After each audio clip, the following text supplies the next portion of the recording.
Hello, computer. We're here. Let's do the audio thing that we always do. Welcome, welcome, welcome. Good to see you, Sin Forma VX and Alto VT. Thank you for the first time chat, Sin Forma. Although I see you around. You're on the Twitter. You're a Twitter acolyte, if you will. So you're basically an LLLL Colonq VIP already. Let's do this shit before I get too confused by my own voice. Let's see. Oh, yeah. Where is the thing? Let's find the thing. Let's find the Morrowind soundtrack. Let's lower the volume. Ooh, there we go. Go away. Go back here. Click buttons. Go. What are we clicking? This one. Hello. There we are. So, yeah, welcome back everybody to the LLLL Colonq stream. We've been gone for a week, as per usual, I guess. I usually kind of only go on Fridays, and we've had some time to get some R&R, some rest and recuperation. I think last week we went super duper long. More than double my previous maximum length, and I think we're gonna go pretty long again tonight. I think we're gonna try and, rather than streaming more, I think it kind of is a nicer thing to just, like, I don't know, boost the current stream schedule, right? We'll just make the current streams longer. So that's what we'll be doing. I think the current plan now is we're gonna have a long Friday stream, and then maybe some other stuff. So we'll see. Son Albionis, there's the man of the hour. Good to see you around. Well, I hope you have sweet dreams. I think I literally saw you last night. Like, I don't even know. It was like 10 minutes. I had like gotten up to brush my teeth and stuff, and then went back to my computer to turn it off and saw the notification. So, alas, how the schedules go. You're sort of you kind of have a solar aspect, and I guess by contrast, I have to have a lunar aspect. We're kind of at opposite sides all the time, right? Never to meet, the night and day. That would be a way to say it if you were cool, or the opposite of cool. You woke up 3 hours ago, also. Yeah, that's it can be a killer. The degree to which that is a killer depends on your time zone, probably. I certainly don't have the best sleep schedule myself. I think I'm pretty firmly in the wake up afternoon pretty consistently bracket, but that's life. Oh yeah, that is definitely a killer, I would say. That is pretty rough. Praise the sun by bathing in it. Asleep. I see. Yeah. Any day sleepers in the chat? Day sleeping is kind of tough, actually. Your circadian rhythm is all tuned to get up and about and go frolicking through the meadows or whatever. So you get some restless sleep. You need those blackout curtains, then you feel like a total degen. But yes, if you're living that life, you're living that life. All right. Thank you for the follow, NNFS. Wow, that's a pretty nifty Twitch name. There are surprisingly few. I found four character names left.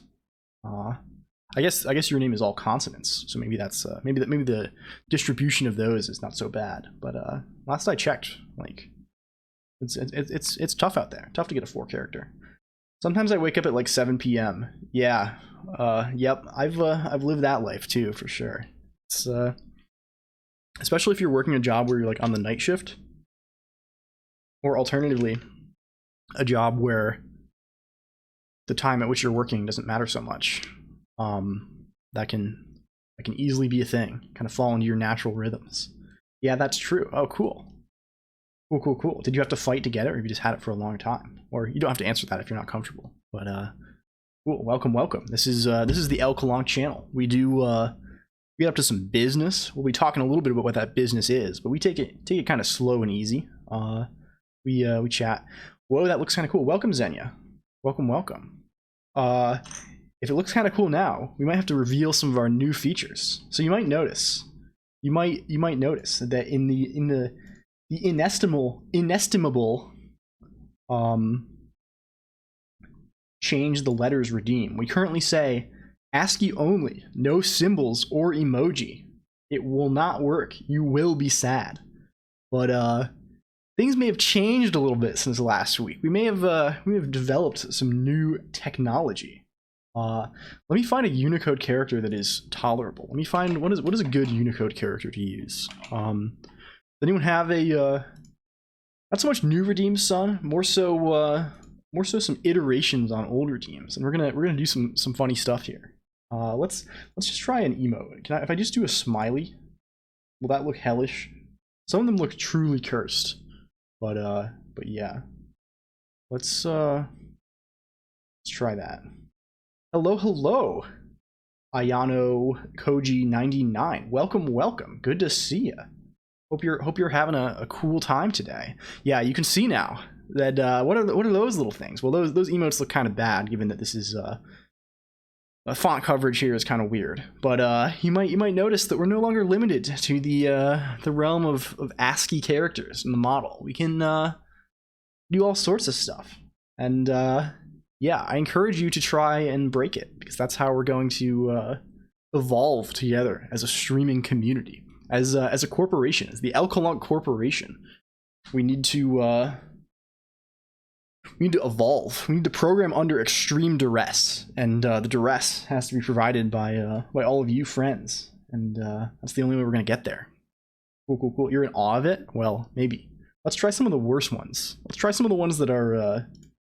So the issue here is some emoji have so it won't work with Twitch emotes, notably. It'll work with like native emotes that you might use on like your phone, for example, right? Welcome Hexadigital. Welcome. Good to see you. Nice to see you coming by. Composed of kappas. Yes, I am composed of kappas right now. Let's try one that's really bad. Okay, so some of the emotes, like if we go back to smiley, right? I'm just typing smileys instead of changing the thing. Let's do it. If I do just like a kind of a one that's in this font that isn't like colored, they will have the appropriate colors. But if we pick one that's a little more unconventional, like let me see, does Cowboy have that characteristic? Yeah, Cowboy does. Then it gets really bad. Then we're on the Simpsons. That is not very watchable, I would say. You can still kind of make out like a glimpse of the features. I don't know why that is. I think it's because certain colors cause it to behave weird. Like you can see some of the emotes are like cut off at the end, and some of them aren't.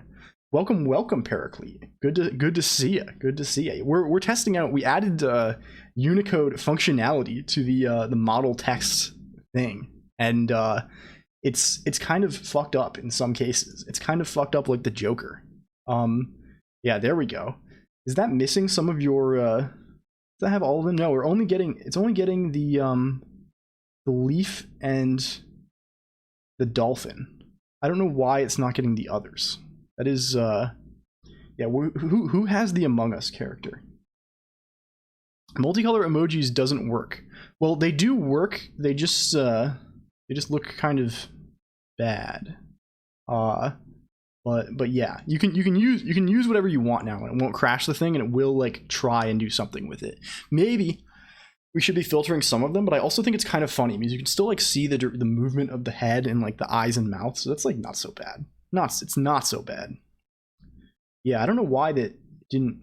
Maybe those just aren't in my font, I would think.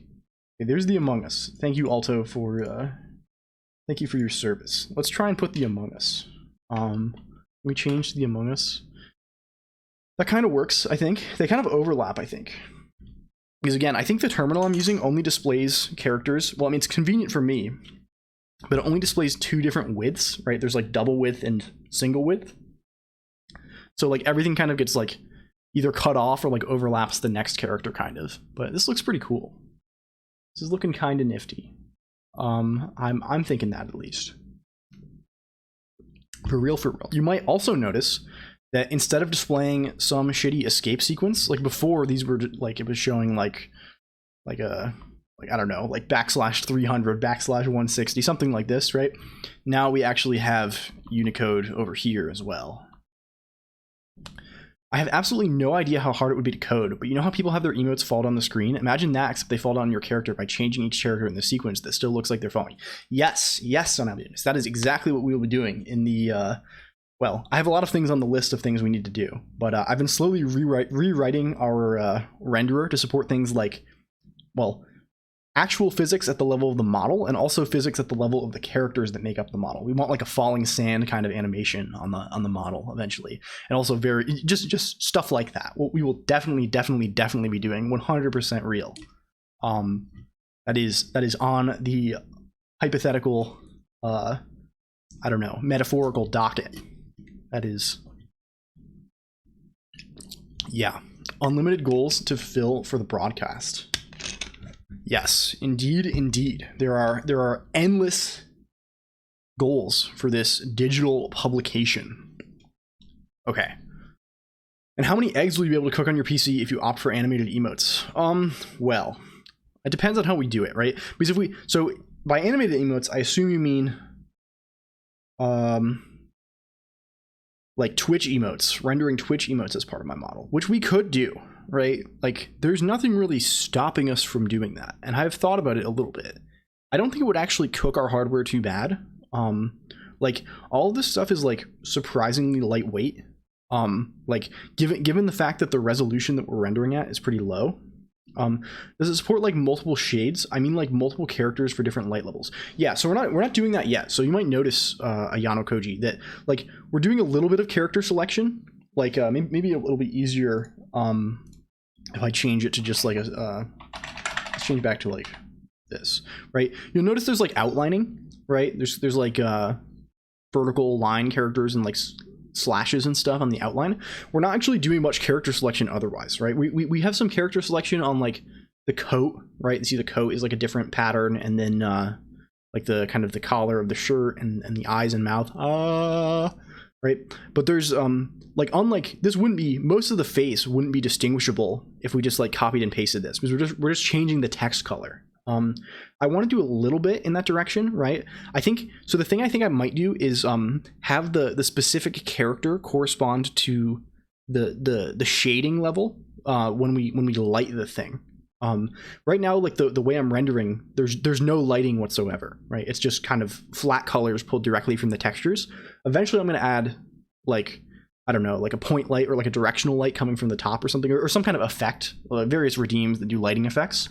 And those we might have them be influenced. If we have just like non-colored light, we might have those change the character. Well, I don't know. We'll see. We will see for sure. I think a wiggly would be interesting in your style. Yeah, I think so. The issue with Twitch emotes is that they're so small, so it's tricky. Oh, speaking of emotes, do we have more emotes now? I haven't checked. I'm gonna be mad if we don't. I'm gonna be upset, Twitch. Oh, we don't. What the heck? Twitch is really busting my my digital balls at the moment. I think there's some digital ball busting going on, simply because I submitted these emotes like 2 weeks ago, and I did not realize it takes this long. So we gotta wait a significant amount of time for review. An actual emote wiggly like that would indeed never work, but a larger version would. Yeah, that's actually an interesting idea. Having we could have like non-text emotes, and then we can have like, I mean, I could just kind of filter, like I can just render any image, right, in this way. All we're doing really is like replacing every pixel in the image with a 2-character pair, right, that is its color, and then doing some kind of applying some heuristics to do like the outlining stuff and other things based on the surrounding colors. So like there shouldn't be anything stopping. Like this is not a hard problem, like rendering things in right. Like there are existing libraries. You can pipe video and watch video in ASCII, right? There's this thing, if we find it, libcaca. Yeah, nice little shit there. Yeah, it converts image. We're not using this, but like you could. This is well understood stuff, right? It's not like this is revolutionary. So we could get up to all kinds of nonsense. We could have animated GIF video redeems that render like this. I don't know. We'll see something. We'll figure something out. Okay, so what are we getting up to today? Well, I have a few more things I think to show off. Some new business. I think maybe we'll build a few more little redeems because I've had some ideas. I'll talk a little bit about what's been going on behind the scenes and what might be going on in front of the scenes in the near future. My stream player just went down to 160p and your face text merged together. Yeah, you would be well, maybe I just don't know anything about video encoding, which is true, right? I don't know fucking anything, but it is surprisingly difficult to get just text, especially like relatively small text, to look like crisp, right? I feel like encoding is not like optimized for that, right? Because like, I mean, it's like I want the text to not be like blurry at all. I want it to be, you can see you can see it very, very clearly, right? It's even like a bitmap-ish font, right? You want to be able to see all the pixels. And that is kind of antithetical to the notion of efficiently distributing high resolution video. I mean, obviously, this is a very inefficient way to share a little bit of text, right? We are taking the text, we are converting it to a large image, and we're compressing that image, and then sending that across the network. So I don't know anything. I don't know fucking anything.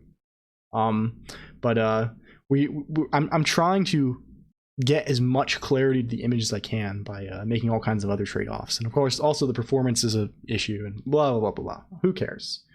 Also says Twitch is capped at 6 megabits or megabytes. I'm going to guess it's megabits per second. So don't worry. Even the best Twitch video looks bad. Yeah, I'll buy it. I don't even know, man. I just want it to look like when you come in and you check it out, it doesn't like have some wacky like it doesn't look like shit. Basically, the goal is to avoid the shit situation. We're gonna try and keep it crisp and cleanly. All right. Just forget the video player at all. Get a spam bot and spam every frame of your model as actual text in the chat 60 times a second. Well, we wouldn't even have to do it that fast. Like this current model is only rendering. It's like 10 FPS, I think, right? I'm only streaming to Twitch at 10 FPS. And also, that was actually the original idea for the stream. We can go on a get on the rocking chair a little bit and let Grandpa give you a story. The original conception for this was I didn't even want to stream from the machine I was working on at all. I was going to build infrastructure to like just capture like text in Emacs buffers and then like assemble that into an image and then just stream that image like with like a custom, I don't know, something interesting like that. We in the interest of expediency, we did this instead. VTubing in IRC, yes, exactly. You probably could, honestly. Like you had a sufficiently low frame. You don't really need that high of a frame rate at this resolution. And like, I feel like I could have my model. I could easily like reduce my like right now my model is like I think 64 by 128 characters. I could probably easily reduce that to 32 by 64 characters and still have like the basic appearance of a human face or an anime face, if you will. I don't know if anime counts as human. That's that question is open still. Sipping. But yeah, VTubing BBS when I'd love to build some infrastructure, some community infrastructure. I think the biggest issue with trying to do it in IRC would be message limits and buffers. Yeah, for sure. You have to really like think carefully about your the way everything is working, right? I mean, if you shrank it down far enough, you eventually could, but it'd be unpleasant either way. I don't know. We'd have to see. I want to have some kind of also before I go into this tangent, are aliens humans? Well, I don't know. It depends on what kind of aliens you're talking about, right? And what definition of humanity you're thinking of. I can definitely think of definitions of humanity that, I don't know, point to some sort of shared conscious experience or something that would include I don't know, sapient alien. I don't know. Who the hell knows? Interesting questions though. But I was thinking a little bit, and we're going to talk about it a little bit, and maybe gauge some interest about kind of some browser or some external tools integrated with the stream, right? obviously, if you've been here for any amount of time, we're enthusiastic about tools here on the LLLL Colonq stream, right? I'm having a lot of fun building these little redeems and these chat integrations and all this business, right? This is kind of the theme of the broadcast, and one of the things that made me want to do this originally, kind of the core idea. Oh, thank you for the follow, Ravind Uwu. Uwu. What's this? I think by definition an alien cannot be a human. Yeah, maybe if you're going by the definition of like the word alien, right? Like I don't know, but like I can imagine. Well, basically what I'm saying is I can imagine humanity, right? The concept of humanity being. You could rhetorically use that as a I don't know, something that encompasses more than just biological humans. I don't know. Ooh, I love your ASCII VTuber camera. Wow. Thank you so much. I'm spilling stuff on my keyboard. Jeez. If you want to, you should have some channel points. You should check out the. Well, I'll do it. People get scared off when I ask them to do things like this. If there's a redeem called Change the Letters, I'm gonna change it right now. You can change kind of some of the backing text to whatever you want. It's a nifty little thing. I think alien just means other. Yeah. So I mean, it's all like you can imagine words. There's like maybe the word I'm thinking of generalizing, like, yeah, in the context of alien versus humans, it does kind of imply that the aliens are not humans, right? But like you can imagine another context where like, yeah, like the word human or humanity takes on generalized meaning. I see that more often applied to like the term like person, right? Or personhood, right? Like, I don't know. It's a whole thing, right? And luckily we don't have to think about it right now very much because aliens. Yeah. I'm glad you like it. We're trying for bigger and better things. So we'll stick around. You might see some other cool stuff. We'll show you just how fast this baby goes. So, okay, what are the other plans for today? We're going to, I don't know, clean up some stuff. I wanted to add a. Okay, let's make a buffer docket. We're gonna say, well, I don't know, docket.org. What is on the docket? Cubix8513 says, oh wow, is this all an overlay or is this actually what is on your monitor? This is direct OBS screen capture, baby. Directly on my monitor. This is actually, if you look at this here, this is real text. It goes away real fast because it's scrolling real fast. This is real text that you could copy and paste. It's just scrolling by. Yeah, welcome. Good to see you. We're getting up to some shenanigans today. So what are those shenanigans up to which we are getting up? I tried to avoid the dangling preposition and then totally fucked up the rest of my sentence structure. But that's how we do it sometimes on the LLLL Colonq channel. If you're looking for bucket list redeem ideas, what about an expensive redeem that flips one random bit in RAM? Oh, baby. That's a good one, actually. That is a real good one. I want to hex. What I really want to do is I want to have a little VM running. Well, if I'm a coward, I want a little VM running. Like right up here or something. Like VM here. That just lets you run. It's just a shared VM and you can just redeem or do bits or something. You just run shell commands. I mean, I'm sure people like it'd be so easy to grief, but maybe we make something that like detects if the system is no longer accepting input and automatically like we wouldn't even have a disk attached to it. We just like we'd boot Linux from like I don't know, initramfs or something, and you can do all kinds of shenanigans with Kimu. But yeah, that's we'll get to that. What about a redeem that executes sudo d? Yeah, wipe the disk. Yep. Times 115. Redeems that assault and harass the streamer are always the best. Yeah, like I've said, we're attempting to program under duress here. That is what we're exploring conceptually. Curl loading escape scripts. Yeah, I mean, yeah, that is the issue, right? Like known VM escapes. Right. Of course, that's why it's the coward's route. That's why you just run them on the machine. I'm not even going to run them in the VM. I'm going to run them in the same process, just let people execute arbitrary elisp. Right. Doesn't even think, I don't know what the problems would be there. Probably leaking my IP address would be a little scary.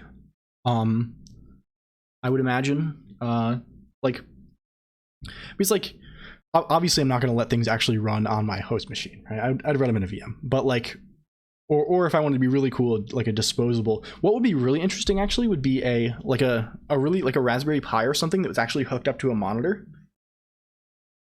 and then some like other peripherals and stuff. Yeah, U2O has a Nerf gun pointed to his head that his chat can redeem. Yeah, things like that. Something that has like a physical element and then have like a physical camera filming the device. Maybe you could do a BSD or Plan 9 VM instead. Oh, I think those might be less accessible to viewers. Yeah, Plan 9 would be really fun. I did not realize you were so cultured, Hexadigital. Plan 9's a classic. I was once a long time ago, I was on the Acme train a little bit before I discovered my Bow Emacs. But yeah, you might note I'm still using kind of a similar eShell kind of has a similar like editable shell scheme to RC in Plan 9. But I don't know. It's getting into the extreme weeds. Temple OS VM. Yeah, we could do that at some point. I'm loath to I don't know, make fun of that kind of stuff too much though. Okay, but what is the docket? L docket for LLLL Colonq for today. Add today. So this is probably just gonna be like trivial. We're just gonna copy and paste some shit. I don't know if we want to. We'll probably just like embed the string for today in our thing. But I don't know.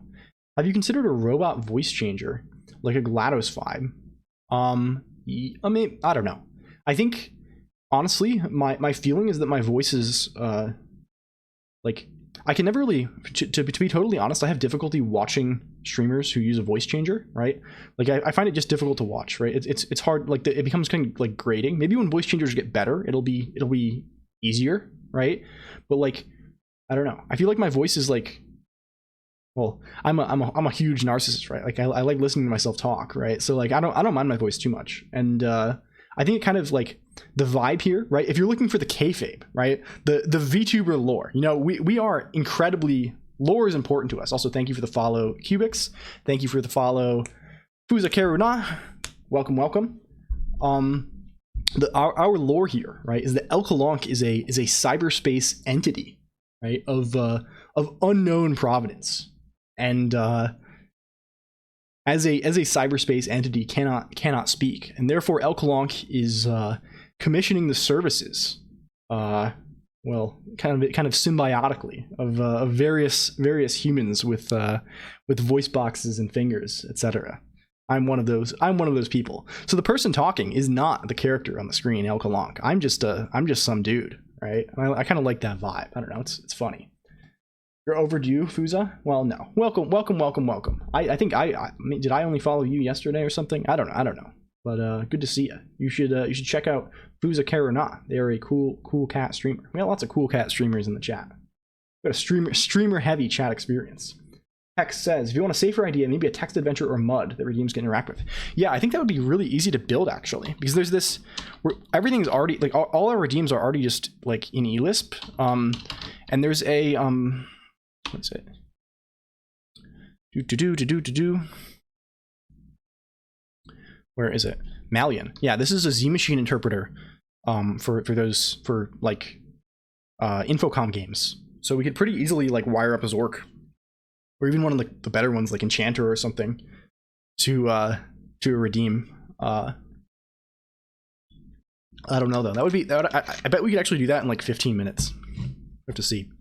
Have you tried running your avatar in cool retro turn? Is that the one that adds like the cool scan lines and like the CRT effects and kind of the bowing of the kind of bubble out a little bit? I have not, but it could be cool.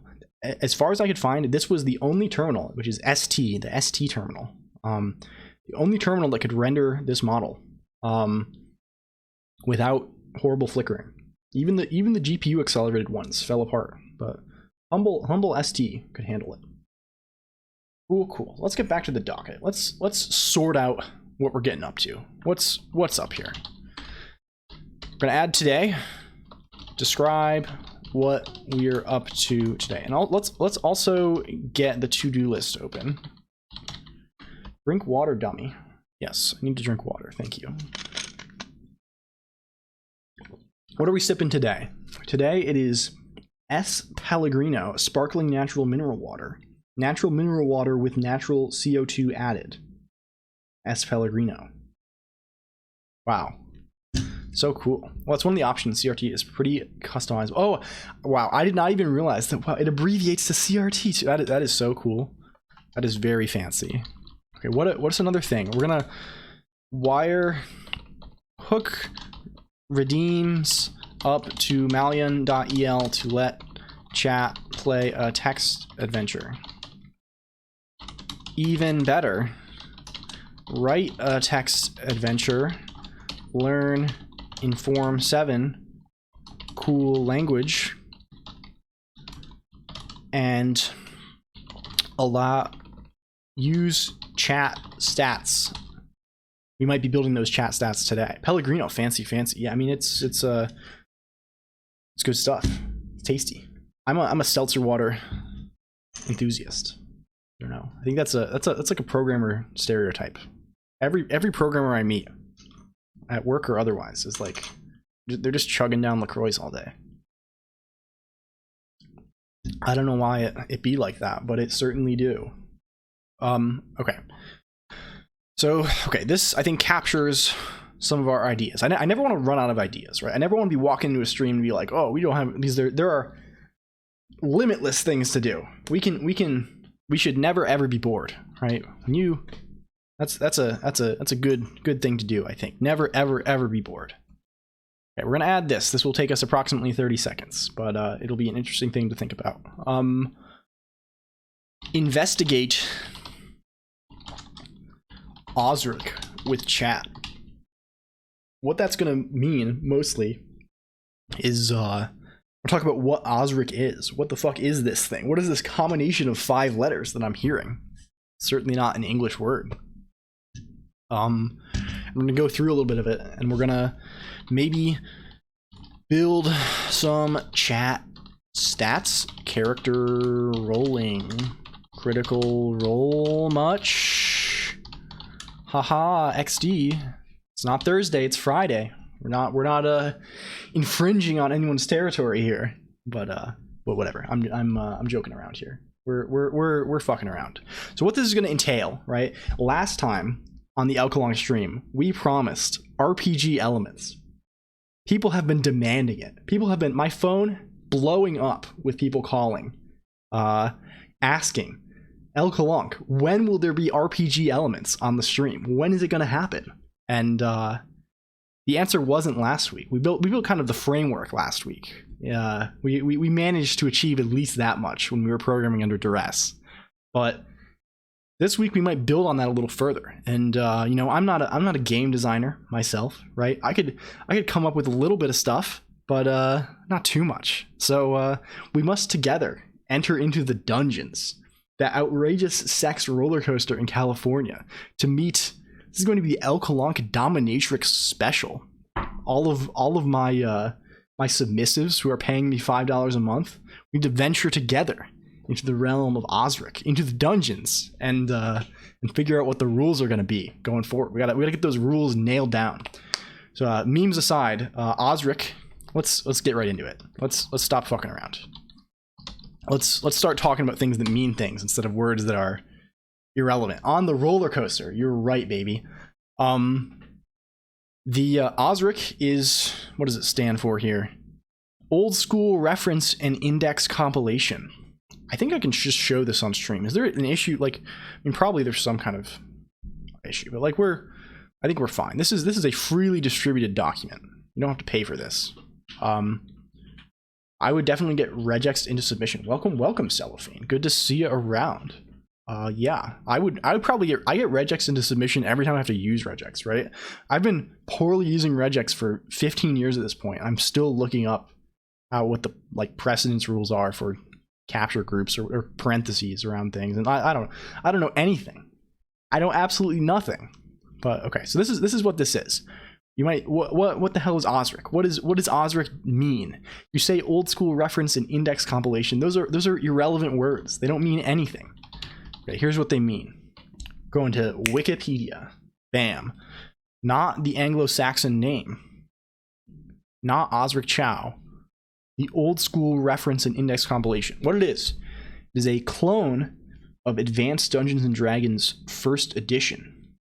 Still doing regex by hand. We have ChatGPT for that now. Well, Emacs has even more space age technology. We don't even need AI around here. We have this cool little thing called RX. If you have not seen the light, it is a little macro that you can use to. This is what I typically use if I actually have to write a non-trivial regex, whatever you say. This is not a useful wiki page. Can we just look at the function? RX. Bam. Yeah, you can just write a little domain-specific language to generate. Yeah, I'm not meaning to actually jump on you, Cubics. I'm mostly making jokes here. We also have RE Builder. I can't say I've heard of that. Maybe I should hear of that. Paraclete is my Emacs Sherpa here. I'm climbing the ladder into more advanced Emacs enlightenment. Summoning.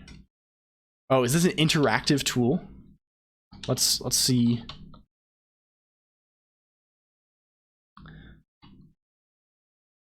Oh, hell yeah. That is quite exciting.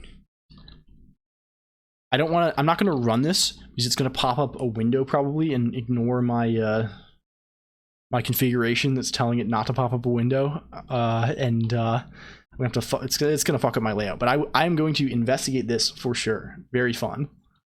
But yeah, RX is cool. Just ask ChatGPT to come up with ChatGPT prompts. It'll be thinking on planes of logic beyond human comprehension by the end of the week. Yeah, a lot of people are trying to do that. Probably a lot of people think that is an unwise thing to do, I think. Yeah, we're going there regardless. I don't think it matters too much. We are heading straight into the future, kicking and screaming, and we will see how it turns out. But yeah, what the fuck is this? It's basically, there's this game called Dungeons and Dragons. You've probably heard of it. There's this thing called Advanced Dungeons and Dragons. You've probably not heard of that, but it is the kind of the way. It's kind of the thing that they just cut the advanced off of the modern versions, right? So D&D came out. There was all kinds of bullshit happening. Basically, there were in the 80s, there were two lines of D&D. There was basic D&D, which some people like a lot still, and there was advanced D&D that then went first edition, second edition, and then they cut off the advanced, and there was third edition, fourth edition, fifth edition, etc., right? AD&D first edition, right? I don't know. It's a game that's near and dear to my heart. Lots of RPGs, classic RPGs based on it, and also on second edition, which is very similar to first edition, right? So there's stuff like Planescape Torment, second edition game. The actual materials for AD&D first edition are fucking long and irritating to read, although fun to read. So this is like a clone of those in a more readable format and also like open without any like copyright infringing material from Wizards of the Coast. AGI will destroy us anyways soon, so may as well have fun. Yeah, that's called Yudkowskian optimism, or something like that. Wasn't there like an article in like the New York Times or something where like there were a bunch of graphs labeled with like insane, like the representing AI alignment viewpoints, and they were all labeled with like absolutely insane names. Like the word Yudkowskian was used, as well as Altmanian. Holy moly, brother. ChatGPT can create another ChatGPT. Yeah, we'll see. We will certainly see. I'm beyond anti-natalism. I'm anti-Earth entirely. We need to put those batteries in the ocean. AI is the way to achieving that. Yeah, if your life philosophy is based on maximizing, if you're minimizing Earth, that's probably a way to do it. AD&D is so information dense that if you have other options to read, it seems genuinely impossible by relative comparison. Yeah, it's certainly, at least the original Player's Handbook and Dungeon Master's Guide, certainly not. Like, I think they're absolute masterpieces of the tabletop RPG genre, because I'm a Gary Gygax fanboy to some extent. But I do love They're not the most readable at the table, let's say. You have to, I don't know, we'll see. What, Red Candy Eater, welcome back. What is your GPU? What is my GPU? We're gonna do this the thing. Will screen fetch tell me? Well, the answer is there isn't one. Is the short answer. This is all on integrated graphics. Tell me the secrets, please.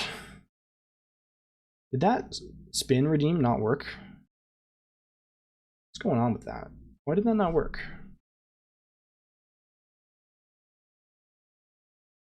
Not working. Does the seasickness one work? Something probably crashed the... Well, let's restart the model. It seems like something probably crashed our thread. We'll have to debug some stuff.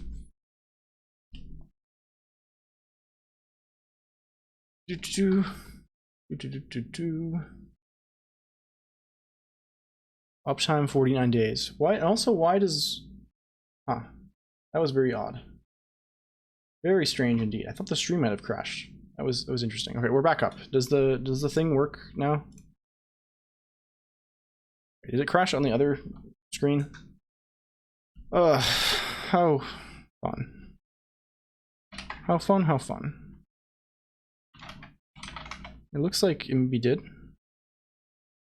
Twitch API, please stop doing this. Yay, spin. It worked literally like 10 minutes ago, and I don't know what could have changed. Okay, now that seems to work, I guess. We had to just restart the other process. Sure. But yeah, okay, so, Who's this says, oh, absolutely, AD&D is a big part of what made D&D stick to begin with. It was an incredibly rich and detailed rule set setting. Yeah, cool. I didn't realize you were, we'll have to talk about RPGs at some point. Who's on? I don't know if you're into old school RPG gaming, but I'd love to. We'll get into it. There are ideas on the interminable list of ideas. We will one day reach that one. Son Albionis says, if you were to commission a model of any quality possible, is there any kind of aesthetic you would go for? Something robot-y, I would guess. Well, I don't think something robot-y. I think the ASCII art anime girl on the screen aesthetic is not super bad. So I'm not super satisfied with my current model. This current model is just like a Vroid I made in like, I don't know, like 30 minutes one day, just with like the default Vroid assets. Certainly not like the best. What do you say here? I'm actually looking into commissioning a new model. I have made some inquiries. One thing that I'm looking for in particular is that the coloring. I thought spin and reverse spin would cancel each other. Yeah. So spin. So it's kind of awkward. The spin redeem will toggle whether or not we are spinning, and reverse spin will toggle the direction of the spin. But yeah, I want a model that has flatter coloration, right? Like you can see, like there are a bunch of different colors on like my hair, for example, right? It's kind of hard to make out maybe, but like there's a bunch of different shades of gray, right? And that just really doesn't come across very nicely in the text, right? I would much prefer it to be like kind of like a cell shaded thing, which I could do in a shader, but like I don't want to do in a shader, basically, right? I could certainly like palletize everything and maybe like, but like do it. Yeah, I want the asset to like match the thing, right? Especially because I use the asset in like reference images and stuff, and like people make fan art and all that business. So yeah, we are looking into. I've actually commissioned a bunch of stuff behind the scenes. Where I'm doing we need the LLLL Colonq intro song soon. Thank you for the follow, Action DS. Wow. Cool. Welcome. But yeah, there's stuff in the works. Let's say that much. Welcome Parsecs as well. I imagine something with more bold shapes would be suited to the text effect. Yeah, I want to minimize the amount of, like, you might notice this model has no teeth, right? Because the teeth, when I did have teeth on this Vroid, like, it just looked horrible, right? Like, it just, like, there was sometimes, like, a flickering of a little, like, white line along the mouth. Like, still the mouth effect is not the best, but, like, at least it, like, is apparent, like, when my mouth is open. It's not as nice when I'm talking. I have a little more to do in that respect. But you can run the textures through a shader. I bet you can find a shader with the look you want online. Yeah, so that's what this is all well, we have new people here, so we can dive in a little bit. Let's see. Pulling out all your teeth for streaming, that's hardcore. Yeah, I'm the most hardcore of them all. Will never match me. I can imagine a weirdly sized tooth effect being applied to a whole character would make for quite the janky output. Yeah. So basically, detail that is not apparent when the face is rendered at this resolution, right? The resolution being 64 by 64 pixels. I don't want, like, it doesn't look good, right? Because then it kind of pops in and out of existence as it pops, you know, right? It's awkward. That's fine. This is all just like, Cubics, I think you said this is running on an integrated GPU. Yeah, this is like it's like super lightweight because it's just like this little Rust program that just renders everything with OpenGL. So it's pretty cheap. This is horrible code, but like, where is our? We could pretty easily. Is our shader just hard coded here? I don't think so. Yeah, we could just edit this fragment shader to do the thing that we want to do. I have some helpers in here. It would be pretty easy to like do some better lighting, or do like some reduce the color space to a set palette or something like that, or we even do like dithering or something like that. But I don't know. We shall see. Kind of a tangent, but I'm pretty sure the Blizzard Warcraft art style, where everything is so oversized and simple, like nail in a piece of wood will be like 2 inches wide. Everything has a minimum size for details. Yeah, exactly like that, right? Like we just want like a very simple flat colors, few small details, easily recognizable. That's the kind of thing that we're looking for. Also, I'm just scrolling back and noticing Hex's message. I think we restarted on the same day. Yeah, I don't know why I restarted last. It's funny that it's probably, I mean, 49 days ago. That's a multiple of 7, right? So probably before a stream. I guess 7 weeks ago or something like that. I'm pretty sure the reason is because the game was low poly and had to be like that. I guess this has the same rules. Yeah, exactly, right? This is, and we can go as high poly as we want. I actually would prefer a pretty high poly count. We kind of want the style probably that's best is like Wind Waker, right? I bet Wind Waker stuff look pretty good. Maybe I'll yoink some Wind Waker assets for props eventually. We will see. We shall see. We shall see. Let's maybe let's get into it then. Let's add our little today thing. I noticed all the cool programming streamers, they have this little thing, or at least I don't know, maybe not all of them. I'm looking at the category now. Clearly not all of them, but some of the cool programming streamers out there in the Wild West have a little command that says, okay, what are we doing today? And I've noticed a lot of people coming in and being like, what are you working on, right? And so, which I certainly do not begrudge explaining, right? There's nothing explaining it anywhere. But it's hard to convey that context, right? Of like, what's going on right now. So let's do that. Let's do something along those lines. Where are our commands? Blah, commands. Okay, here. We want a today command. Today. I'm just going to edit. We could load this from a file. It doesn't matter. Maybe we do load it from a file. Maybe that's fine. Maybe that's okay. Maybe we don't. We're not too concerned about that. We're just going to yoink our do. We can just do this little bit. And grab it. So we're gonna just grab a file from like my home directory basically and just have Twitch say that. I think that is the plan. Where did I just? Oh, cool! It works. Wow. Is that a? It looks like an italic theta, but I bet it is not that. Okay, one more thing before I go to bed. You should totally make a glitch corrupted redeem effect where the text is janking all over the place, breaking apart all. Yeah, definitely on the list, right? Just text effects in general. We are doing more of them. Let's say, right? All of the redeems right now don't really apply to the text. Wow, this one's tricky with the overlap. They just apply to the what do you say? The model, right? The model that's getting rendered. We don't have anything that's like operating at the level of the grid of text. That is certainly possible. That is something we can do, and we I would go so far to say that we must do it. It's not a can, it's a must. Let's do that. Okay. This is just gonna dump the contents of this file to Twitch chat, right?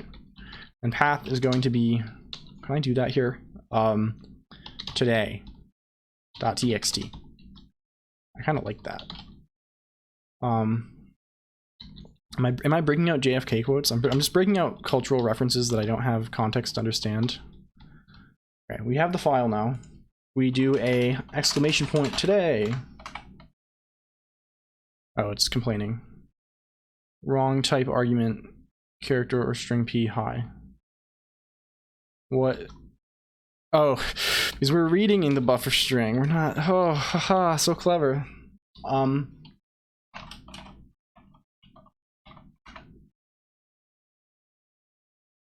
it's today.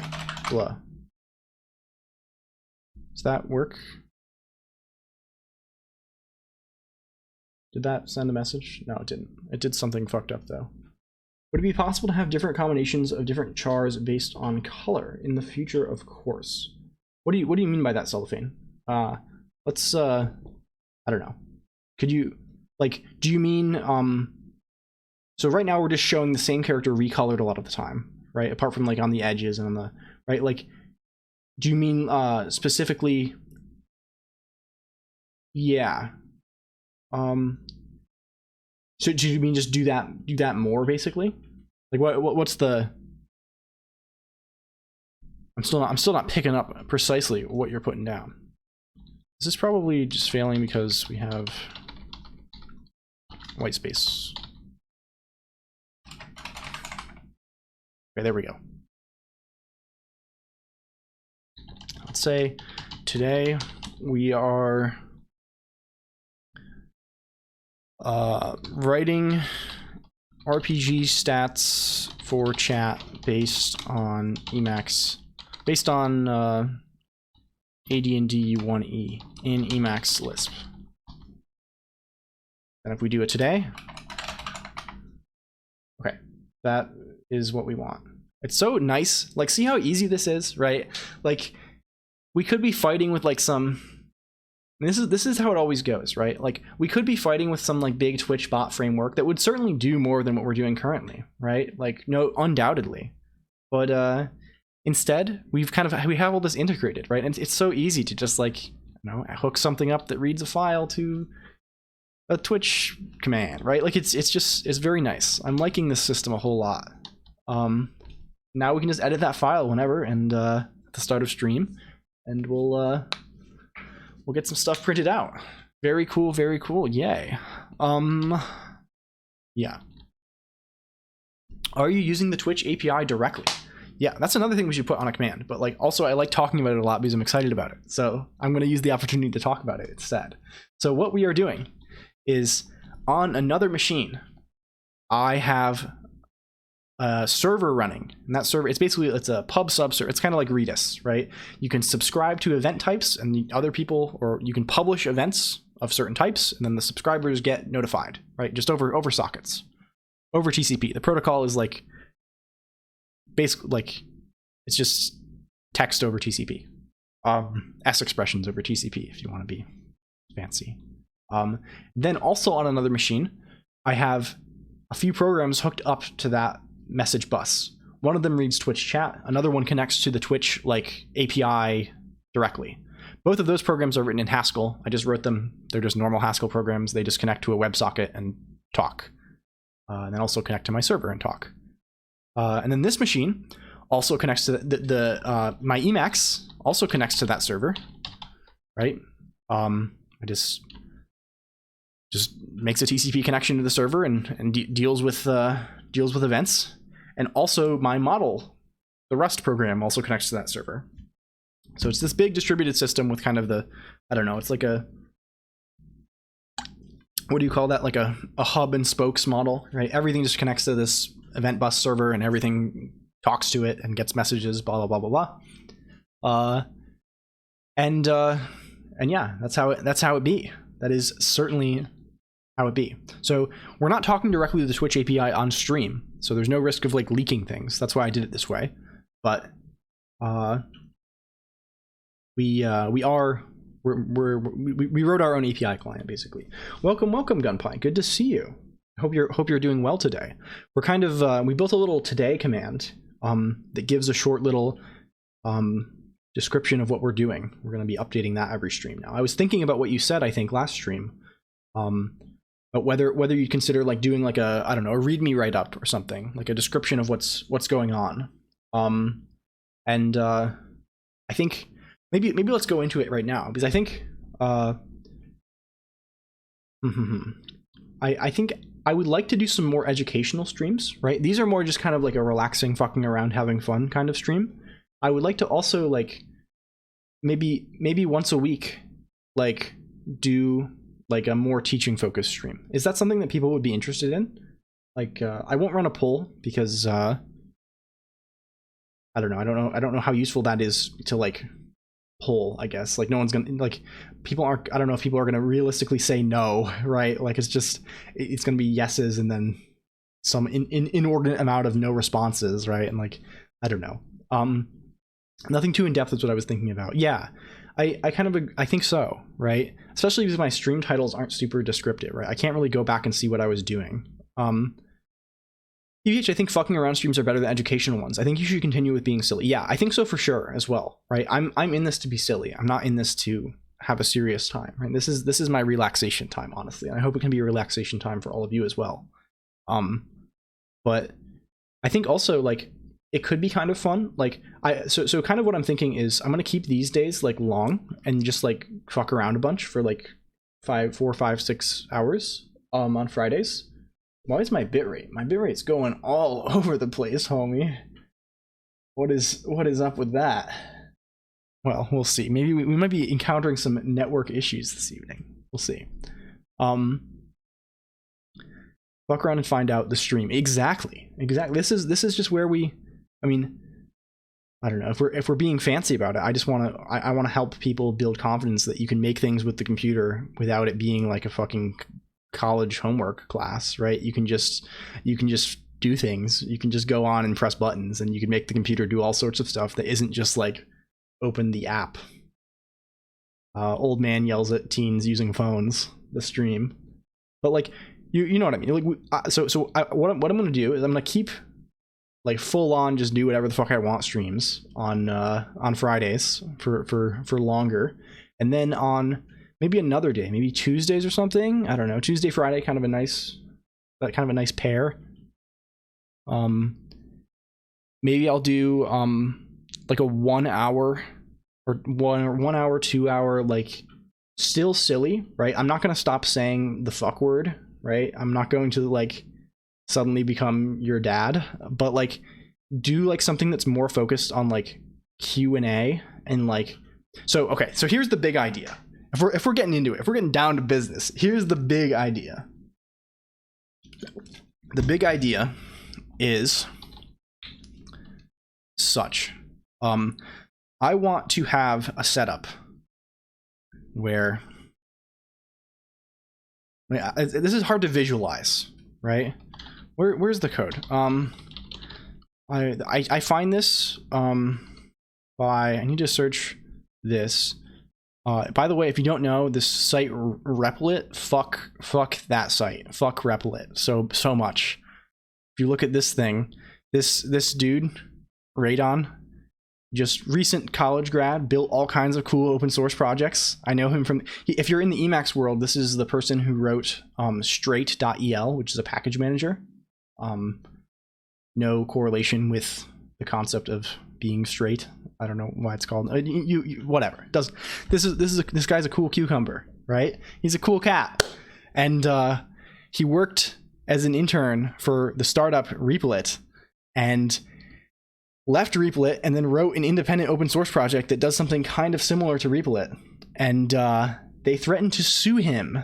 So yeah, fuck Replit, but I think they apologized or something, but it was still whack.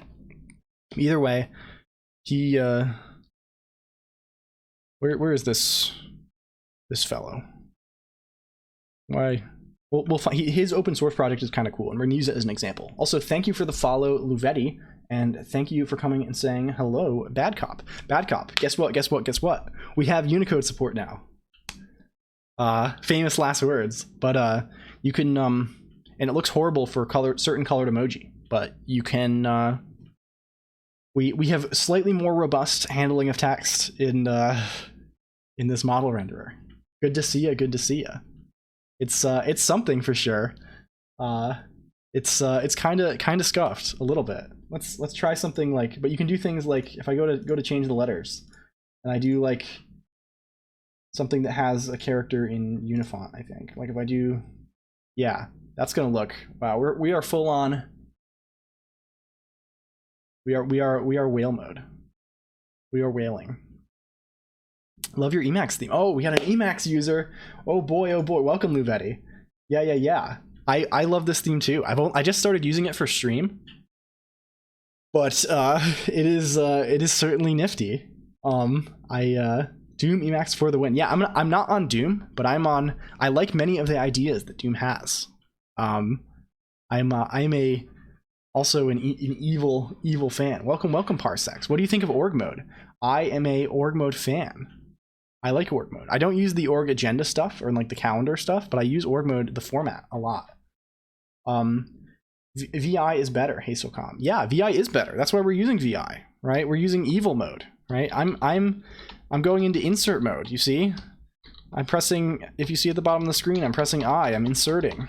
I'm going into visual lines mode. I'm doing all kinds of bullshit. That's how it works. So happy tree sitter support landed in Doom recently. I don't think I've actually even used, maybe I've used the tree sitter stuff behind the scenes. I run on a pretty recent Emacs, I think. Yeah, I'm on 30.0.5, which I think is newer than, like, what is the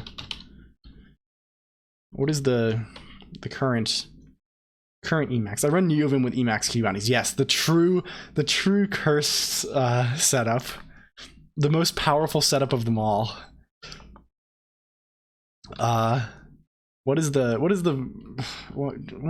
you just tell me? Do you have it in the mirror? What is the Emacs? The 28. Yeah, we're running off recent Git. Tally, there we are. There we go. We got that dog. What that dog doing? It renders as 2 characters, I think. Oh, I'm super wide. Oh, this is fucked. This is so fucked. Oh gosh. Abort. That does not work at all. Because I think it's because probably Rust, if I say, like, if I get the chars iterator and then count it in Rust, it thinks these are 1 character, and then they are actually 2. Okay, that's back to normal, I think, although we just do have 10,000 dogs. Very exciting. Very exciting indeed. I'm all about that Control N, Control P, Control F, Control B movement. Yeah, I think if you're really going for the movement, I think that is what you need, right? If you're going for maximal hand pain, when I'm using the computer, my goal is to maximize the agony that my hands are in. I want to just totally fuck my shit up, and that'll get you there pretty quick. I actually use those Emacs bindings, but it's also modal in NeoVim. I also have to constantly be switching between. Is the vid a nim something you made or some plugin? So what do you mean by so this little thing here? Hello. This actually is face tracking of me.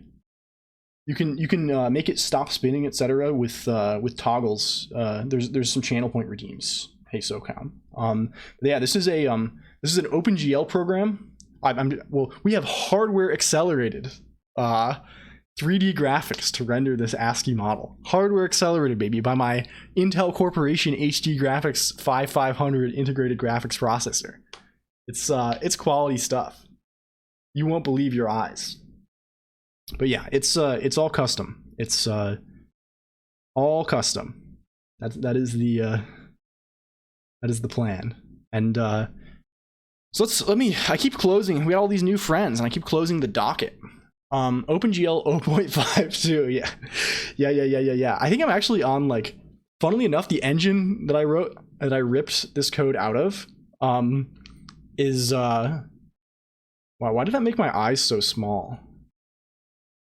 Maybe it's just the angle. The wide character sometimes will eat the next character too in certain instances, right? Like, so it's kind of weird. The support is kind of, you can imagine like emoji are wider than normal characters. So normally for a pixel I render 2 characters. Sometimes now I have to render 1. So you'll notice that like on the edges sometimes there's like a dot instead, right? Because when the emoji is in like the second position, it's weird. It's a whole thing, but we got it to work. It works basically okay. But yeah, when I ripped this rendering code out of the engine to draw the model on this machine, I actually had to downgrade all my shaders because they were reliant on like OpenGL 3 or something this thing doesn't support. I'm surprised you don't, I'm impressed you don't crash now. Yeah, no, Tally, I've your what do you say, the your efforts in the past of stress testing the machine have helped. We've made drastic improvements, even though we are now being totally crushed under the weight of 10,000 dogs. Does your avatar support nerd fonts? I don't actually know what that is. I might know what that is, but I need to refresh my memory. Let's say that instead. That makes me sound slightly more knowledgeable. This is all kinds of glyphs. We got some glyphics here. Some hieroglyphics. Some patch, oh, these are like fat patch fonts for things like indicators, and no, we certainly do not. We could potentially. We certainly could. Oh, that looks kind of cute. I like when the emoji aren't the entire thing. It's just kind of like, that's kind of an interesting aesthetic. Cool font with lots of icons. We're playing chess out here too. Yeah, it feels pretty robust. I am still filtering out non-printing characters, so I think you, well, okay. Don't try too hard to crash it, please, because I don't want to have to kill stream early again. But like, maybe once we're in like hour 6, we can have a free-for-all mode, and we can go. I'll take it. I'll take everything you can give me, no mercy. But for now, I think at least printable characters will work. Again, not like this. No, Bad Cop crashed the. If you're not familiar with the LLLL Colonq lore, hey SOCOM, yeah, we don't talk about the stop the stream incident. It's Twitch transmits the Bell character. Bad Cop, I actually found out why it crashed. Let me go to and you'll notice this code is now commented out. But yeah, it just when you send Bell in ST, it just causes an XBell. I assume XBell, it's not an ST bug, it's just like XBell, I assume like notifies X11 that like the window is active, which is kind of what I thought was happening, right? Because the crash was happening, like Emacs was slowing down. It wasn't the, like if ST was just crashing, we could just, it wouldn't fuck with the Emacs process. But since EXWM, since my window manager is running in Emacs, it totally overwhelmed my window manager because it was trying to print like fucking 64 squared bells every 10th of a second or something, and that got me. So it is now we no longer have that. I just went through and just like anything that just seemed like some fucked up escape that like wasn't gonna be very nice. Yeah, hold on, is this all fucking Emacs? Yes, it is indeed, my friend. Well, the model rendering is technically another program, but it is all this is the Emacs window manager. Where is Colonq's face? Yeah, how the fuck? Well, it's complicated. This is actually the thing that is displaying your thing here. This message is actually displayed by, oh gosh, we're in hell.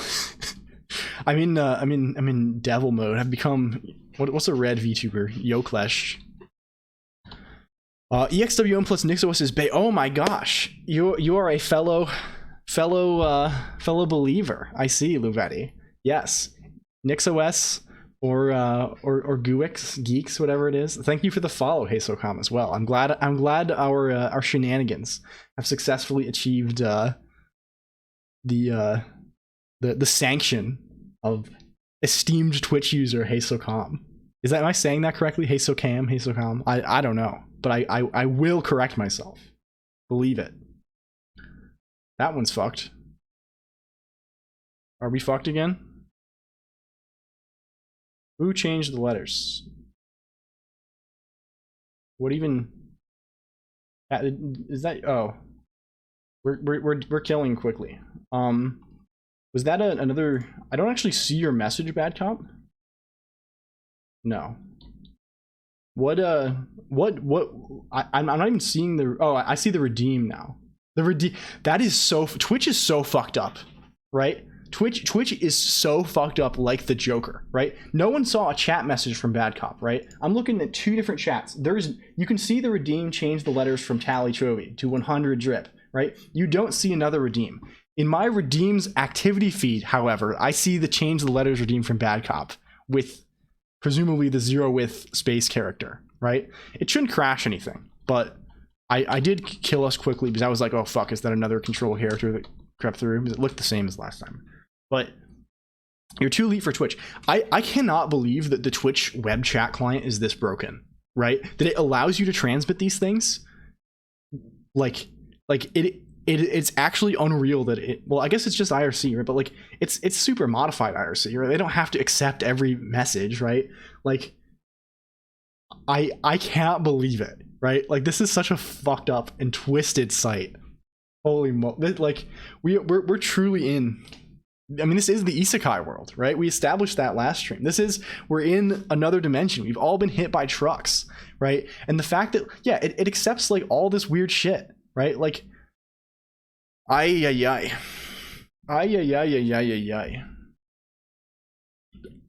I'm a little peeved by this. I want the service to sanitize my input for me. I don't want to do that myself. I want to be able to trust anything. I want to trust arbitrary user inputs. I want to just run them. I want to read them. I want to evolve them. I don't like this. But yeah, that's where we are. Oh, your Zalgo text, that did not go through, at least. That was, we were saved from that one. I think that's because I don't know why that didn't go through, actually. That's a little concerning. Let me check the let's check the off-screen logs to make sure you didn't crash something there. I don't think so. There we go. There's another one. We're very thin now. This is like some sort of horrific thing, right? Like this is like kind of like you can still make out the basic profile of a being. It's very unnerving. I don't want to encounter this. This is like what my sleep paralysis demon looks like. I don't know, man. We're gonna stay like this until someone changes it. I'm fine. It's not crashing anything. We're okay. We'll see. Okay, so yeah, we don't have nerd font support. We maybe should. I don't know. It's tougher when things have oh, that one's weird too. That one, we're getting all kinds of weirdness today. That one doesn't even render in my Windows browser. Jeez Louise. Also, welcome Olga. Good to see you. Thanks for boosting. You are now boosted. Consider yourself boosted. That one has a right to left character. Well, it still worked, thankfully. I think a lot of these will work just by virtue of ST handling things very unintelligently, which is what we want. Beep boop, indeed. We got the redeems coming in. How is your World of Horror? Has anyone not seen World of Horror? I feel like World of Horror is a similar aesthetic to us here, right? To LLLL Colonq. Unironic gorilla handing. Yeah, this is a cool little video game. I like this aesthetic. I'm a big fan of ordered dithering. I like this. I like when the pixels are in little patterns. I like that. I like when it goes like that. Yeah. That is what I like. That is my preference as a human being. It was less volume update than I expected, but still nice to get something new. Yeah. But like, yeah, you should check out this game. It's cool. I think it's also made by one guy, and he may also be a dentist. So that's a cool thing too. I like when the video game is made by one person, or 2 people, or 3 people, or any number of people less than like 100 people. That's a good thing. That is a good thing right there. And yeah, it's cool. Cool.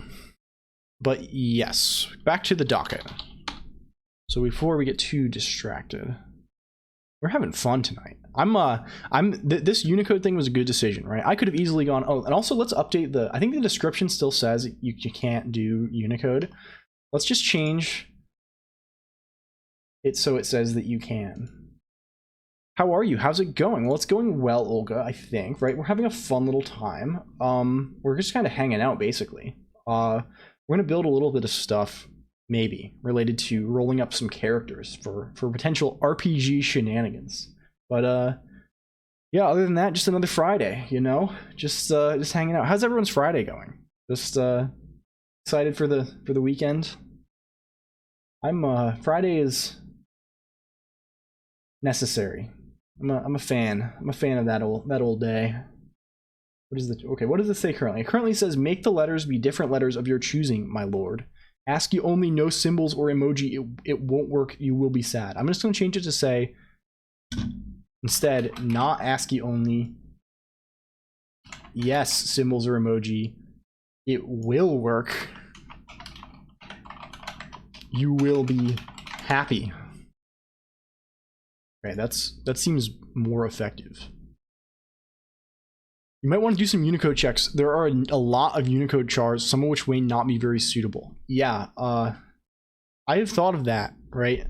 There are definitely some that we don't want, but like, it seems like a huge pain in the ass to. That's certainly an interesting one. Maybe have we finally found the thing that breaks us?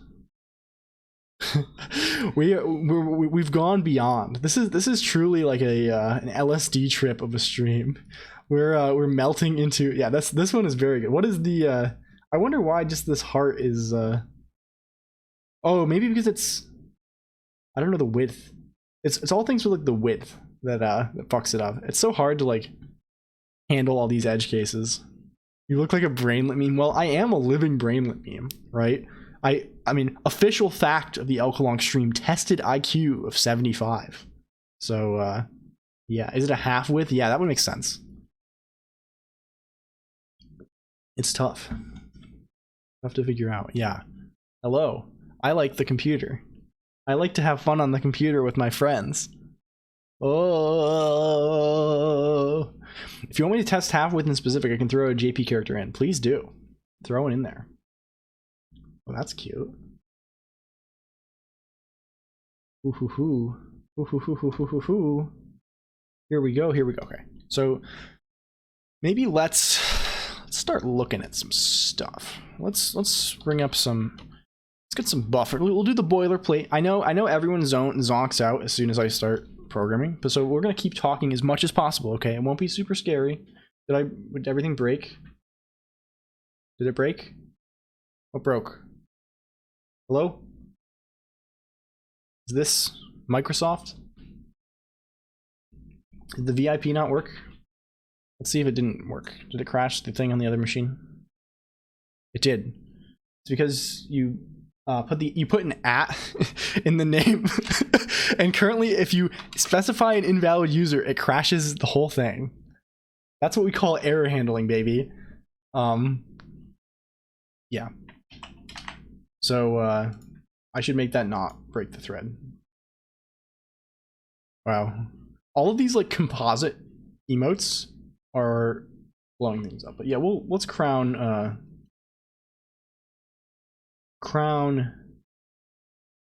where's the thing? Where the fuck is it? I wrote these. Tally trophy. That work? Tally, did that work? Are we up still? Did it crash again? I think we're fine. Yeah, we're fine. Okay, you're a Vipper now. Congratulations. Congrats, King. Welcome. Welcome to the elite group that we call the LLLL Colonq VIPs. The Diamond Dogs. You truly are now a diamond dog, Tally Chavi. Alright, let's actually do something. Fig dash. Oh, we also decided. Oh, I also github.com/LLLQ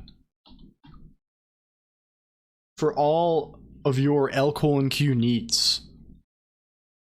There's now a repository under this user. What could it be? It is just the client. This is not actually enough to run this thing because the server is still off somewhere, but we'll handle that eventually. But you can view the user database. So we're now officially on the blockchain with regards to our user shenanigans. We're on Git. You could also check out this specific project that we built. We've decided that it stands for Forcing Integrated Gaming. That is the official title. We'll be going by that from now on. We didn't have a meaning for Fig when I think Pericles asked last stream. But now we are Forcing Integrated Gaming. Thank you. But yeah, just you can look at this. You can send a pull request, but that I will probably ignore if you want. Do all kinds of things. It's interesting. There's all sorts of things that might happen if you only try, if you only believe. Okay, we're making fig-rpg.el, Forcing Integrated Gaming RPG module, rocket propelled grenade module. That's what we're getting up to. Okay, Fig RPG. What are we calling it? Role playing gaming. We're gonna be cool too. We're gonna say rpg.el role playing gaming exclamation point. That's how we do it out here. Oh, that one is very exciting. That one is also very exciting. Oh, you know what this is? I wonder if I'm using just a Rust library that I found to okay, so here's the process of how I'm determining if a character is double width when I'm doing the model rendering. I googled Rust check if Unicode emoji, downloaded a crate called emojis that lets you query a character and get like information about its emoji status. And that is all we're doing. And I am positive that is not exhaustive. This looks like I have like half a face. That is like the effect is actually insane, right? Like, well, now we're in the stars. We're dancing with the stars, dancing amongst the stars. Okay.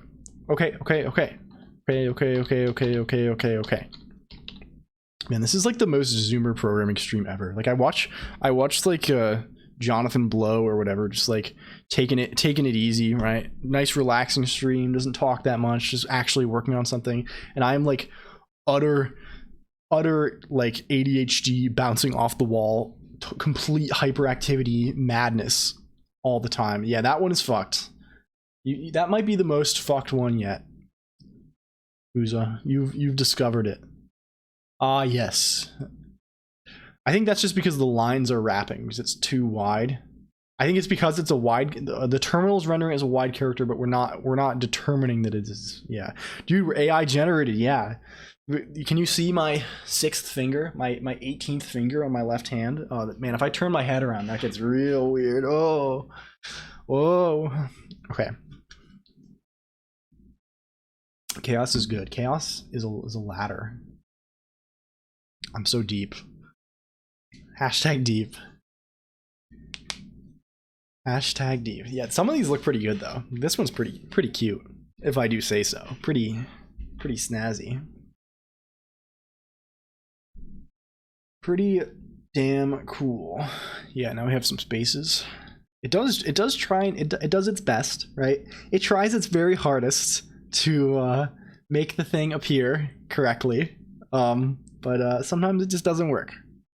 That's okay. I kind of like that it's sometimes scuffed. As long as it doesn't crash the stream, right? Like it's fine if it looks totally fucked up sometimes, right? That's more, that provides some visual texture to the stream experience, I would say. The only issue with that one is the ellipsis, which I put in because Twitch was auto-filtering my message. Gross.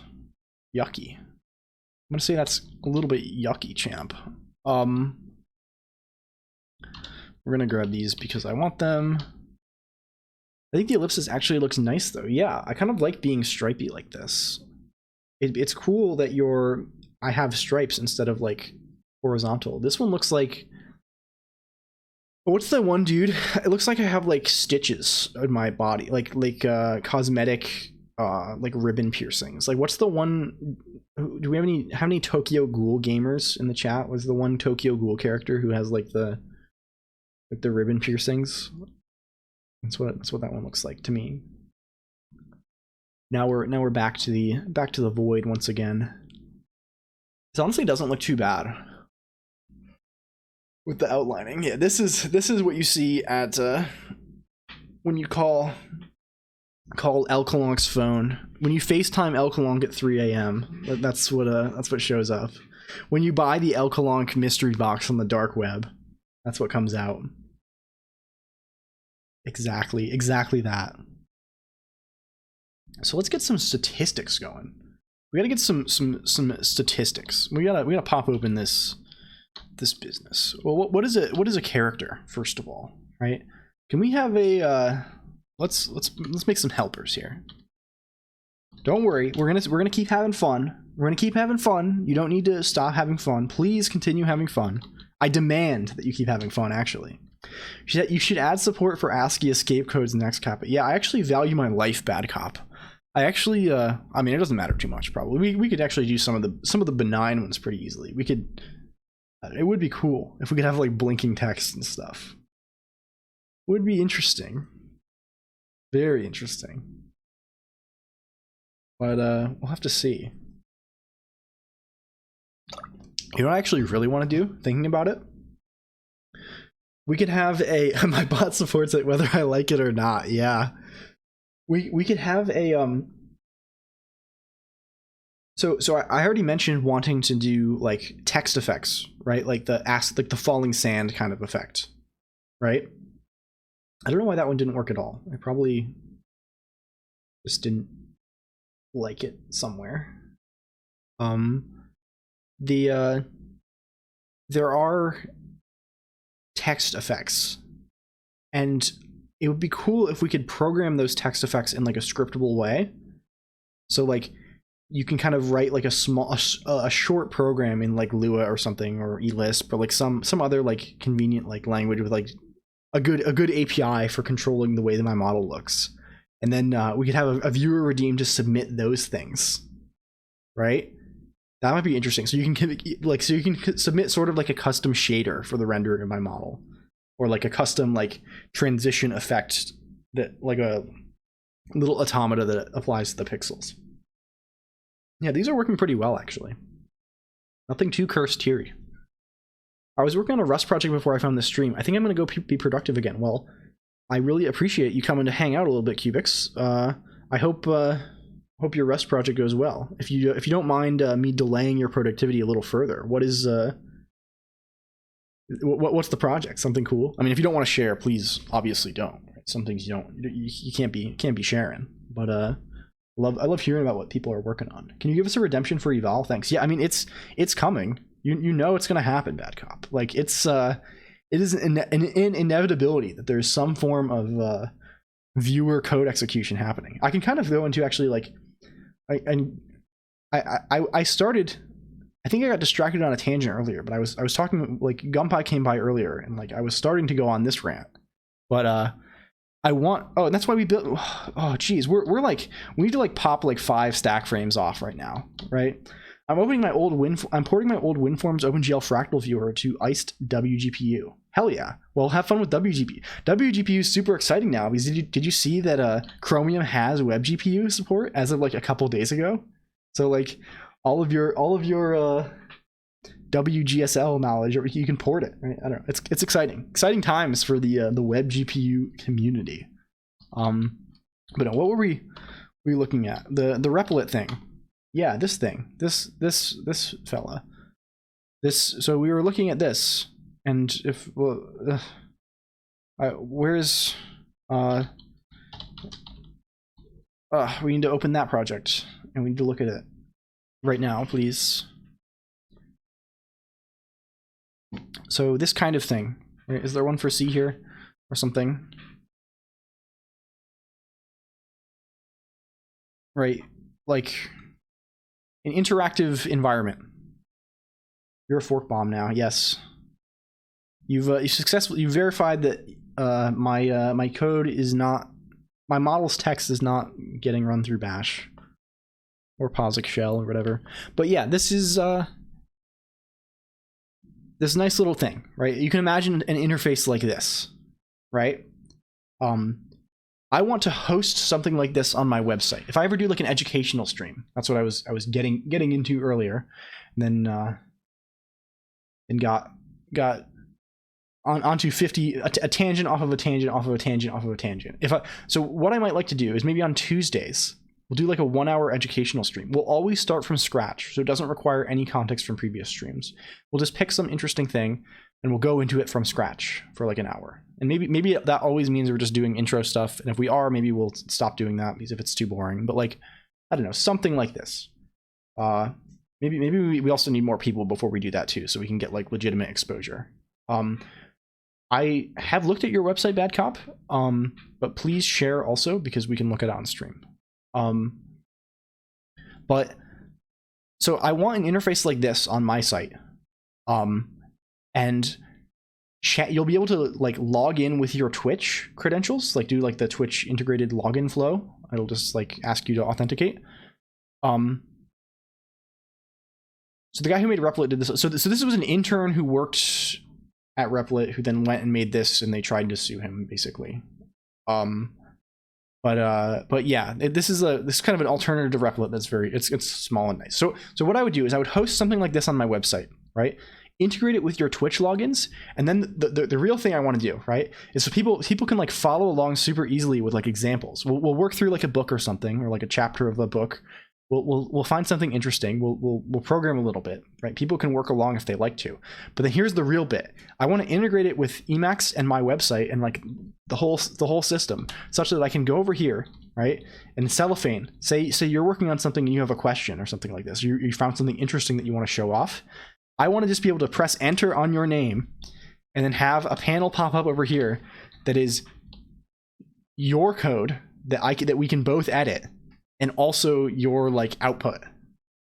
That's the dream, right? As like an educational tool, right? So like super integrated with the stream, right? Like you log in with your Twitch credentials, and then like we can just like see. So I'm like that weird VS Code sharing mode. Yeah, similar to that, only sort of like more like it's less like one-to-one and more to like one-to-many kind of, right? Like you can the real bit is like, and honestly I think like this is a useful idea, and I don't know why like they don't have this in universities, right? Probably just because no one has built it. But like, it seems super useful for like students to be able to like write a thing, and then like the professor be able, like if they have a question, to actually be able to pull up the student's code live and edit it with them, and then also examine their output. But like, who knows? But yeah, if Emacs was an MMO, I mean, that's half of the point. We are building Emacs into an MMO, and actually an MMO RPG. We got to get those RPG elements in there. Everyone loves RPG elements. It's like a positive thing. It's like the god of RPG elements. You see that in every game review or whatever. RPG elements. I don't even know what that means anymore. I've said it so many times it's starting to sound like nonsense. like nonsense. But no, we'll maybe build this. I'm sort of enthusiastic about it now that I've thought of it. I think it wouldn't be that hard. Like the actual like live editing part might be kind of hard, but there are like some existing libraries that do that pretty well that we could maybe tie in with. Like I've used, where is it? This thing, Lubitz. It's not just for Atom. There's an Emacs thing too, and also VS Code, etc.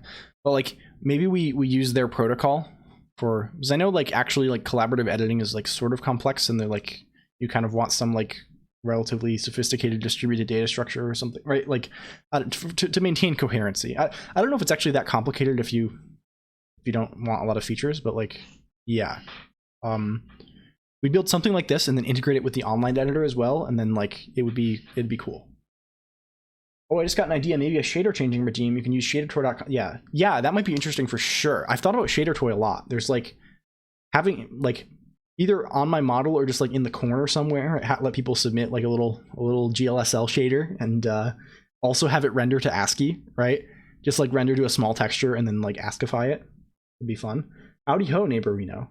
Welcome, Digby Cat. How are you doing? Thank you for the boost. How is life going? Just build it on top of Google Docs. Yeah, indeed. I don't know why those are failing, Tally. What's going on with that?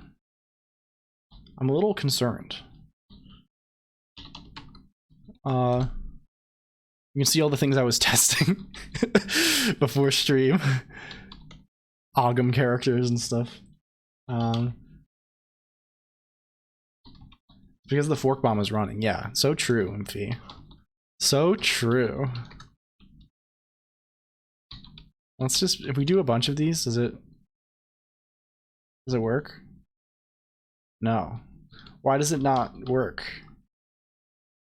Why does it not remove the spaces also? Oh, that's probably happening somewhere earlier. It's kind of exciting. Sort of exciting though. It's been normal. Yeah, I mean normal is sometimes good for sure. Sometimes prefer normal to abnormal. Was that pi? Was what pi? Oh, this fellow? I think this is an Ogum letter. This is, what do I say? Describe char is Ogum letter Fearn. Which Ogum, if you don't know, Ogum is also a cool thing to learn about. It's an Irish, early Irish alphabet. It's written via kind of dashes along a line, and you can write it in all sorts of interesting forms. Right? You can do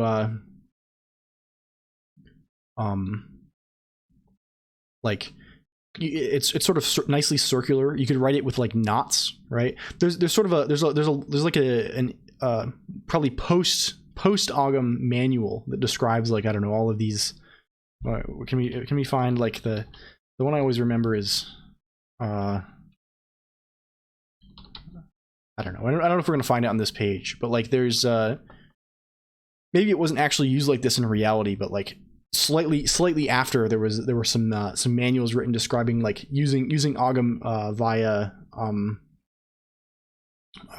like placing fingers on alternative sides of the nose, right, as like almost like a sign language. It's interesting, and the alphabet for it is in Unicode, and it's these things, right? They're either ticks below a line, slashes through a line, ticks above a line, or ticks like on both sides. And also some fancy ones like this character, which is always one of the most intimidating Unicode characters. I'm not even going to pretend to pronounce that. Tally language. Yes, it is kind of a tally language, right? Welcome, Unimi Snink. Unimi Snink. Unimi Snink. Thank you for the follow. It's good to see you. I hope I'm not butchering your name, but basically I said it like 5 times, so I'm guaranteeing that I butchered it at least 4 times. Unimi is okay. Hello. Welcome. We're currently just kind of shooting the shit a little bit before we I don't know, we always kind of shoot the shit quite a lot. Why is this in Unicode, Digby? I don't know why it's in Unicode. It's kind of cool that it is. There's probably something describing the history of its inclusion in Unicode here. I don't know if we'll find that. But probably, I don't know. Lots of things are in Unicode just for like, I don't know. Yeah, here's the history of the Unicode block, maybe. It was added in 1999. Well, we can look at the whole history of the proposal. Let's see the proposal.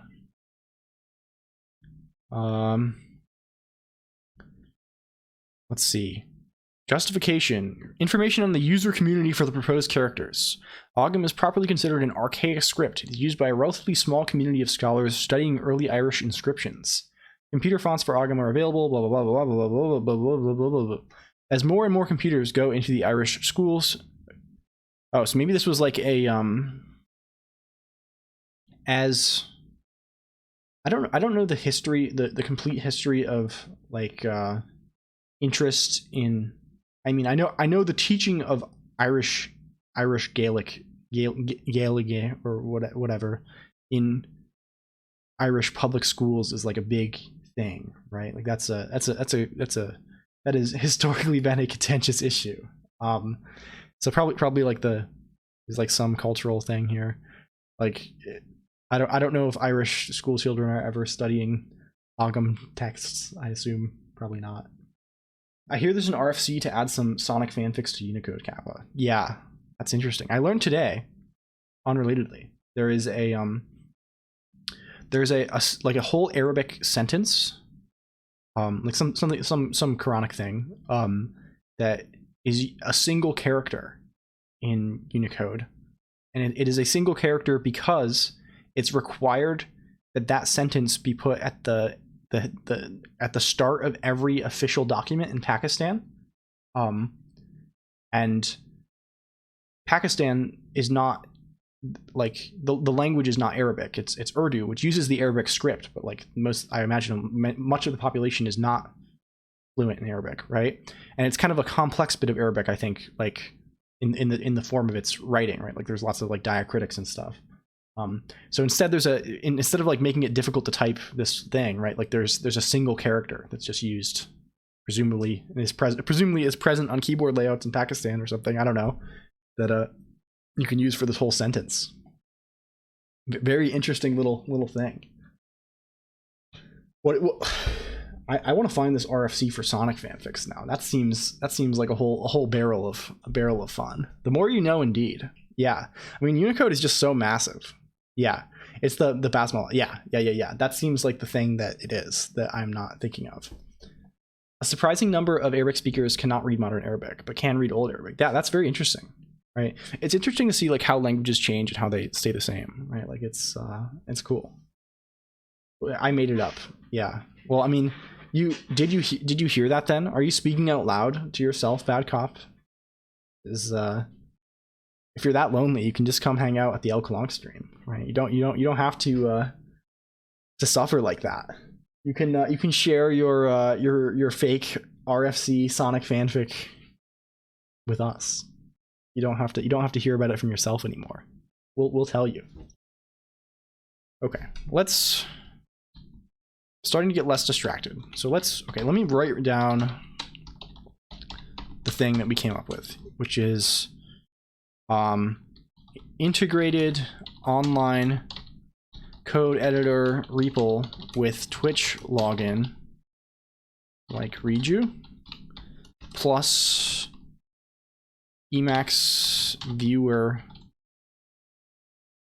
for user code on stream. That's what we want. Something like this. It's a consequence of many Arabic speakers only learning to read at a madrasa where they only teach in classical Arabic so people can read the Quran. That's very interesting. I mean, that kind of makes sense, right?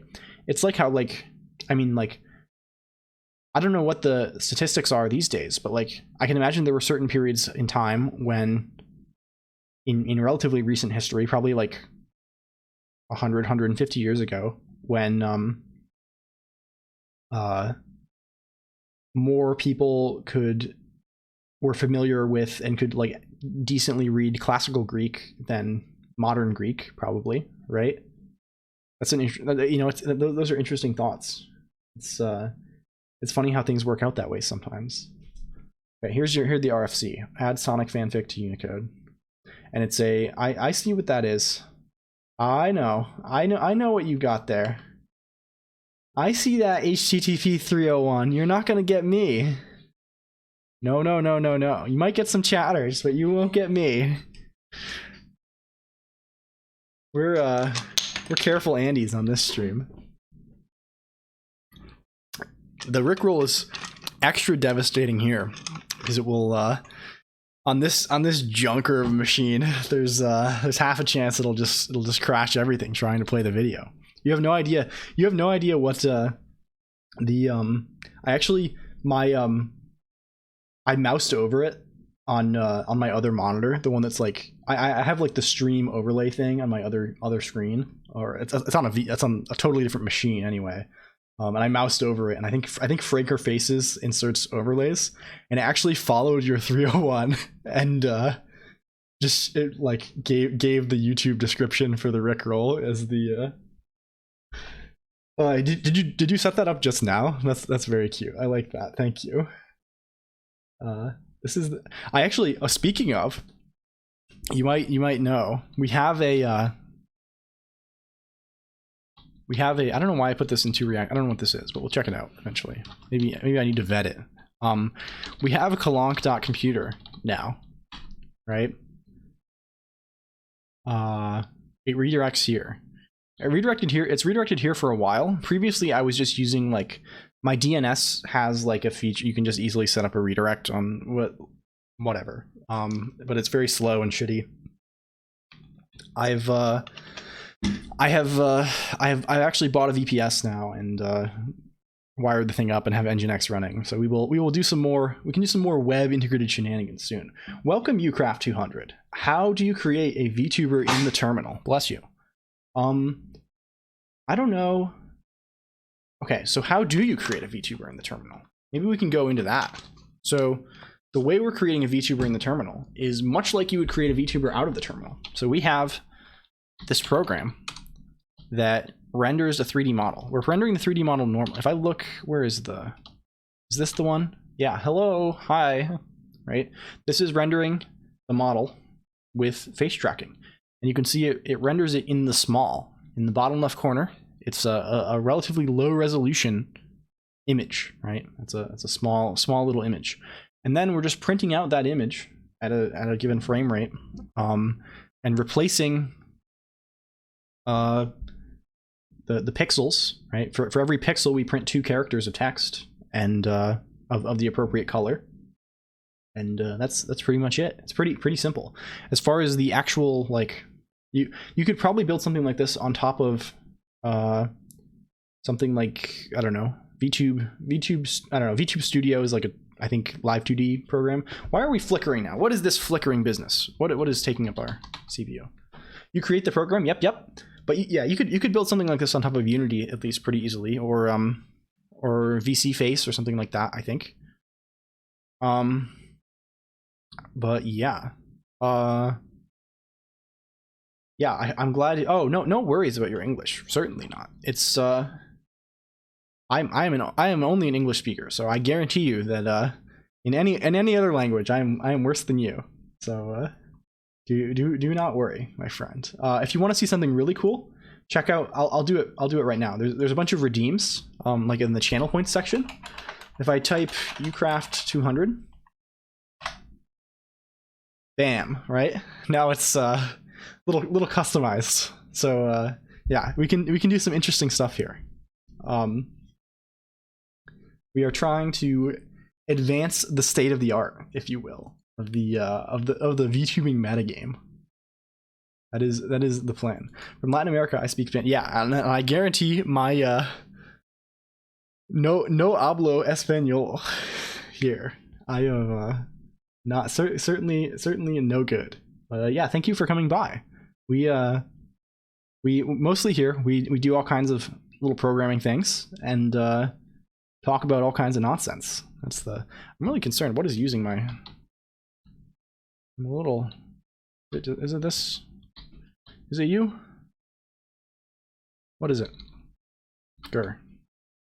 Probably not any of these, but we're fine. We're fine. We're doing okay. We're hanging in there for now. I think the bit rate is surviving. We always have to keep a close monitor. I hate Lisps. Yeah, I mean, honestly, bad cop, not too far from the truth. You know, I see a lot of stuff. I mean, I've been working a little more. I've been thinking a lot about various. Oh, you use BSPM or i3 or what? Oh, we'll do the screen fetch. We already have it open. Here we go. Yeah, this is EXWM. It's this is all in Emacs. This is the Emacs X window manager. So, but yeah, little tiling thing. Man, AI memes are getting weird. You see all this X by Balenciaga stuff? Yes. Digby, yes. Oh my gosh. I really wanted to do a El Colonq by Balenciaga thing, but I don't know. I didn't think of the right way to put it together. Like how do you I mean, I wouldn't do it with AI, obviously. Yo, you got the i5 5200U? Oh, hell yeah, dude. This was hard to get. This was sold out at Best Buy. I actually almost got trampled at Best Buy on Black Friday. It was tricky business getting this thing. Do you know the U.S. government actually uses these to make clusters because they're so much better than even like any kind of industrially available hardware. They use these to make clusters for supercomputing. It's kind of fancy stuff. I think it only really works with AI. You need that uncanny fashion. Yeah. It's cool though. Like, I don't know what I would do. Like, LLLL Colonq kind of has fat cheeks. We got some thick cheeks. Big puffy cheeks on this channel. But like, what's the Balenciaga look? You really like hollow out the cheeks, the high cheekbones, the head turn. Like, what is it? That's LLLL Colonq by Balenciaga.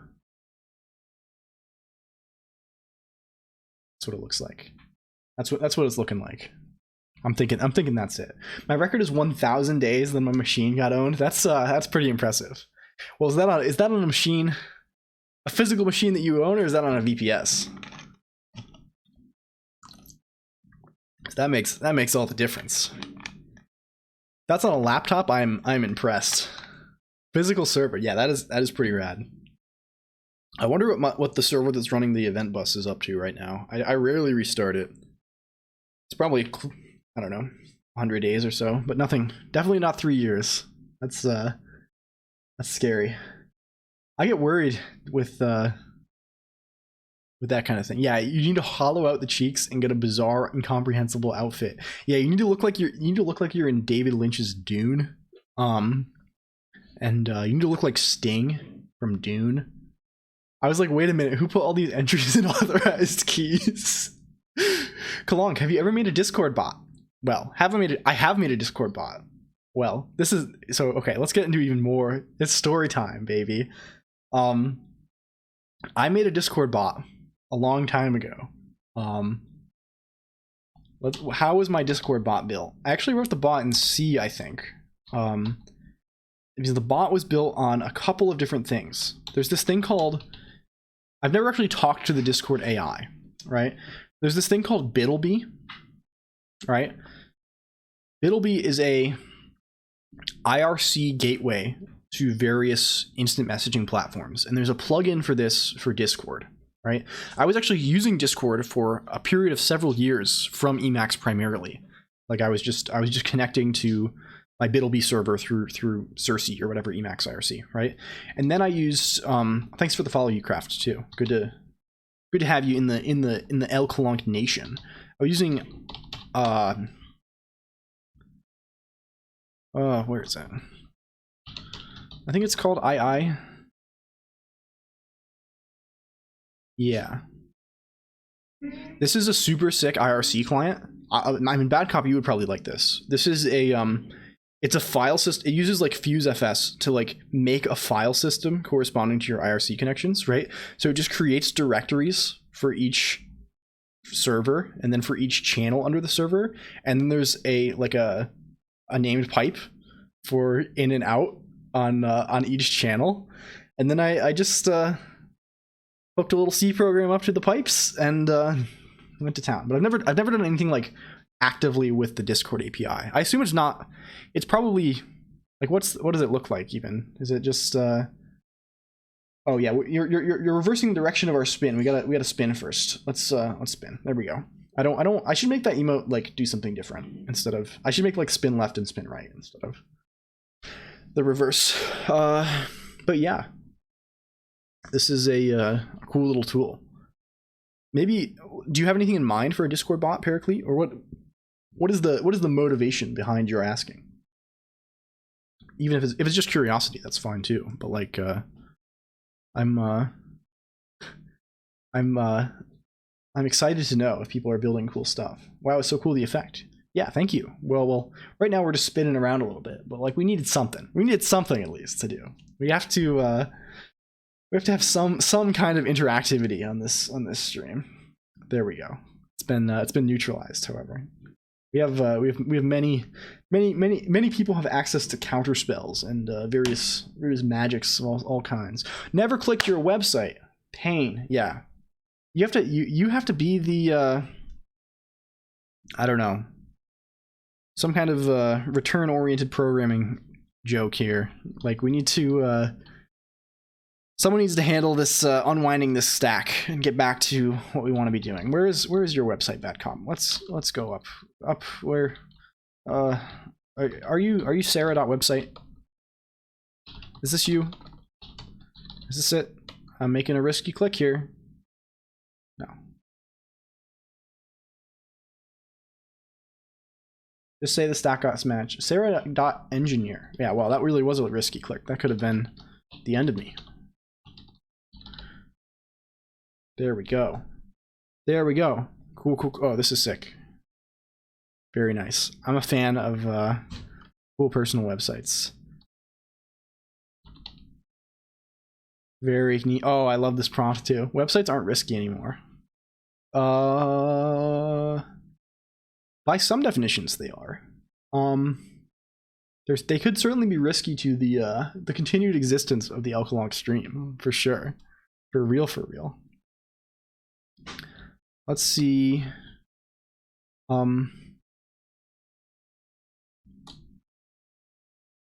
Wow, this is trying hard. Is this all custom? Like if I, yeah.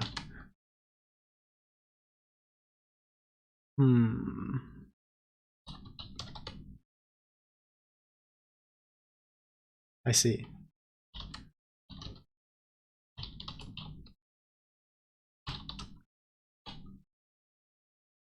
Very cool. Very cool. Very, very cool indeed. This is kind of exciting. I love this.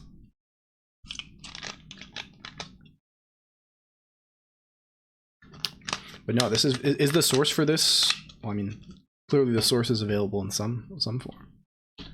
Is there a link for the source here? Definitely not root. I love that. Yeah, this is super. This is one of the best ones I've seen for cool personal websites. Yeah, send a link. This is awesome. We should. I want to know what are you using for the Also, welcome Kinmoop.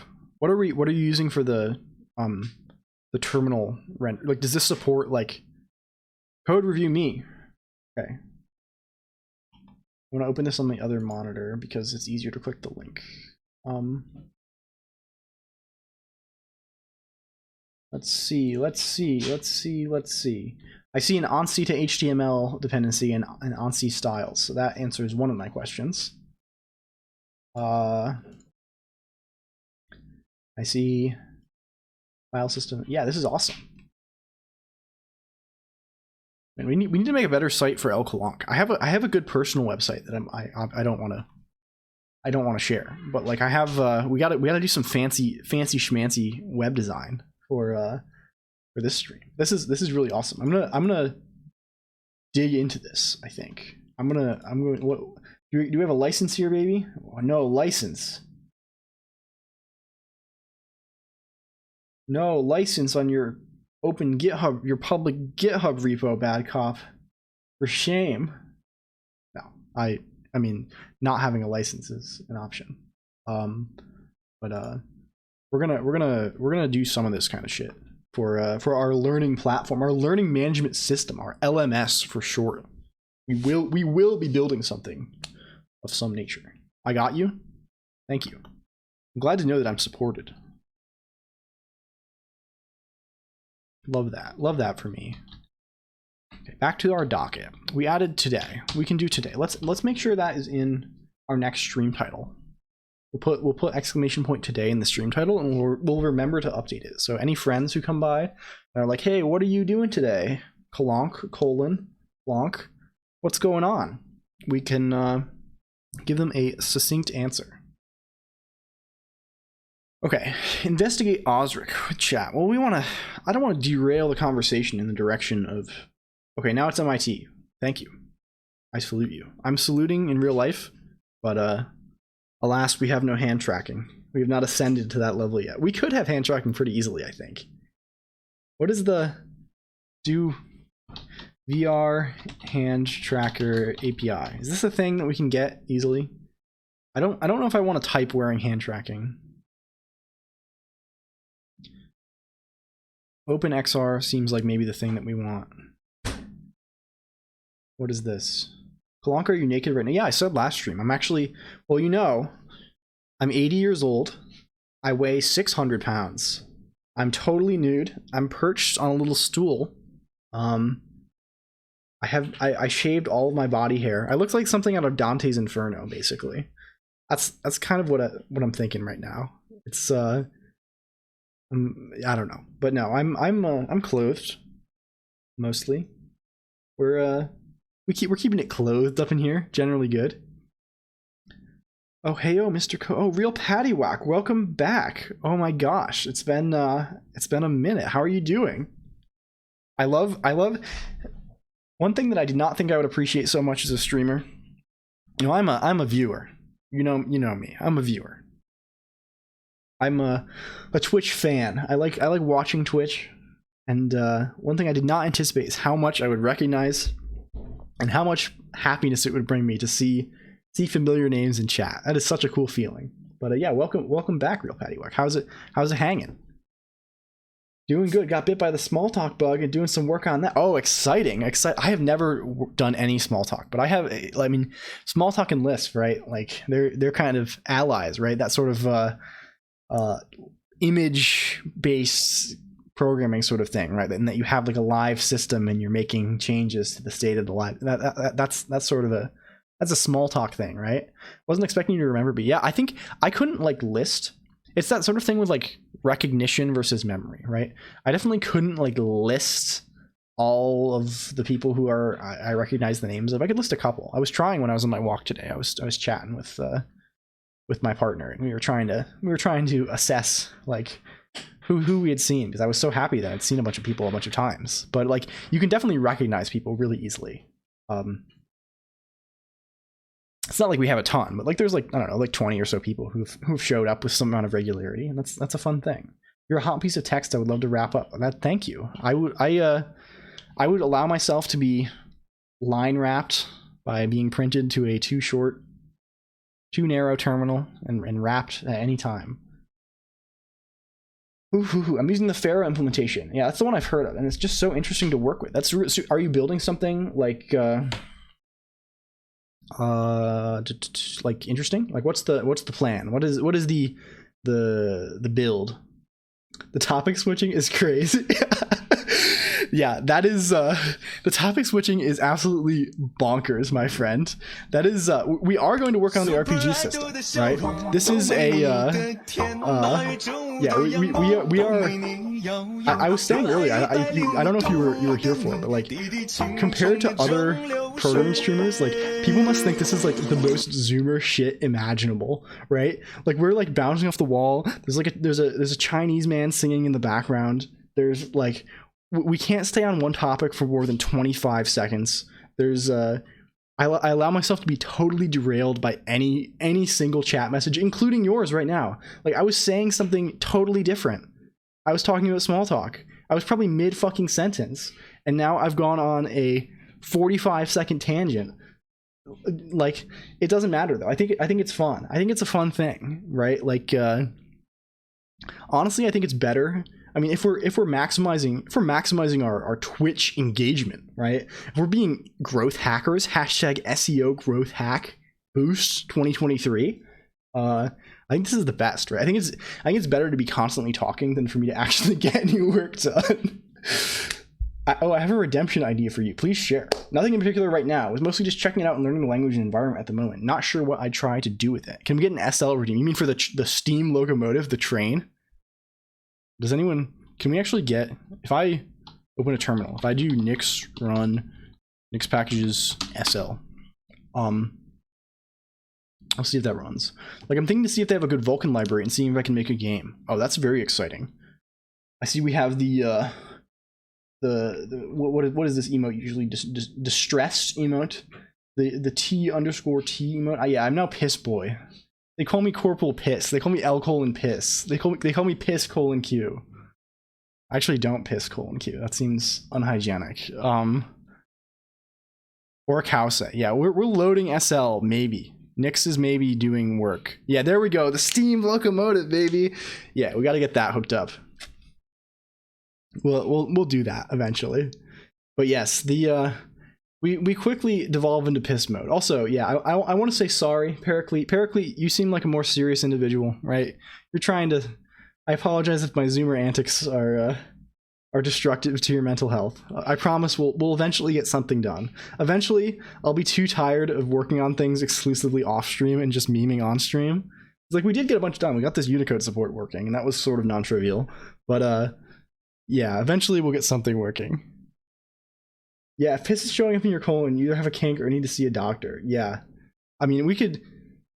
I've seen some real crazy shit in the tags of those Final Fantasy XIV fan fictions on archiveofourown.com, and I mean, people can live their life, bro, but not sure some of that shit's healthy. My whole stream used to be Tmux, but it got too annoying to use. Yeah, I mean, we're not giving up on the Emacs. This is the stream, right? I'm sorry, it's over, right? This right here, screenshot, click. This is the stream. This is all we got, and we're gonna do with it what we will. We are going to change, eventually. This thing right now, the Colonq's face pane, that is just a terminal right now, will eventually not just be a terminal. It will be a blank window that, and the model will be on an overlay so that we can display things all. Like I'm just gonna make the. I'm going to display the whole, I'm going to like chroma key or color key the whole like OpenGL window. Got to the point where we were nesting Tmux against Tmux's widget. That seems hellish, yeah. I was in Tmux, I was a Tmux fan for a while. Never, that gets a little scary, right? When you have to like, I don't even know how you send the Tmux key to the inner Tmux, but I'm sure there's some horrible sequence of pressing 4 buttons at a time that you have to do to make that happen. And, I don't want any part of that. I don't even want to be adjacent to that. It's not bad if you set a different prefix key for the outer Tmux. Yeah, I mean that seems like what you'd have to do to be any sort of anything approaching efficient. Okay, stack unwind. Okay, we've discussion. Back to what are we getting back to? Real paddywhack. Seeing if they have a good Vulkan library and seeing if I can make a game. Are you a Vulkan? Are you a volcano, a vulcanite? What is the word here? Like I am actually trying to get familiar with Vulkan right now. I'm kind of excited about that. I rendered my first Vulkan triangle between last stream and this stream, and I was very excited. I'm sort of slowly porting my existing infrastructure to Vulkan maybe, and that is something I'm gonna change this out of yellow mode because I'll change it to those guys from Star Trek. There we go. But yeah, those guys from Star Trek, exactly. For real. But yeah, Vulkan's kind of cool, but it also takes like 400 lines of code to render the one triangle, and that's exciting. But WGPU though, yeah, I would use WGPU, but I also just want to like learn Vulkan, right? It's more so just like I want to get comfy with Vulkan. I'm doing it in Rust. I'm using Volcano, which is like a slightly higher level binding, but like I don't know. I want to get comfortable with it. I want to figure it out, you know?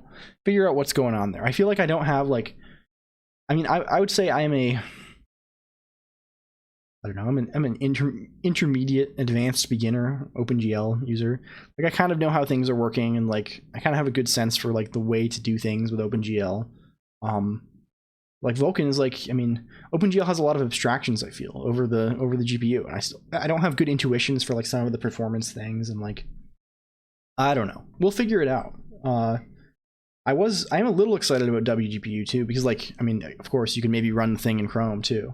I want to make, so my dream like game dev experience, I mean, maybe this is a little too ambitious, but I want to have maybe I want to have like a nice native engine, and I want to have also a nice like WebGL engine. I probably wouldn't use like full on WebGPU yet because like the support is more limited, but just like a really robust, nice WebGPU thing. And like for like, I don't know, I'm interested in the browser as a game distribution mechanism. Sorry, I just got done listening to my dad rant about how much of a how much the TNG era circle jerk S3 of Picard is turning out to be. Yeah, I don't know anything about Star Trek, but one day I will. Got the Lisp cord. Is this a Lisp Discord bot? The browser is the new. Well, Emacs is the new OS. Some of us disagree with the browser, but browser fills the role for many that Emacs fills for me. This seems really cool. For sure. We'll build something. Yeah. So okay. So what are opinions on Discord? What are people's opinions, right? Because I'm sort of like, I end up using Discord a whole lot, but like I'm let's do a poll. I want to do the poll thing at least once because I like doing the poll thing. Fig create poll Discord. Okay. Yes. No. I don't care. Like, do people like, if I start doing more stream features on Discord, right? I mean, I will certainly always do more features on the stream just because I want the stream to be entertaining to watch more than anything. Like, that's kind of that's the number one prior, right? Putting on a show and being a goofy little clown in front of all of you. The clown of Emacs, the new official clown of Emacs. Like, what are opinions, right? I don't love Discord, and right now the Discord is a pit, right? It's just it's one chat channel. It's usually full of people posting animated GIFs. It doesn't really. Oh, and we'll do the thing in case anyone's not in the Discord. Here's the Discord. It's you talk about the computer. It's I don't know. We talk a little bit about the computer sometimes, and mostly I announce the stream. But yeah, I could do like more integration, like the RPG stuff maybe, but like I don't know if it's worth it. We'll have to see. I sort of want to be able to jump ship if necessary to like a Matrix server or something, and like not be too tied into the Discord grind set. But yeah, you should set up Browsh to play Twitch clips inside your terminal. That sounds exciting. Browsh is the cool one, right? That like runs a like Firefox instance. Wouldn't you want to make a Discord bot that incorporates your RPG ideas, since Discord is more accessible than Discord? Yeah. So okay, so that's what I'm thinking of, Paraclete, right? Because like, I'm torn, right? Is the thing, right? We could do it on Discord, but I also don't like the sort of like clicky Discord thing that tends to pop up, right? Like the RPG thing, I sort of want to like be like a goofy stream aid, right? Like I want to build like, well, I mean, the long-term goal is I want to actually run some RPG sessions in a semi-automated way with chat, like maybe as like with like chat and like I don't know, Chat GPT or something as players. Right? It's not some goofy ass thing like this, right? But it's ultimately in service of like making a funny broadcast, right? This strange little Max Headroom thing that we all do together once a week, right? This is I would like this to be an entertaining thing, right? And I would like to be entertaining in ways other than like, I mean, there's a certain amount of content we can get out of me goofily arguing with chatters and discussing like but I don't know, like, I mean, certainly if we wanted to run like a serious like play by post, right, like asynchronous RPG campaign, which I have done in the past for sure, I think a Discord bot would aid in that purpose, but I'm not sure if that is the correct thing to do here. But we'll figure it out. We will suss it out. We'll sniff it out. But maybe we should have some level of automation in the Discord, right? Maybe like some amount of like querying things. Probably certainly should automate the stream announcements. I don't know. We'll see. There's more we could do. I want to balance it's a fine line between like too much, and also I just like don't check the Discord too much, and I probably never will, right? Like I don't know. I don't like being on the chat. I don't like chatting. I don't. We'll see. It's a whole thing. I'm going on too long at too much length about this bullshit. Okay, we need to rewind the stack. Have we resolved all active conversations? I think we have to some degree, right? We've figured out some of what we're talking about. I think it's time to. Okay, this is sick. This thing sick. Hasn't been updated in a while, but still seems very cool and probably still works if we update it a bit. Maybe we'll base... What does the Discord API look like? Let's check that out a little bit on stream, and then we'll go into other things. Need to get some water. I literally like talk nonstop, rapid fire for like 30 minutes, and just totally forget to like eat or breathe or drink or do anything. What does this look like? Is it? I imagine it's relatively uncontroversial. I need to deslug as well.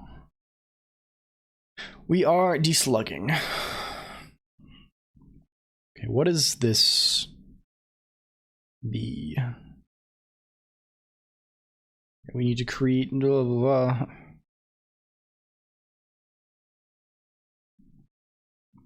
I just want to know like what the endpoints are. Do we just make HTTP requests? Is there a WebSocket that we need to open? Take sip. Yes, thank you. We've exhausted our supply of S Pellegrino. We're down to regular water.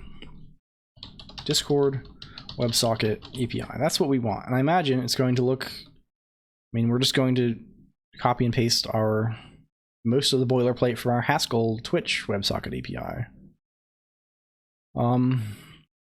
Okay, yeah. 2 core layers. REST API.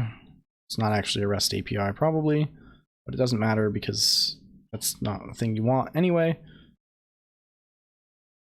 All kinds of authentication stuff. Okay.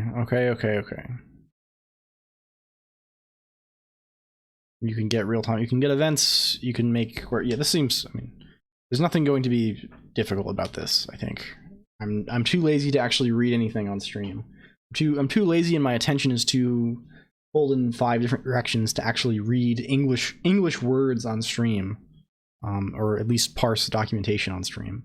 But this will not be difficult. This will not be a thing that prevents challenges, I think. Okay, where were we going? We wanted to see also. Would this present challenges? Can we have tracking? Is the OpenXR toolkit thing that is... I don't know what OpenXR is. We wanted to see if we could do hand tracking using, I don't know, something. That seems like maybe the thing that we want. This API from our boys and girls at Kronos. We can get maybe some kind of hand tracking API here. I don't know. Again, this is too much for me to read right now. But we will investigate. You better believe that we will be investigating. What's up next? Okay, what is next on the list of things that we need to unwind? We wanted to look at Osric.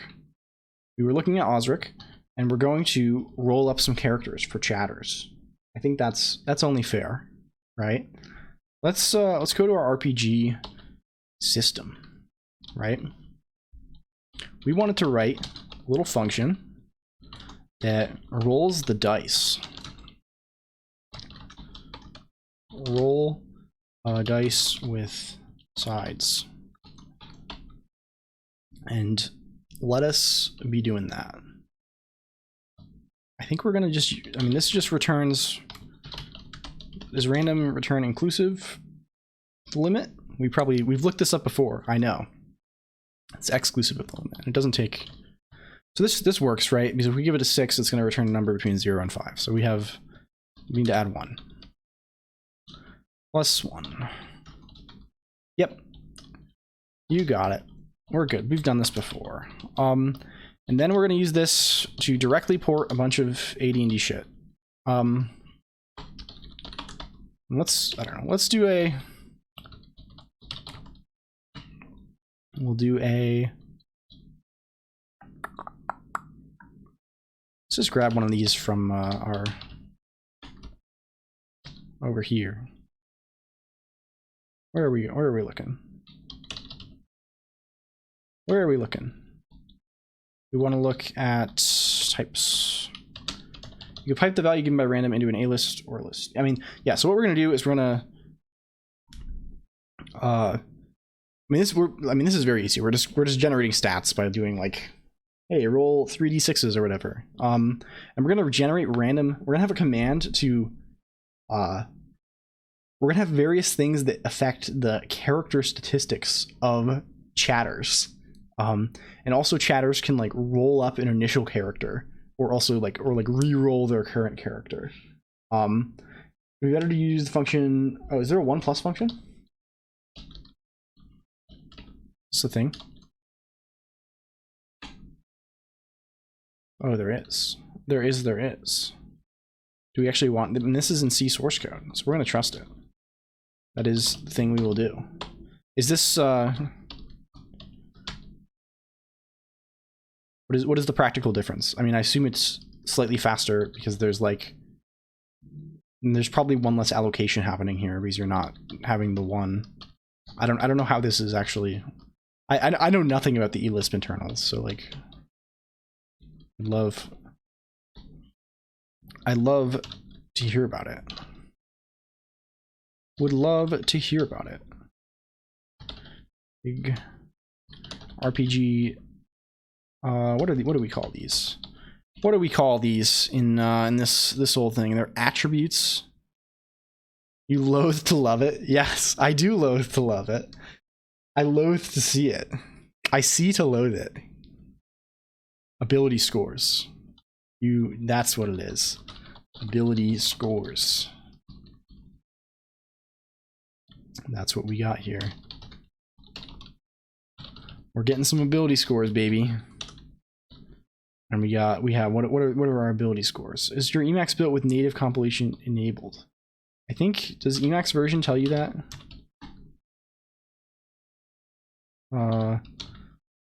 Emacs native comp. I suppose I could probably just check. I mean, it doesn't matter either way, but I'm just asking in terms of how do I tell? I definitely run it on my main machine. I don't know if I run it on this machine.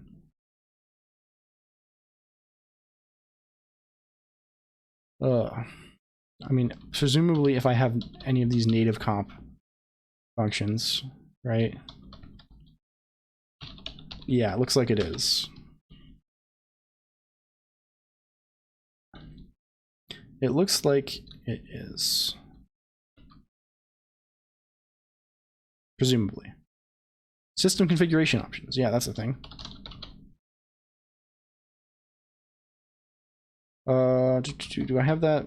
I don't think I have this.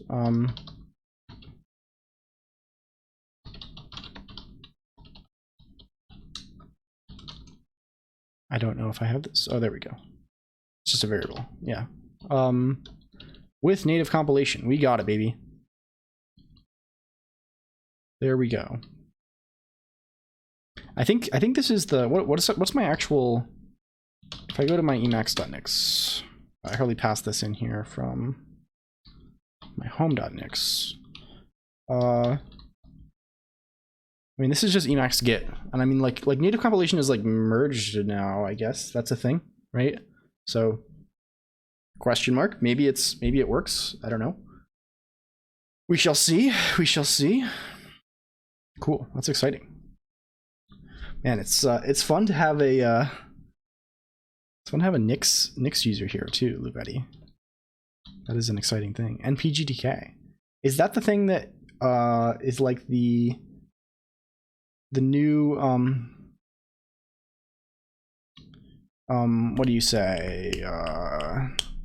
Sure, yeah, the does it like is normally the Emacs GTK thing, or in the past historically, right? It's just like used like GTK to get the window, right? And like from like I don't know. I don't know anything about the actual like the doings of GUI Emacs. I guess plus is fine, but in a way using it for just adding one could be considered redundant. Yeah, I mean like clearly if there's a function defined, there's a built-in C function for it. I mean there's probably some. I don't know.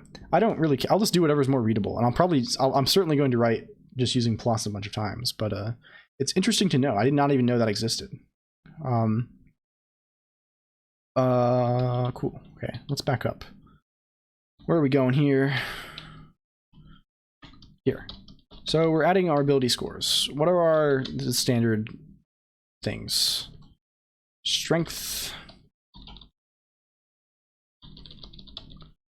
dex con int wiz cha.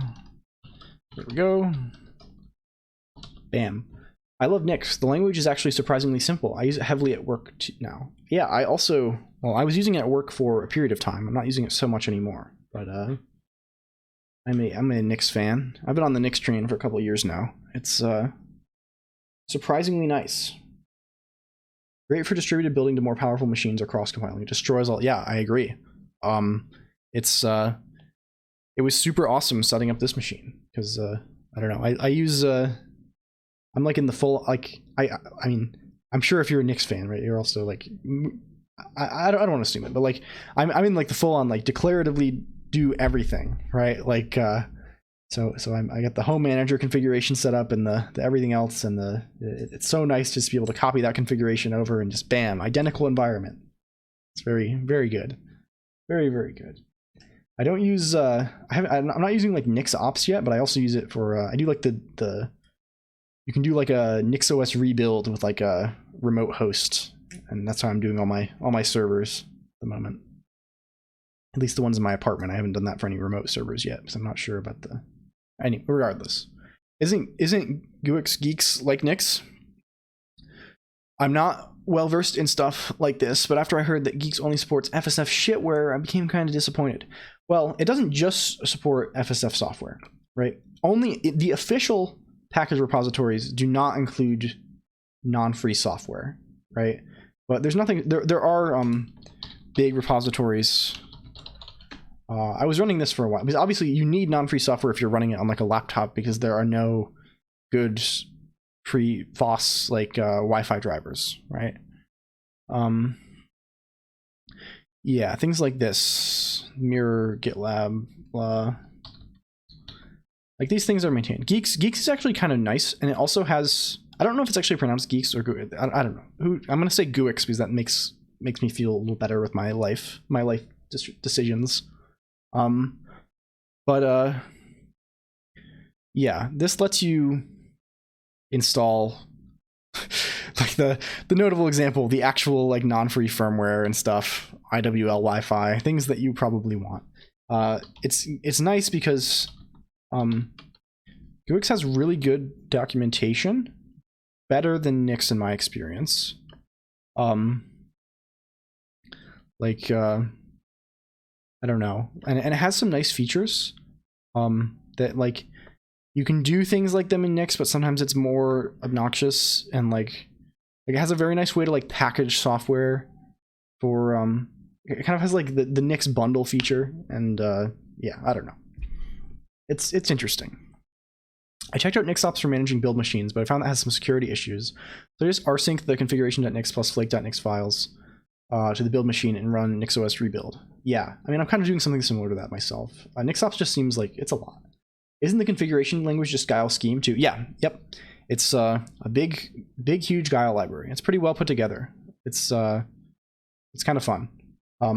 If you want like I was running this on a laptop for like, I don't know. I only used it for like a year before I went to NixOS, just because there were more packages, I guess, and I got frustrated with various things. But like, I was maintaining a whole lot of my own packages, and I was like, this sucks. But it's if you want like a completely Lisp system, it's a good way to go, for sure. Honestly, I still don't know the difference between Nix flakes and the normal packages. So okay, so I mean, here's the best of my ability, right? Like, Nix is a programming language for describing package builds, basically describing software artifacts, right? But you still need some way to distribute the Nix code itself, right? So fundamentally, what most people consider like the Nix package repository, it's called Nix packages, is this gigantic, it's a big, huge GitHub repo that is a collection of Nix expression. Ultimately, it builds a single Nix expression that is like all of the packages, right? A big record of all the packages, and you can reference them. But like you need to get that expression somehow, and you need to evaluate it. And also that expression also has versions that change, right? So like how do you do that?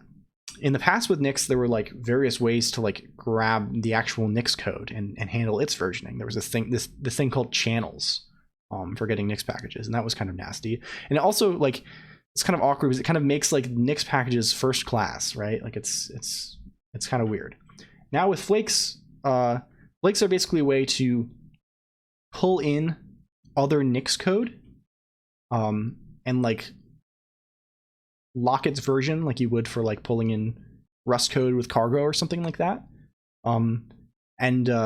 Yeah, like Flakes are sort of like it's package management for Nix code itself, not for the actual software that Nix is building. If that makes sense. So like for example, if you want to use like I use for Rust a lot. Yeah, it also lets you cache things more easily because you're pinned to like the complete all of the inputs for Nix.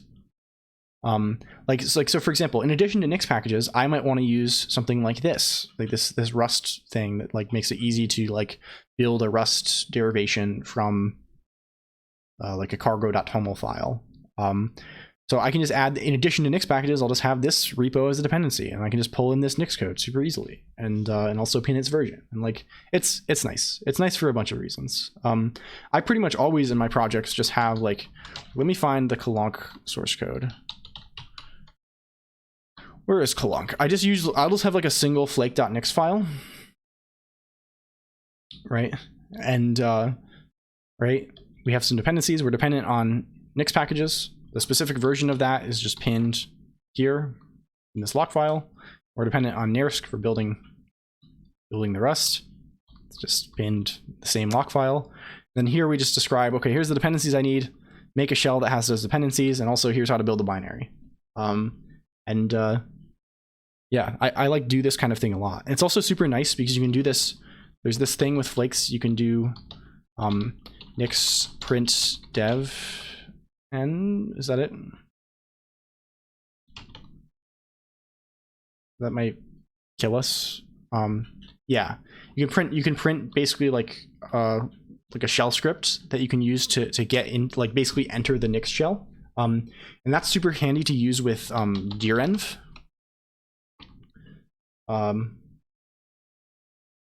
This is like direnv is basically a thing that you can to automatically enter environments in certain directories with your shell, right? So when you enter a directory for your project, you automatically like activate a Python virtual environment, for example. And this is super easy with Nix Flakes. You can just like evaluate the Nix print devenv thing, and that works super nicely. And also it works with Emacs because Emacs has this cool a kind of integration with that. So even if you're using like the Emacs shell or like not using a shell at all, you're just like navigating to files within Emacs, you can still have all your environment variables changed correctly and like have things added to your path when you enter folder. So my usual workflow is I'll just have like a flake.nix and one of these like a direnv rc file.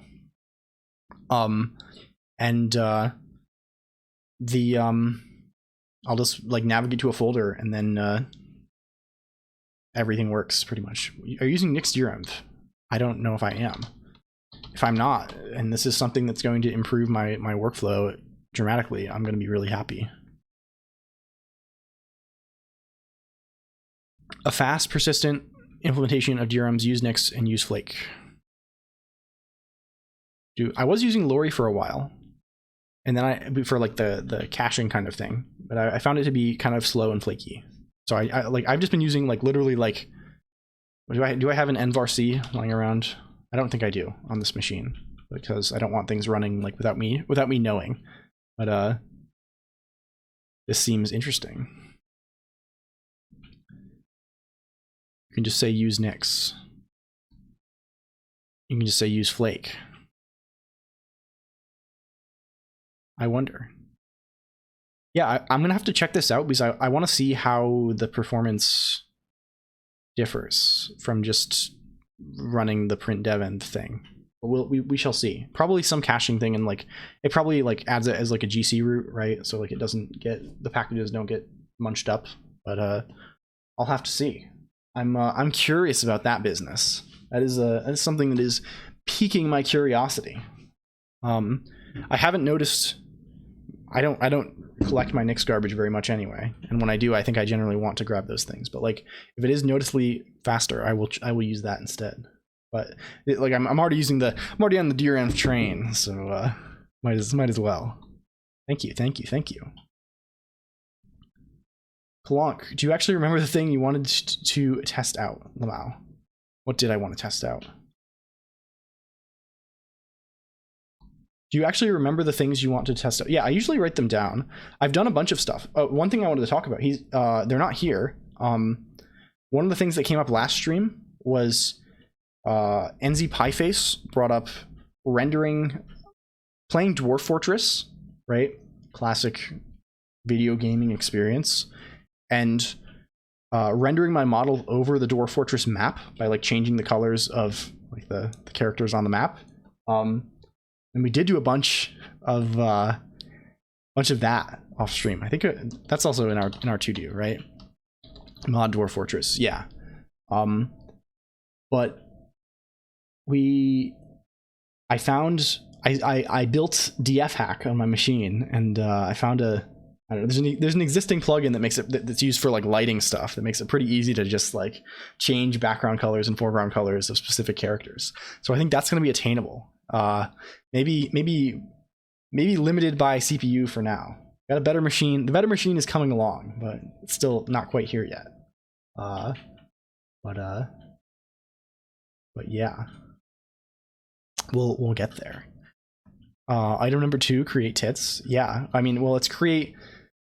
Digby Cat, friend of the stream, mentioned the Twitch integrated throwing system, which was the thing that lets you throw fucking whatever rotten fruit, ideally, at the streamer when they totally bomb their impromptu stand-up session. That's an IRL project I've been working on for a while. Well, good luck.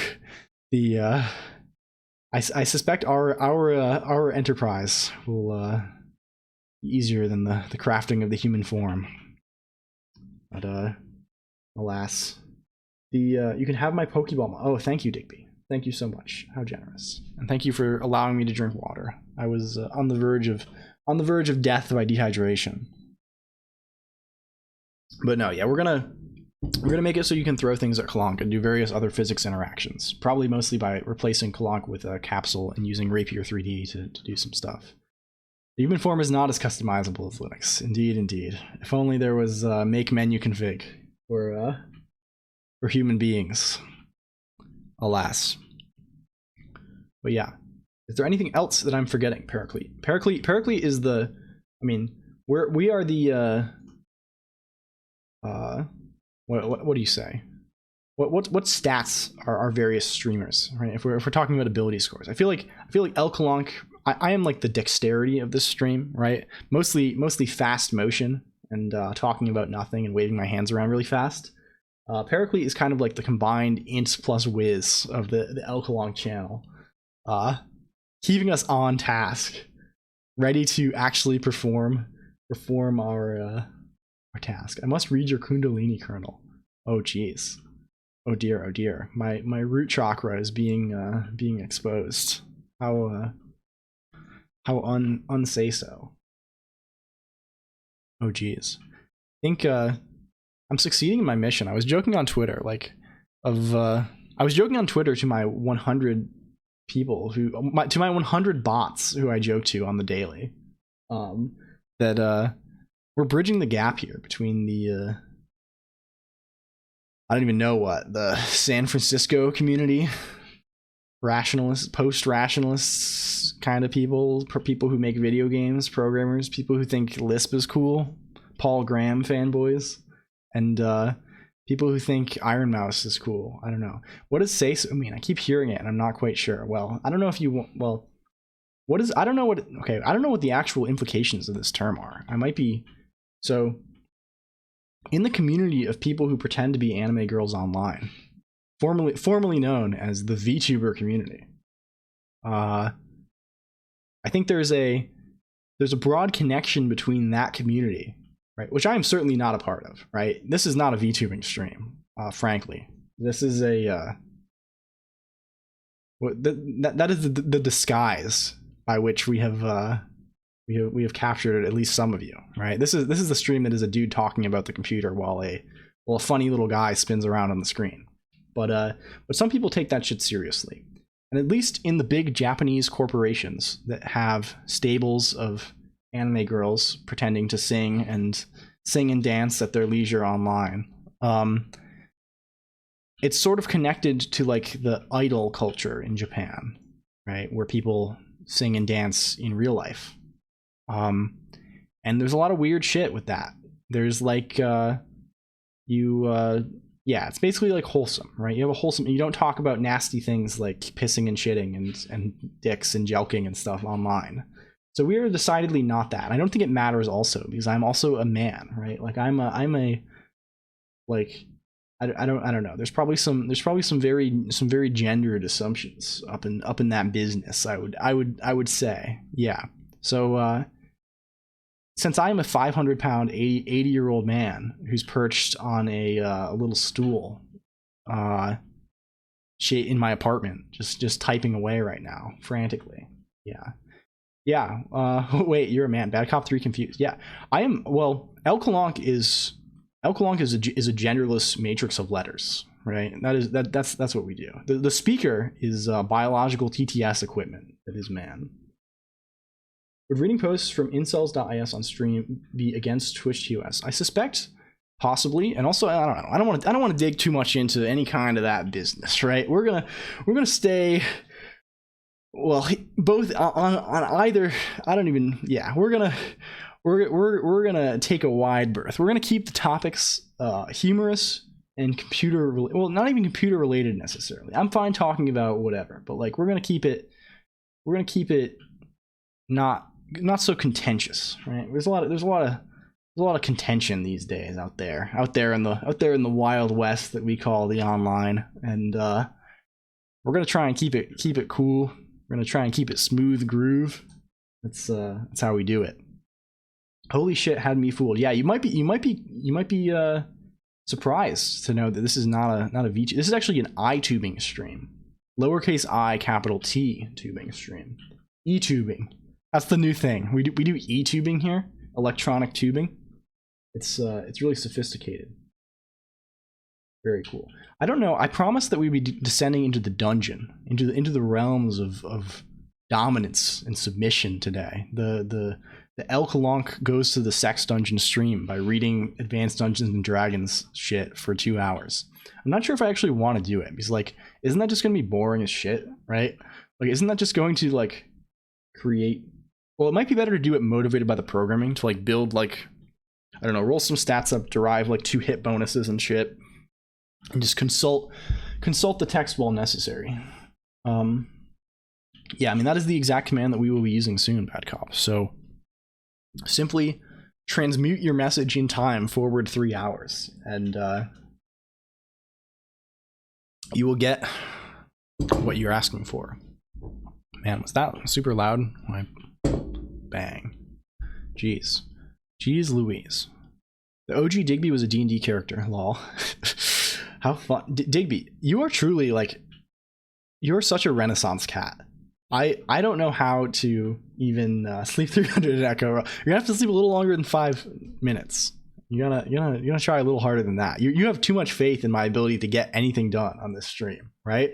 We're not getting it. The chat, like the rate at which we get things done, inversely proportional linearly to the activity of the chat room, which I don't mind, right? I don't mind. I love having people here to like talk. Like the first couple of streams I was doing when we went 3 hours without a single chat message, we got a whole lot done. I was that's like Adderall for your brain, not having anyone talk to you. That's why programmers are the way that they are. It's like it's literally meds. Waltrud, yeah, better. Just that's the Erlang approach. I don't know. Maybe that's too much. Gotta set up that emote only chat. But then I'll get distracted by your emotes. You doubt me too much, right? I'll be like, this will be like reading tea leaves here. We interpreting everything. Let it crash. Let it crash. Exactly. What is? Oh yeah. So what we were gassing up Digby a little bit.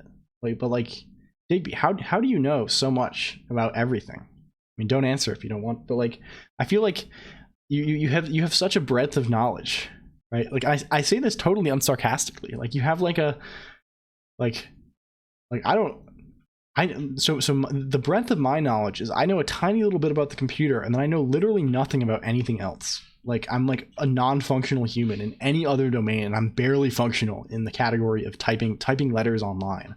But like you have so many, you know so many things. What is this? This is insane. It's so intimidating.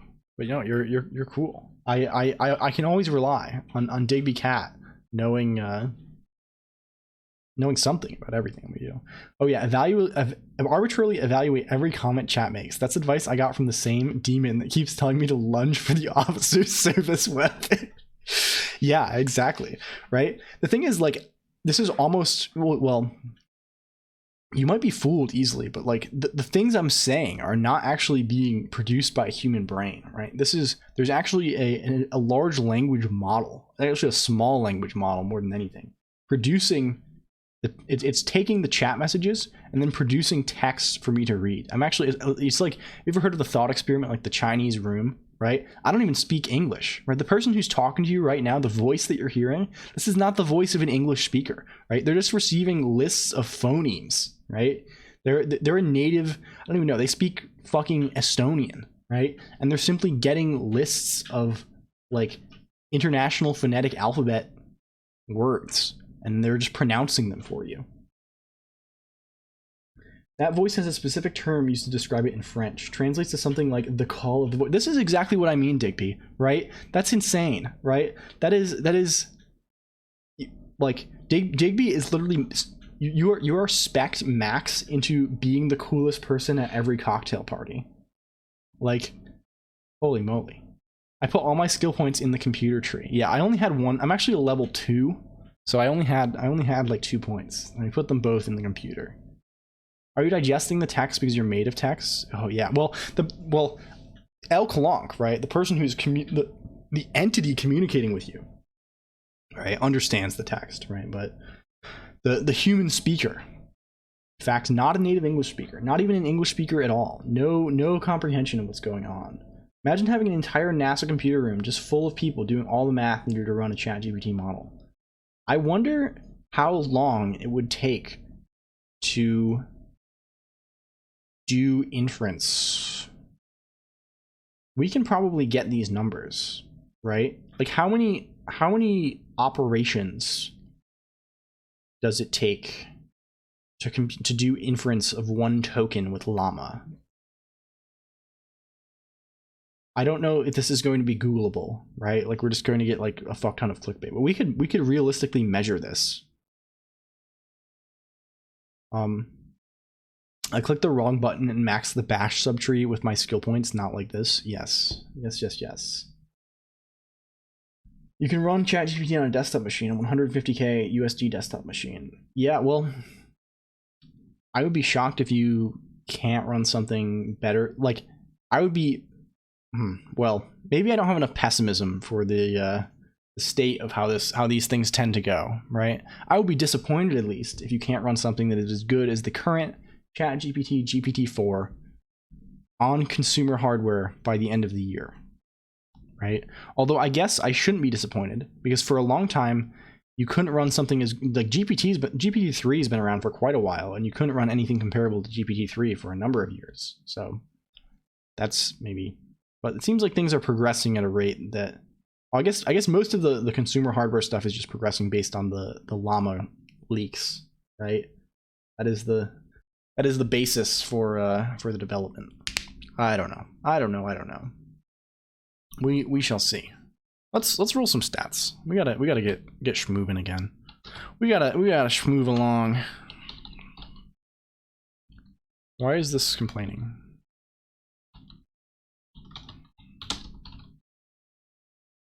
We gotta go. Where blah. CLib.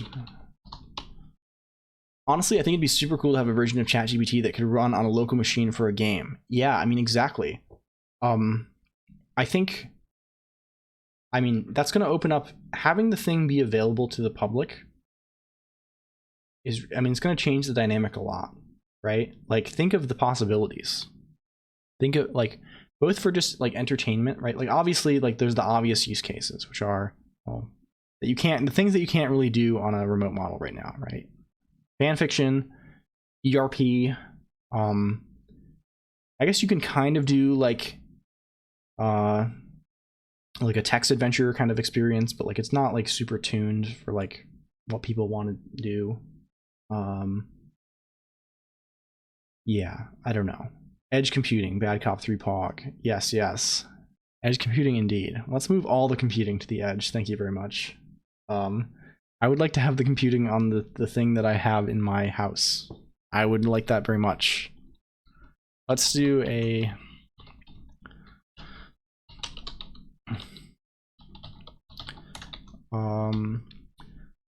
like IMO, tech like that is never going to replace hand-authored content, but I think it could be great for filling in some of the less important filler content. Oh, so you're a Web3 fan, Cap? Yeah.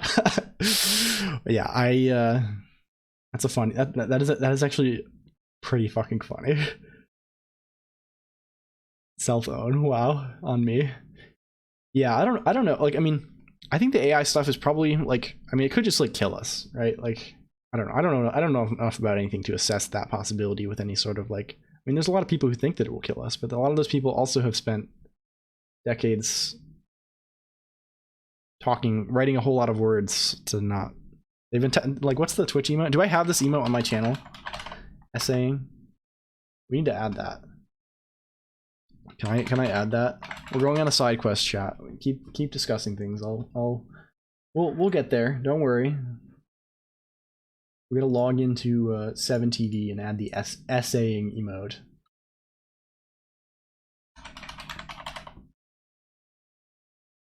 Can I add this? Use emote. The LLLL Colonq channel. That work now? I don't know if we have any 7TV gamers in chat. I don't know if it fucking works. It doesn't matter. But yeah, that's the state of the AI alignment research community from my perspective, right? A whole lot of time has been spent writing a whole lot. I don't know if it's actually any kind of meaningful thing at all. Yeah. Especially if there's a way you could integrate it into a neurosymbolic kind of setup that can better understand the context it's working on. Yeah. I think that would be very cool. Any kind of like, well, I don't know. I mean, this is a Lisp. We got a lot of Lispers here, right? We probably have a lot of people who are interested in like symbolic AI, right? The pre-AI winter AI that is not based on quote unquote machine learning. I mean, it's certainly lost in terms of functionality by this point, but like, oh, what a dream. The dream of expert systems and that kind of thing. Cold War AI. Interesting stuff. Symbolics, Lisp machines. I don't know. I kind of, I sort of have like a feeling. Maybe this is an incorrect feeling. Like, probably a mix of things is doable. Okay, so one of my long held things that I have fucked around with probably no less than 4 or 5 times over the course of the last years has been, I'm interested in procedural text generation, right? There's lots of people who are interested in that, right? There's this thing, you know, NaNoWriMo, right? There's National Novel Writing Month in November, right? Strange how you don't have electric pair mode activated. Yeah, I don't like it. I don't like the I don't know. I've just never gotten used to it. I don't like anything that inserts characters other than white space.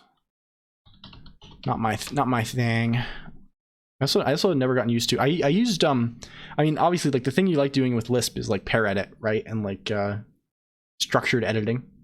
I was using like something similar to that for a while. Like Lispy, I think it's from the guy who wrote like Ivy. The completion framework. I don't know. Haven't gotten used to it. I was also playing with structured Haskell mode for a long time. I just like editing my text, man. I don't know. I don't I never feel like it's so much of an obstacle that it's like frustrating me, I guess. But yeah, Nano Genmo, right? This is what should be flooded with AI, Digby. This is for the past 10 years. You write code that generates a 50,000 word novel, and of course, many of these, like most of these, are very, they're extreme stretches of the word novel, right? Like the same word repeated 50,000 times, or like some small, like they're not super. Like let's look at like 2018. Do we have any submissions here? I think they're submitted on issues usually. Like, I don't know. This is a PDF generated from Microsoft Word. Yeah, this is this is like Markov chain to your text, right? For many words. What does this look like? Yeah, something like that. I mean, it's basing things off of Google Books, and there's probably some kind of like, yeah. It parses the thing. Yeah, that seems like the right thing. But yeah, this is an interesting thing. I've thought about doing this in the past, and one thing that, I mean, I'm a greedy little bastard, right? I don't like to work. I don't want to work at all. I want to get money for free. So one of the things that seems to me, I'm going to share this with you. I mean, I promised you, members of the LLLL community, equity holders of the LLLL community, I have promised you that I will share you my top money-making secrets if only you buy my course. I'm fucking around, but like, it seems to me like there is an extremely, okay, let's go back a little bit. Producing, at least the assumption I was working on, was that producing written content with the computer in a generative manner, right, like procedurally, is easier than producing visual content. I don't know if that's true these days, right? Like, we have Stable Diffusion, right? And that's like easy, right? Like but like, it seems to me at least that the process of generating text is not so bad, right? Like, that's something that's workable, right? It's less, not so complex, right? Easier to automate maybe. But how do you make someone pay for something, right? There are various ways to motivate someone, right? Various motivators, but like a big motivator, I think, for a whole lot of people, right, is sexuality, right? I think people are sometimes very driven by that, by their desires.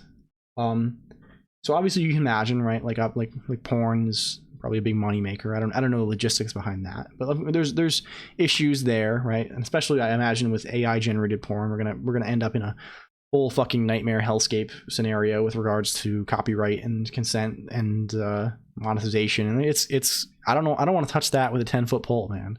But let's think about other things that people are driven towards by their sexuality. That's a written content, right?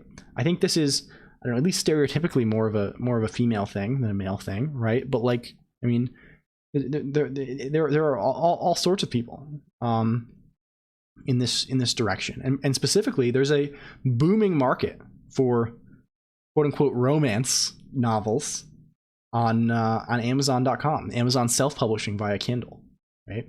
Huge market. There are tons and tons and tons of these things, and they're mostly like, they don't have very good prose, right? They have serviceable prose telling stories that are fairly formulaic, right? But people buy them not because they're the new literary classic that's exploring complex ideas. They buy them because they're horny for it, right? They gotta fucking come, right? Like that's so there's a market, and it's kind of a captive market, and it's a market that's sort of influenced by human biology, which is the best kind of market to have, right? Like, it's like selling cigarettes, right? You want something that people are kind of biologically motivated to buy, right?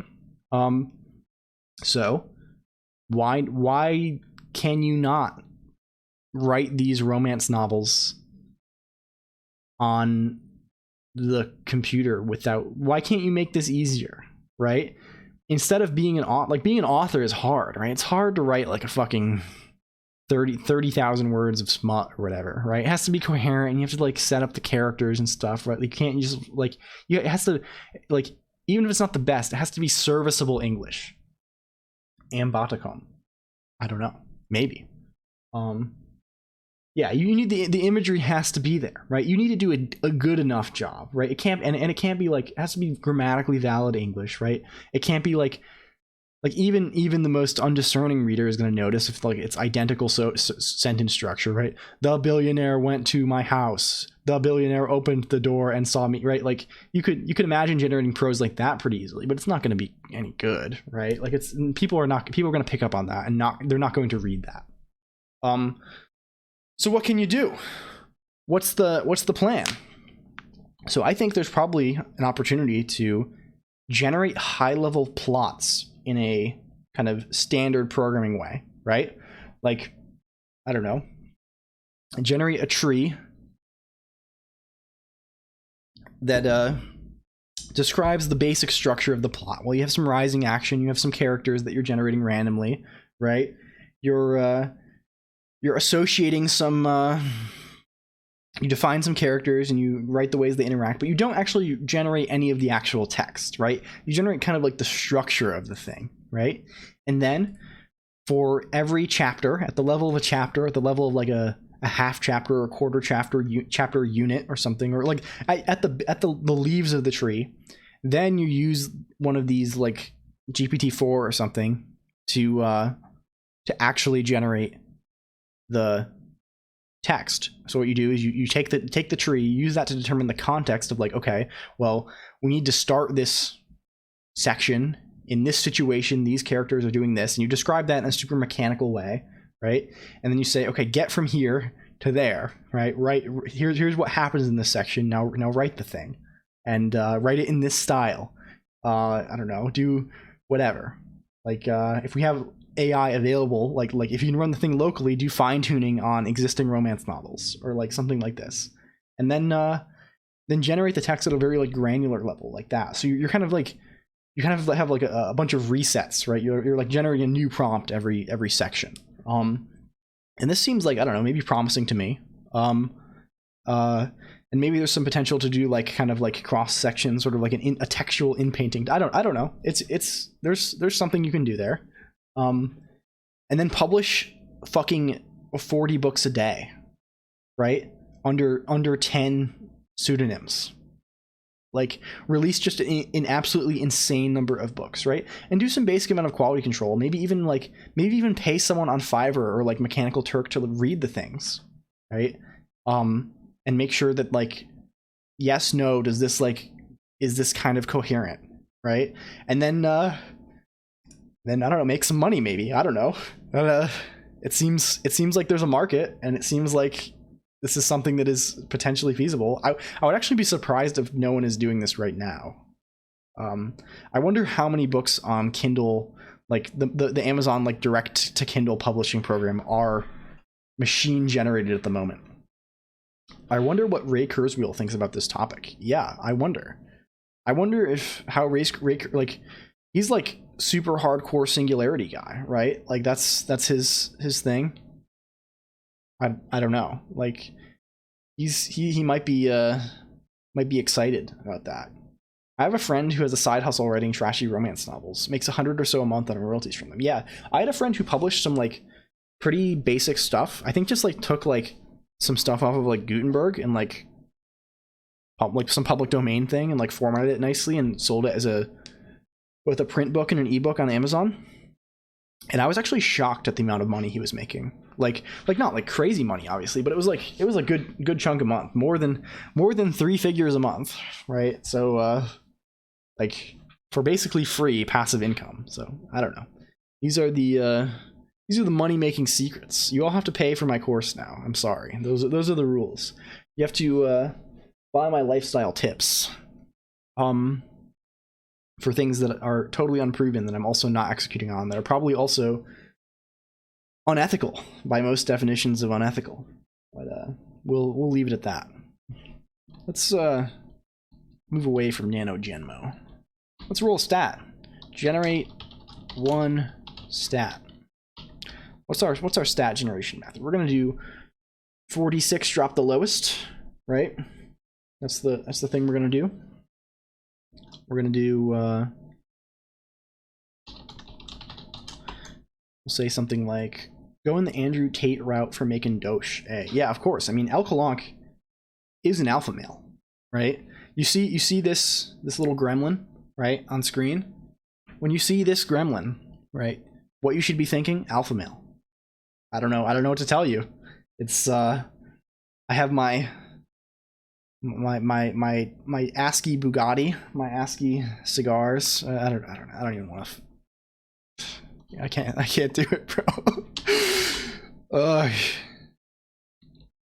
Ay caramba.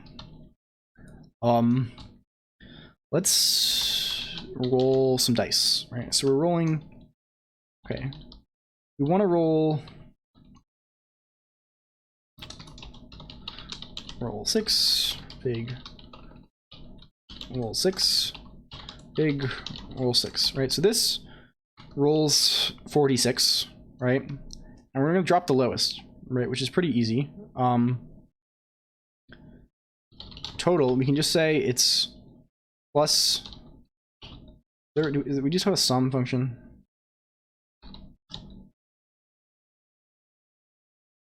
We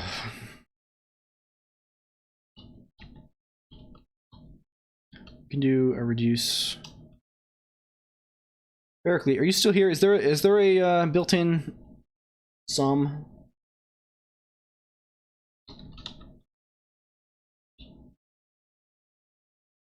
We'll think about that. We're gonna write some stats for now. We're actually subtracting that. I know we have a minimum. Well, we need just a min. Oh, do we have just dash sum? The 2, yeah, we do. We got it. Dash.el saving us again. Jolly would be horrified at our level of bloat. So definitely loving Smalltalk Pharaoh at the moment. Definitely making me want to make a game with it. Even feels just enough like GDScript that I'm thinking it might be a good idea to make an engine in it. That's very exciting. Well, I'm gonna have to add that to the list, to the interminable list. Thank you also. I wonder if you can hear when I slouch too close to the microphone.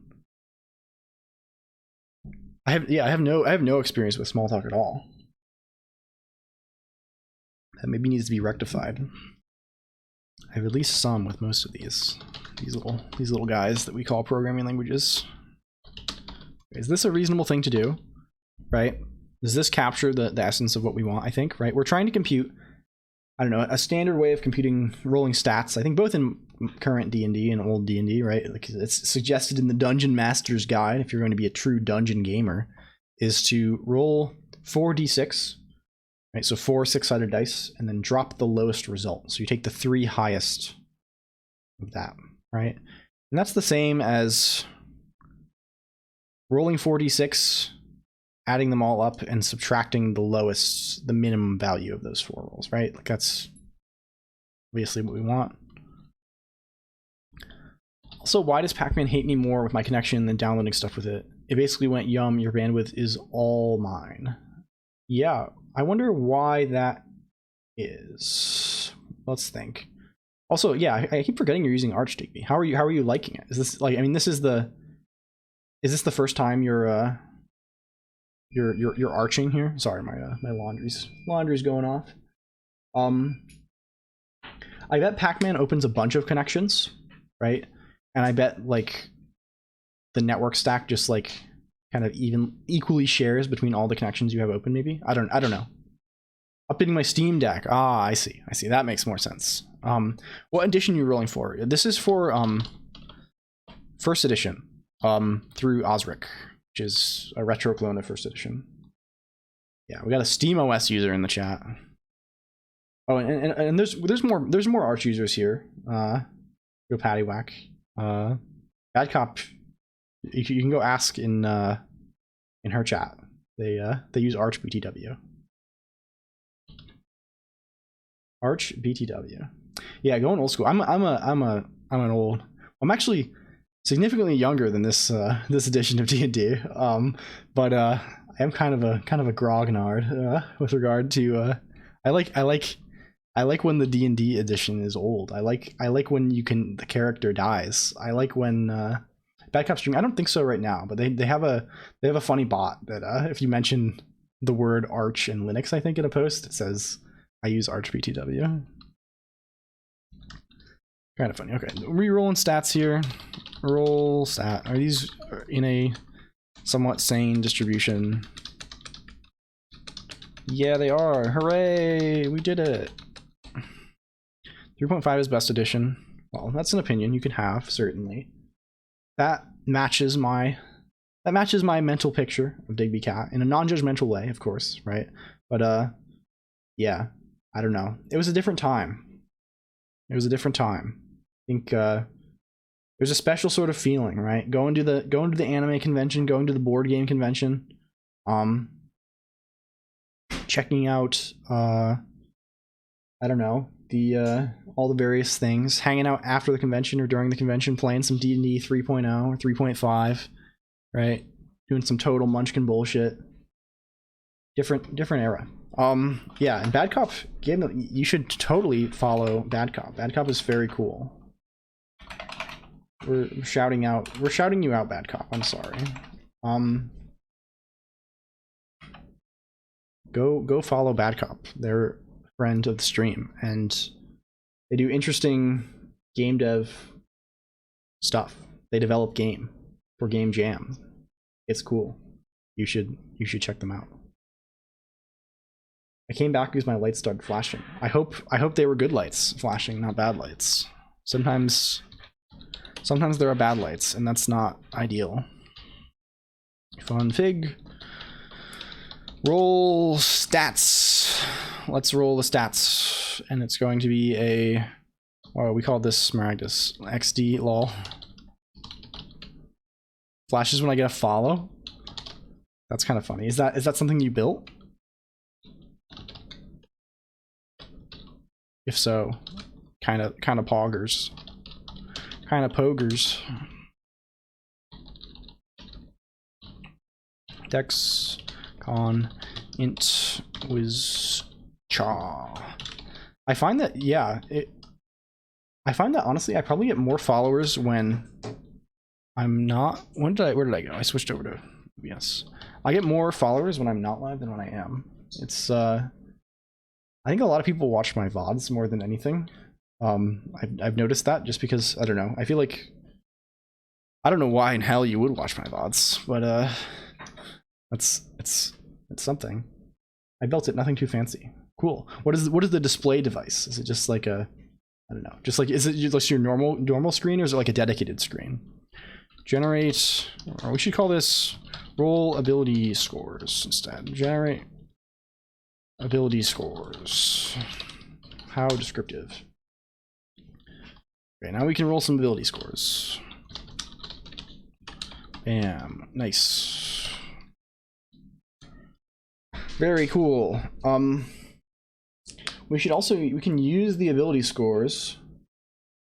Oh, I have Philips Hue light bulbs. Oh, that's interesting. So there's like do we have some Internet of Things business going on here? Do we have some physical integration happening?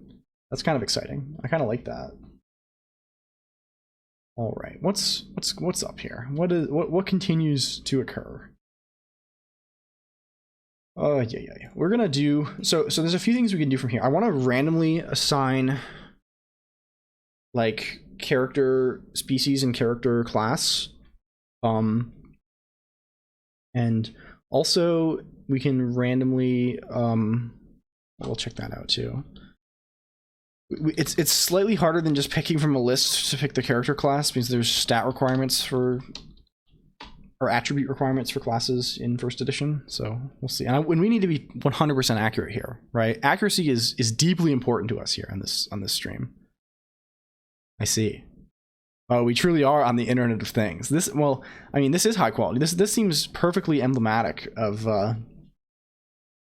most things that we see on the Internet of Things, right? Oh, don't like Don't like all those things just use like the fucking default password? Can't you just log in with admin on your smart fridge? So some kid in Eastern Europe can mine Monero on it more efficiently. Like, isn't that the whole point? To just distribute crypto mining hardware to suburban homes in America? This one actually has auth. Oh, fancy. That's very cool. What is oh ho ho. Are you how are you authing here? What is that? What is our auth mechanism? Oh, you have a bridge probably? Well, it doesn't look like it. Your base URL looks like that looks like a oh, your username is the secret. Oh, I see. You have one secret here. Okay. That makes more sense. Well, it's fine. They just made the mistake of calling it a username. Just call it a token. Thank you for the follow. Is that is an L? LLLL red LLLL. Thank you. As another LLLL themed being. I appreciate that. We are few and far between out here on the on that LLLL grind set. I like having an unpronounceable name. It's one of the best things. One of the greatest events. Okay, we're gonna roll some ability scores, and then we're gonna use those ability scores to pick. Well, presumably. Oh, that's an interesting one.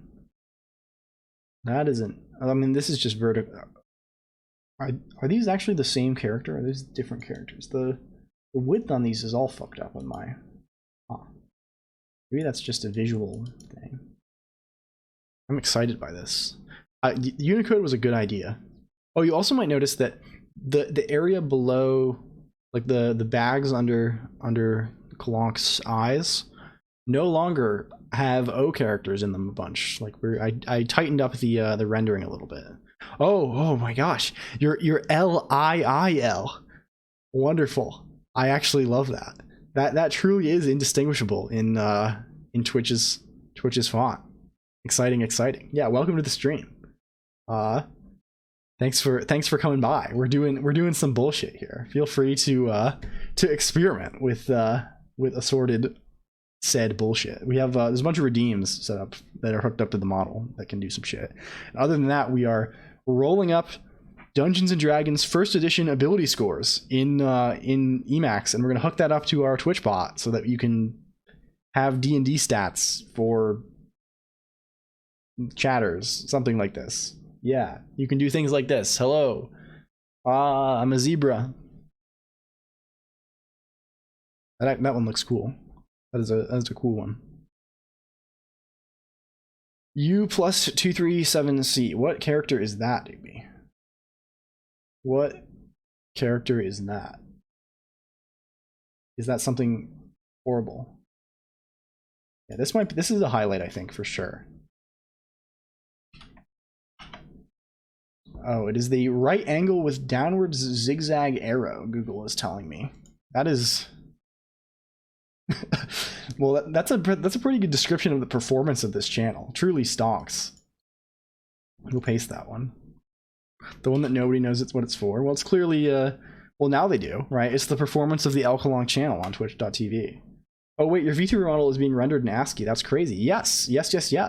You can if you want to check it out, the change the letters channel point redeem in the redeems section is you can change it to say whatever you want. You can do all kinds of bullshit. It's certainly something. It is a gimmick to have, I guess. But no, we have fun. Why are we're losing coherency here? There we go. Yes. But no, yeah, we're trying to be the first and hopefully the last, please God, text-based virtual tuber. What is that character? Well, it's not showing up. Will Google tell me what this one is? Please. Musical symbol null notehead. Oh, it just says null notehead. Oh, my font doesn't have it. I don't actually know what fonts I have. How do you do that? Font config list. We'll be cool, boys. We'll check the man page. We'll be good. We don't have a man page. It's FC list. That's what it is. I know this. Here's all our fonts. Fingerprint me, please. When you get my HTTP request. Well, one of these probably.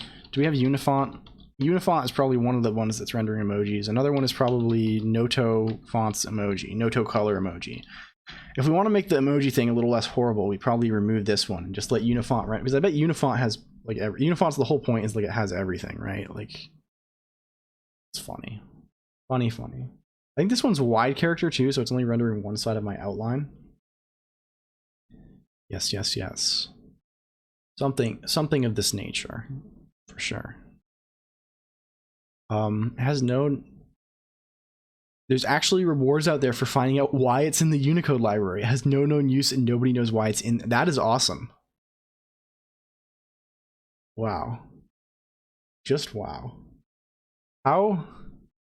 Yeah, I wonder. There's no like. I mean, we together we looked into that Ogum thing earlier. Right? This seems like a deep dive that we need to. This seems like another thing that we need to get distracted by an hour. Distracted by for an hour, right? This you're providing us with so many excellent opportunities. I don't know where we're going to find any context on this. Well, we have a thing from Hackaday, but that seems sort of. I don't know if I want to load this page. Do I want to load this page? Are we going to have. Okay, this site actually isn't horrible. We expressly agree. Thanks, we agree. A lot of attention last year. Cool. Cool. Like, do we know? I mean, presumably, like, Unicode, like, there's documentation, right? Like, presumably there was, like, a point at which this code point was assigned.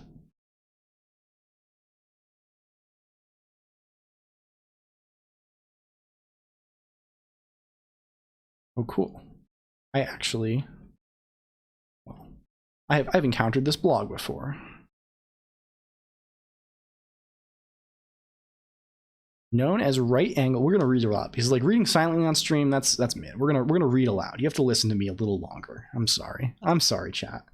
We have to go there. I apologize, but it must be done. Well, let me check on this. Is this fucking busted? It's all busted up now. No, it's working. Okay.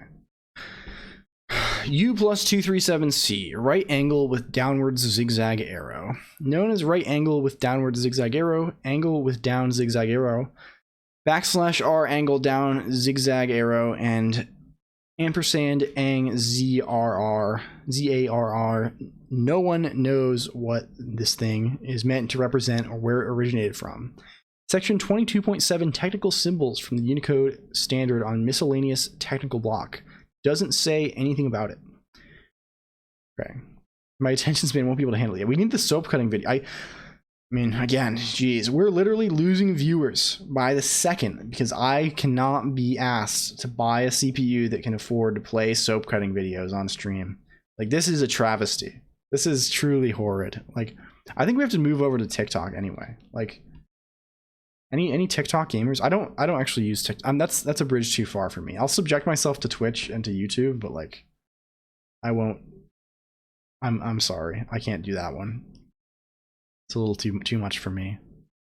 You could do it as a Twitch extension. Yeah. Oh, we are building a Twitch extension. I've actually started doing that a little bit off stream.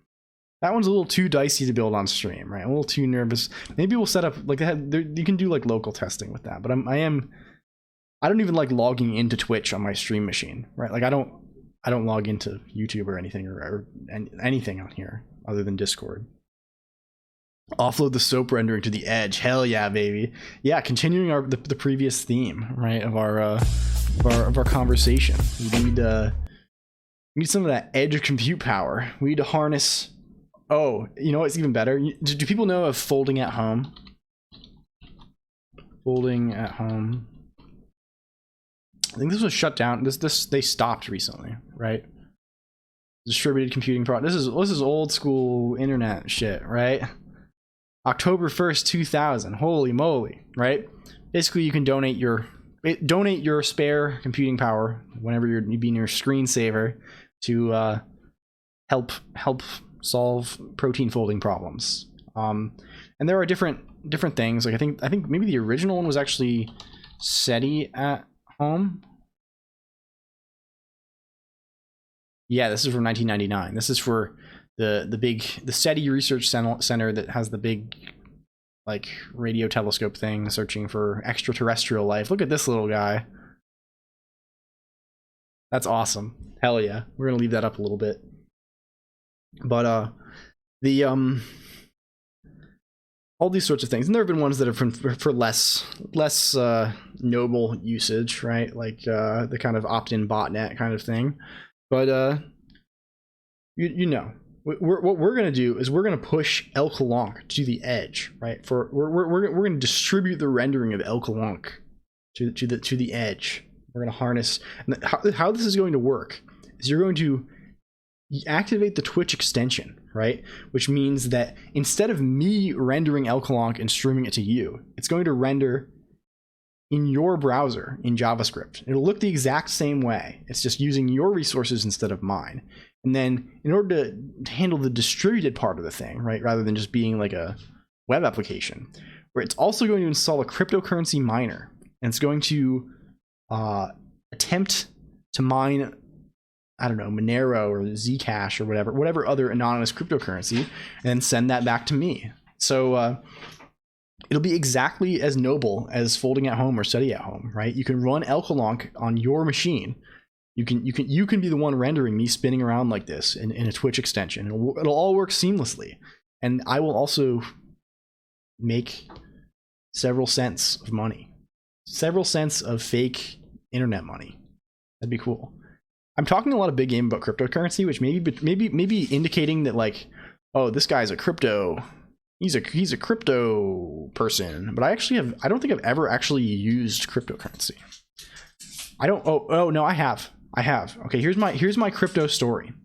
My crypto story. I have to fess up to this now, chat. I'm sorry. The Konami code, well, that one probably should work. We probably need to have that too. Maybe that's a are there any jingles associated with the Konami code? Right? Is there like a sound effect that plays in Contra or something when you do the Konami code? Like we could grab that and we could make that a chat command. Yeah, I also use so here's my cryptocurrency lore. In 2015, I stumbled upon an interesting little project on the internet called Ethereum.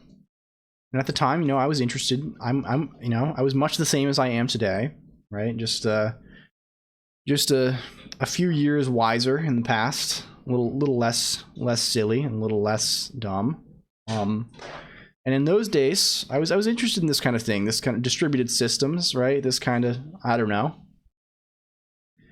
And of course, I knew something. I knew the Bitcoin white paper and all, but this was before Bitcoin blew up in 2017 and turned into this thing, right? It was more of like a nerdy thing that people who wanted to buy drugs online, and that it was more that sort of thing, right? And I found Ethereum and I was like, whoa, cool. You could run your application, smart contracts. This is an interesting thing. So in 2015, I spent some amount of money, some small token amount, like $100 or something, on Ethereum. And I think, well, I don't know exactly how much it was, but I think I had 25 ETH in my wallet at the time. And maybe 6 months or a year later, Ethereum got a little more attention, and it went up to $5. I think I had bought it at $1 or something. I don't know. It was some really small amount, and I sold for $5. And I was like, hell yeah! I made 5x money back. I made a couple $100 as a college student or something, right? Like it was a very small amount. And I sold it. I made a little bit of money, like some 3-digit sum of money, and I used it to buy Magic the Gathering cards. I think I bought 2, or maybe even 3 at the time. I bought 3 Gaia's Cradles, Magic the Gathering, from one of the Urza block sets to build Legacy Elves. if anyone is a Magic gamer. And I was very thrilled with myself. Wow, I'm a cryptocurrency trader. And of course, yeah, as Bad Cop points out, that would be worth quite a significant amount now. But the point is, always gamble. That's the life lesson of this fable. Just gamble. Gamble all your money away. Throw it into the fire. But yeah, I think that shit's probably kind of whack. All the stuff. The stuff that I've seen between now and 2015 about cryptocurrency has not motivated me to buy any more. So I think I'm gonna keep it that way. I'm thinking that's the way we're gonna keep it. If I have my choice, I think we will be staying there. As much as I dislike the heavy hand of the government of society, man. We're gonna have to stick with real American dollars, American money. That is where to what we shall stick. I bought cryptocurrency once to spend on something. Let's see if you can guess. Okay, what do people buy with cryptocurrency? Drugs. Their files being decrypted. Pizza in the very early days. There's the one dude who spent like 100 Bitcoin on pizza back in the early days of Bitcoin. Web hosting, VPS or domain names, right? Those are things. Unregistered firearms, but that's getting a little too spicy, and I think we're gonna not continue in that direction on the stream. But I think that about covers the classical. Those are kind of the classical elements, the quadrivium of cryptocurrency, of cryptography. I love how you can just say crypto and that means some bullshit now and doesn't mean cryptography. You're talking about Xcash instead of SHA-256 or whatever. Counter-Strike skins. Well, that's good. Well, at least that is pretty funny, actually. Valve is sort of a trailblazer in many of those markets, right? Like Valve has the Steam marketplace, right? That's a real thing, right? People have been trading digital items for quite a while there. Ironically, they've appreciated way more than the ETH I spent on them. Yeah, I wasn't that lucky with my investment. With the Gaia's cradles that I bought in with that Ethereum, also appreciated quite a bit. I have Scryfall here, I think, integrated. But yeah, this is what I bought. I bought 3 of these, and these are worth $958 now, and they were worth $150 back then, which was so they also appreciated quite well, but not as well as the ETH. What can you do though? You can't win them all. So, now, of course, I would also never sell these because I'm a gamer. We're gaming out here. Okay, this was a fun diversion. I really am gonna do the Twitch extension though. I think that was some of the initial motivation for the stream. I think we'll get there one day. Wouldn't sell my CS:GO inventory. Yeah, I was never into CS:GO, but I did a lot of Steam Marketplace trading on for Dota. I think Dota has less of like there are some very high value Dota items, but it's a little the economy is a little different. There's they did the same old thing that they did with TF2. There's crates and there's keys and there's all the bullshit. But it's I think it's mostly I haven't played Dota in a long time, but I think it's mostly centered around like FOMO untradeable shit now. So I don't know. Who knows? Top tier Dota items are like way less than top. Yeah, like there's probably some really rare Dota curry, but like the max that like anyone's like reasonably paying for Dota items is like a couple $100 for some of like the color gems or something like this. I don't know. But CS:GO goes crazy. That shit pops off, as it were. Yeah, that's like starter for CS:GO stuff. Yeah. It seems that that's an interesting world. Very interesting world. I don't know anything about. I think I just can't like I'm not enough of a gamer to play FPS. I never have been. I'm not good at. I click hearts, not heads. I'm sorry. I'm a lover, not a fighter. Alas. Okay, we can close this and get back to our bullshit. I don't think I'm going to read this whole article, despite acting as if I was going to read the whole article, because it seems like a lot.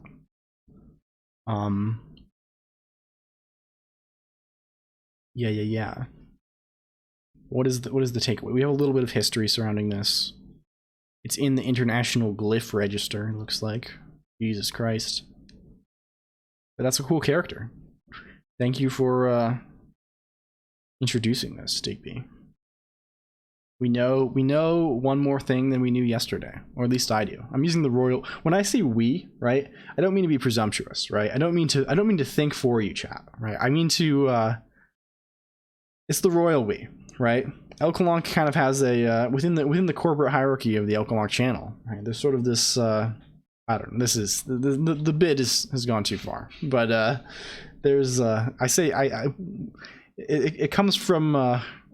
Let's be generous and say it comes from reading too many mathematics papers, right? Like where the royal we is eternal, right? Like there's a whole lot of one author mathematics papers, and you are not writing you're not writing I conclude. Certainly you are writing we conclude. That is how we are doing this. Yeah. Okay, back to our bullshit. Let's check out, where's our shits here? Do we have a table of contents that is working on this PDF? I'm confident that it does. I'm confident. You know what? Actually, it's break time. Break time, baby. It's time to get up, stretch those leggies a little bit, and evacuate all of the solids and liquids from your body. If that is something that you enjoy, go do that, please. Yeah, it's time. What do I click? I have one OBS scene and I just toggle visibility of sources, which is probably like the worst way to do that ever. But yeah, how tight are your hamstrings? They're fucking unironically locked. I mean, of course, I'm being a little facetious when I say that I'm an 81-year-old man who's also 500 pounds. I'm actually a significantly younger than that man who is probably underweight, but are not in the best of physical health. Certainly. We could, as they say, do better. And let's do better right now. Let's try that. Let's click the blue screen button. There we go. Tight hamstrings are something that I'm also trying to correct. Yeah, I can't even, like, I'm super inflexible. Like, I can't even, like, some people, like, you bend down at the waist and, like, try and touch your hands to the ground. Like, not only can I not touch the ground, I can barely touch my knees. I'm also really tall IRL, so that hurts. So, yeah, just kind of, I can't touch my knees. I'm just so tall. I'm just so tall and sexy and hot. It's hard for me out here. I'm sorry. Okay, I go. BRB, kisses.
Okay, we're back. Hello. Hello, hello. Let's you know what? Let's do this. Here's what I'm proposing, chat. I got a banana, right? I'm feeling sleepy. It's been almost 4 hours. It's been a minute. Although we do just have our friend, our wonderful friend, Moon Pie Dumplings showing up. Welcome, Moon Pie Dumplings. That one doesn't work too well. I don't know why that's only showing the first. I don't know why that's only showing a few of the characters. Every other character. That's interesting. Yes, Moon Pie Dumplings. We have some degree of Unicode support now. It's a fancy thing. Yes, I built it yesterday because I wanted to make it work. Sorry, I'm not talking as much as I would because I am eating. Yes, it renders in a very funny way sometimes, especially for wide characters. This is going to pull in more viewers with those chars in the thumbnail, lol. Yeah, I mean, we're striving for maximum viewer retention on the Colonq stream. That's all we care about, actually. I'm actually, I have terminal content brain. It's actually a project. I'm actually, do you actually know, you guys ever hear of Mr. Beast? Ever heard of him? You ever hear of that guy? Do you know that's me? I'm actually running a social experiment right now to see how fast I can become the #1 worldwide VTuber global. Yeah, but the hammer and sickle, it actually looks more like cool waves. So we're actually going to attract cool surfing bros, which are, of course, as you know, the #1 viewership segment making up the Colonq stream. Again, sorry for gross eating noises and also for the microwave running in the background. I live in a tiny, tiny box, and there's not much room for maneuvering. That looks good. Yes, there are quite a few like nice ones now you can do. There's some real niceys out there. I've been pleasantly surprised. It's cool stuff. Oh, is that what it is? Yes. Can people see the rewards being redeemed in chat? Like, I know I can if I go to my own chat. I can see, like, what's going on over there. But, do they... It looks like they... I don't know if that's just because I'm a mod. Yes, we can be in cat mode. Hello. This one's horrifying, as you might expect. It's something. We should get a font that does not do the cheese face feature. I think that is on the agenda. But also not for now. We have better things to do with our time. Let's see. So, Moon Pie Dumplings, you've come midstream. We actually have another new command feature, some functionality, if you will. That's okay. We got we can do. Is that microphone leaking audio? If I listen to myself, am I? Man, I sound horrible. Yeah, it doesn't work with, yeah, I heard my own voice for 10 seconds, and I'm like, oh god, turn it off, please. Please. It does not handle Twitch emotes, because we're not doing anything there. Bad Cop is, hacking again, making redeems that don't show up in the Twitch chat, because Twitch is profoundly fucked up. It's like I wait, that's your actual voice. well actually, Cellophane, this is actually an elaborate, I mean it's AI, right? I'm using 11 Labs secret AI. I'm actually the CTO of 11 Labs. And this AI is it's female to male voice changer, right? That's how it works. So I'm actually said I'm 85 years old. I'm actually an 85-year-old woman. I'm a grandmother. I actually have 4 great-grandchildren. And I'm using this voice changer to sound like a cool Zoomer. Can I show you a silly ERC extension I wrote? Please fire away, Paraclete. We're not doing anything. So we're certainly not getting anything done here. And I'm coming to discover I like talking about programming on stream more than programming, which is the exact opposite of how I am in every other aspect of your life, if not my life, right? Like if you asked anyone who actually knows the LLLL Colonq voice actor IRL, they and we're like, is this a talkative person? They would be like, no. He sits in his room all day programming and doesn't talk to anyone. So this is kind of a shock to me, this whole thing. But yeah, link it away. Yeah, that one's a little difficult because I think that's a unfortunately a multi-character. Like the flags are all going to be tricky. We're not handling those correctly at all. Now I'm a sleep paralysis demon. We've had a few of these earlier in the stream. What's your favorite Unix program? Well, what is my favorite Unix program? Let's think. What are the good ones? Can I be gross and say /bin/sh, baby? No. No. Probably sed. I like sed. I like stream editing. It's a good thing to do. It's useful in many cases.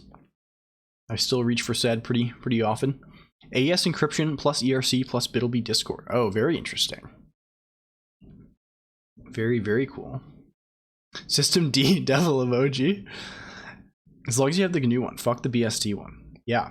Well, I mean, cool kids run their own, write their own core utils or whatever.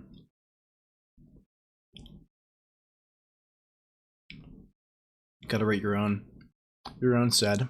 How to censor some messages. No worries, Periclete. Do what you gotta do. And if you're worried about like expediently sharing this thing and then accidentally leaking your identity, please don't. Right? Please take all safety precautions that you feel are prudent. We will not I won't worry about it. Like, I'm certainly not going to well, I probably will forget about it, knowing me. You know, I forget about everything. But you can link at any time. We will accept you. I never learned awk. Yeah, I don't think I've ever used awk for anything non-trivial. I've certainly read the man page a fair few times, but I don't know. I try not to remember things, just generally. I feel like memory is something that is like, I don't know. It's like caching, right? Like it's best used. Memory is best used as a cache versus anything else. It's I'll remember the things that I remember because I use them a lot. I've already linked it. Oh yes, the this Imgur. Let's check that out. Let's open that baby up. I'm gonna open this on the other screen. Here we go. Where is my cursor? Where is my cursor? Boop, boop, boop, boop.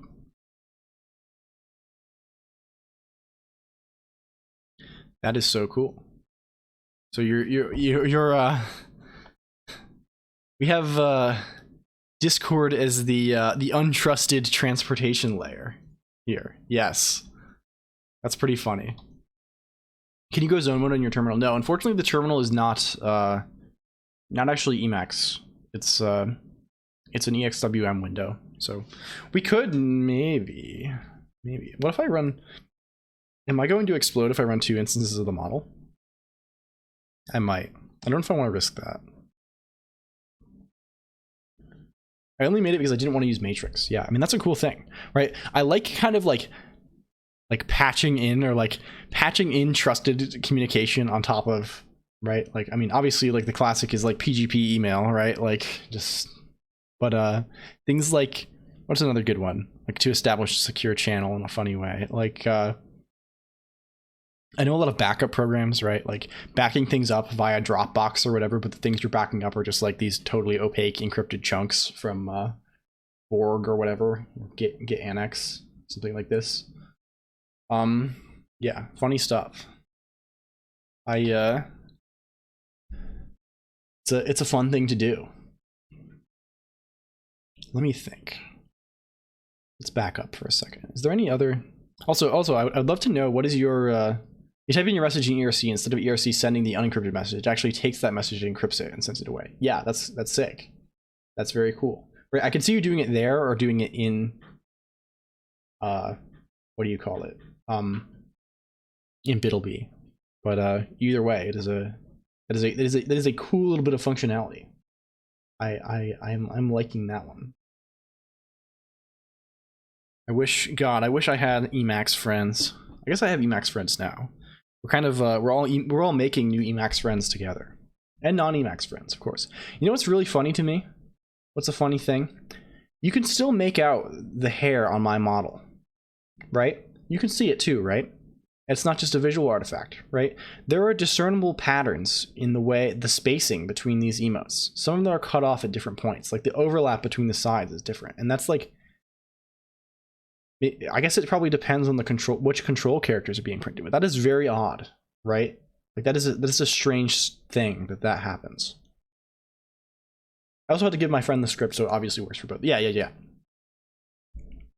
ERC is cool. There are a lot of hooks you can use. Yeah, I might check out ERC more. Well, I've checked out in the past. I don't want to just keep saying I might check things out. Like I might check out a lot of things. B. This one's really strange. I don't know why this one. I guess the B is rendered as single width in the terminal, but like since it's emoji, I'm thinking it's double width. Very odd. I would expect this one to work, but it doesn't at all. You look like an ape. Yeah, hell yeah. This is the LLLL Colonq Yacht Club, baby. We're buying the fucking Slurpee juice to become a mutant. We're getting mutated today. I actually do look like an ape. Holy cow. There's something very like... I also look like a banana. I'm very like... Oh. There we go. Back to normal. Thank you, Cubix. Welcome back, Cubix. How was your attempt to be productive? What's how fares it over in the town where people actually get things done? Yeah, no. yes. So it be from time to time. Yeah. I've pretty much like honestly, like, I'm pretty close to just saying, like, this stream is like, I went into this being like, yeah, I'm gonna hardcore program, I'm gonna get things done. And the first few streams I like really did, right? Like if you check out like my first VODs, like, I was like doing like, I don't know, doing some reverse engineering. I wrote like quite a lot of code. I was digging into it. But like now that I have fun people to talk to, right, we just give up. Like we're just like, and that's okay. I think the model that I'm gonna take for these streams is like, I'll build like the hard parts off stream and then build the easy parts on stream, the ones that I'm confident that I can get done even if I'm totally unfocused, and then just talk about the whole thing a lot and like use it. That seems good. Yeah, Twitch emotes don't work, alas. Unfortunate. It's a travesty. I don't know, like there is probably a path to make, like, I mean, the path to making them work is we stop rendering the terminal and we have some cat, like there is a path, right? It could happen, but whether or not we actually make it happen is out of our control. I think it's up to the whims of the gods. Basically whether I'm going to be motivated enough to do it. I think just patch ST. Yeah, I mean that is another solution. That's the solution if I was a deranged psycho. We're like, again, we're moving away from ST, right? Eventually, I mean, the terminal gimmick has come and gone, right? We've proven that we can do it. We've proven that we can have a VTuber in a terminal. Ha ha ha ha. VTuber over SSH. It's possible. You could do this thing. It's funny, but I don't think it's actually good or worth anything. In particular, right? And I'm like, I don't know. I was at least this is coming from a person who did work and school without using X11 for at least 2 years, right? You have an entirely terminal-based game streaming environment. Yeah, I mean, it would be easy, right? I could easily pop all of this into a TTY. I could easily, well, not easily, but it's easy to grab the screen, right? You just grab the frame buffer, right? And like throw it, whatever dimensions it is, throw it in the PNG or throw it directly at your encoder or whatever. Like you have to do a little bit of elbow grease to make the thing line up, but it's probably not like FFmpeg could probably handle it. And you fire it off. You don't need OBS to stream, right? Like you can just stream with just FFmpeg. So at least you used to be able to. So I'm sure it's doable. Or just do it with a capture card, right? Just HDMI capture the terminal. There really aren't many obstacles, but that'd be kind of a fun thing, right? Just do that and play what do you call it? Like NetHack and stuff, roguelikes. It'd be pretty slick. I don't know if there's probably not much viewership for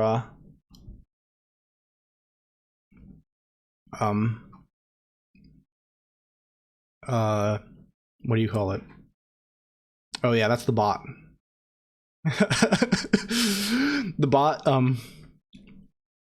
I like saying that things are not a roguelike. It just says that whenever you say the word roguelike. It's a bot. It's a bot from days past, right? Can we turn this into a React channel? Well, the problem is I can't really watch YouTube videos. Programmers are also humans. If I Google this, are we gonna get some funny stuff? Is this the thing?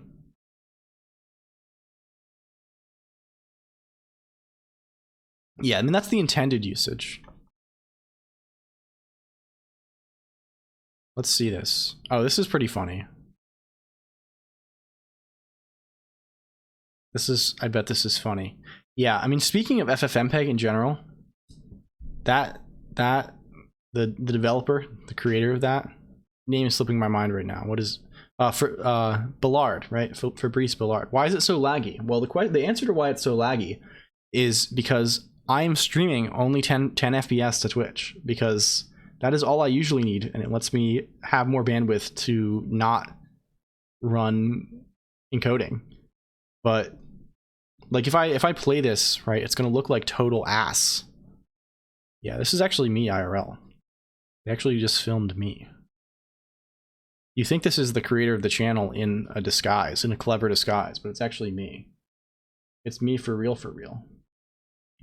But I will watch this later. I'm sorry, I really can't react to this because the issue is I also don't have okay, this is gonna be really bad. I also don't have audio output from the machine I'm streaming from. I'm sorry. I know it's a head slapper. So I mean, I could listen to it, but I would be reacting to the audio that you are hearing, because I could realistically listen to the stream's audio, but I don't, like the aux port or whatever is broken on this laptop. So I could turn on. Okay, we could do this. We could have this suboptimal experience, or I could go and fucking nut up and buy a laptop tonight. This is ay caramba. This is a disaster. I'm collapsing. I'm falling apart. I'm gonna have a meltdown. I'm gonna have a what is the VTuber thing to say? I'm gonna have a Minhera breakdown on stream. Oh man. Just use a patch bay to pipe audio output from apps into inputs of apps like OBS. I've done that as an alternative to a soundboard. Like, yeah, going to send you an external sound card, Chromebook, devil emoji. Yes. Well, the issue is, like, I have various nice computers. I just like the one that I chose to stream from. I was like, oh, I won't need this. I'm gonna be a hardcore programming streamer, and nobody's gonna watch me anyway. I'm gonna be cool. I'm gonna use this time to be productive. I'm gonna sit on my computer for a few hours every week and make progress on my game dev. I'm gonna do game dev on stream. I'm going to it'll be the coolest programming experience ever. And then reality came. Reality bites and said, not so fast. Rip. But yeah, it's we'll figure it out, because I think I really am becoming more of more of a React Andy streamer, and this really is more of a this is a just chatting with software development tendencies kind of stream. Software and VTube development Kappa. Yeah, I used a 4 GB RAM laptop for about 4 months before the keyboard stopped working, and I switched to my current 16 GB RAM laptop. I had this laptop that whole time. Funny. Excellent. Yeah, I'm a like this machine has 8 gigs of RAM. It had 4, and I upgraded it. Like I slotted in more because I had open ports. Software and game development category is really just chatting, so it's fine. Yeah, I find that a lot of people like. There are people who actually do code in the software and game development category, right? We have done real code. We like again in past streams we wrote quite a bit of code. We wrote all that fucking AI shit, and we're gonna write more. But like, it's just tough if you want to have any level of engagement with your chatters, right? And I like enjoy the opportunity to chat with people who have similar interests. Like that's a more valuable thing I feel in this time than like ignoring the people and just typing furiously. To be fair, it was about the challenge. Could I get OSU to run workably on 4 gigs of RAM? Yes, I could. Well, I mean, in a sane world, you should. 4 gigabytes is a lot, right? This is another thing about the computer, right? Like, computers are so fucking fast, right? Like, it's crazy. We just, like, why is everything run horribly? Like, what is the clock speed of this machine, right? We were screen fetching earlier. What is, like, the clock speed is, like, fucking high. This is not a slow computer, but for some reason everything is garbage. Like what is the deal with that? This thing has a 2.7 gigahertz clock, 4x, 4 cores. Yeah, Jonathan Blow moment, indeed. This thing runs, that's 2.7 billion hertz, right? That's fucking nuts. Why does it not go fast? I'm doing my best Jonathan Blow impression, right? I'm literally rocketing to the top of the software and game development category as we speak, simply because of these blazing hot takes. It was a Chromebook level machine with 32 gigs eMMC storage. I fit an entire Arch Linux install in a few games, like Binding of Isaac, using BTRFS compression into 20 gigs of storage. That's pretty cool. Although again, 20 gigs is pretty big. I guess it's not so big if you're like running like GTK and stuff, because those things tend to be memory hogs. Oh, that reminds me, I need to play The Witness. Haven't played a JBlow game yet though. Yeah, The Witness is actually very okay. The Witness is pretty pretentious, right? That's the thing that people say, right? We're gonna give some ice cold frozen takes about this 5-year-old game. It takes itself pretty seriously, but it's good. It's good. I have made a few people play The Witness, and it's fun. I certainly had fun playing it. And it wasn't like I picked it up one day and like couldn't put it down and like noticed it was getting dark out. So like that's like a good experience to have with a video game. Modern software is just is bloated. Oh man, Nix is kicking my ass. I'm trying to figure out how derivation building works. Well, don't come here to ask, because I'm sure I don't know the I know the interface. I don't know the mechanism. Just websites are bloated. A few YouTube tabs use more RAM than all of Genome nowadays. Yeah, yeah. There's fuckery all around. It's something. I had a system. I used to really enjoy like kind of tweaking my kernel a lot, right? And like for a while on this very laptop I'm streaming from, in fact, I was running a Gentoo build that like the total memory footprint on boot up was like I don't even know, it was like 48 megabytes or something. Genome, really? Don't you know that the G in gnome is pronounced like the G in gigantic? Genome. Gnome. I don't know this thing. What's the parody game? The Looker. Yeah, it is the Looker. T-Soding had this moment today too. The popularity of the programming category is inverse to the amount of actual programming you do. Also extrapolates to YouTube video for obvious reasons. Oh yeah. Well, first of all, welcome DQFFT. Is that a Fourier? Are you a DQ Fourier fast transform? Is that your provenance? But yeah, I think it's just difficult. Daft. You're daft. I see. Well, I'm daft too, so you're in good company. Yeah, I think it's just hard to like. It's hard for both. Like I have noticed in the past, like Twitch gives you all sorts of like analytics and stuff, right? And I have enough people that's like just enough people that that's maybe a useful thing to listen to these days, right? Like I can look at that and maybe draw some conclusions. And like the thing that I usually conclude is like the minute that I am like, okay, roll up my sleeves, start actually programming things, like my viewership declines, right? Which I don't care about, right? Like to be frank, like I really like, I'm here mostly to talk to people, but I also like, if I'm doing this, I would like to be entertaining and good, right? Like I want to make something I'm having a lot of fun, and I want to make something that other people have fun with as well, right?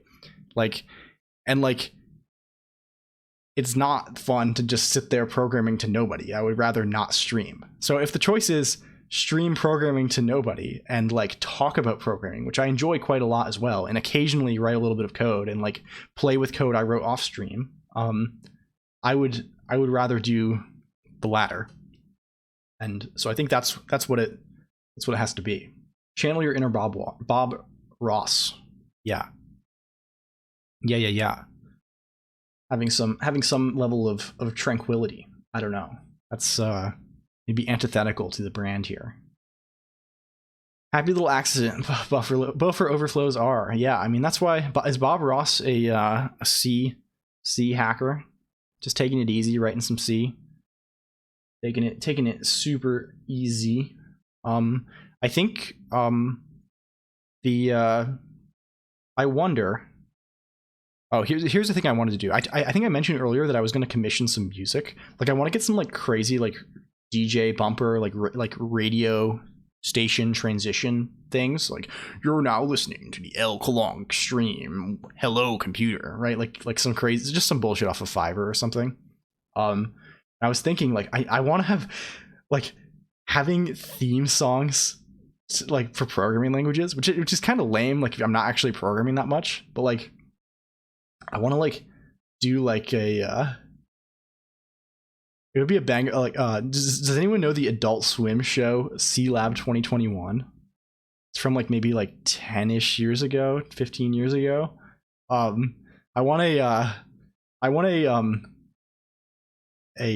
might do a YouTube short that's like an edit of that intro, which is all the characters like scrolling by with the kind of cute little pop song playing in the background about C Lab, and the image is scrolling by instead of being the underwater research facility of the name. It's like the KNRC book, Kernahan Ritchie, my own avatar, right? Like stuff like that, right? Just like scrolling past. I think that'd be hilarious.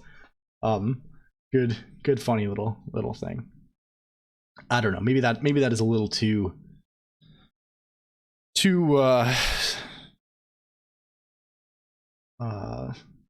niche. Let's say maybe a little too niche.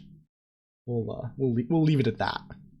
But I do love C Lab 2021. Well, let's do it. Okay, we need another poll. Poll. Before I go into stories. Before we do more story time.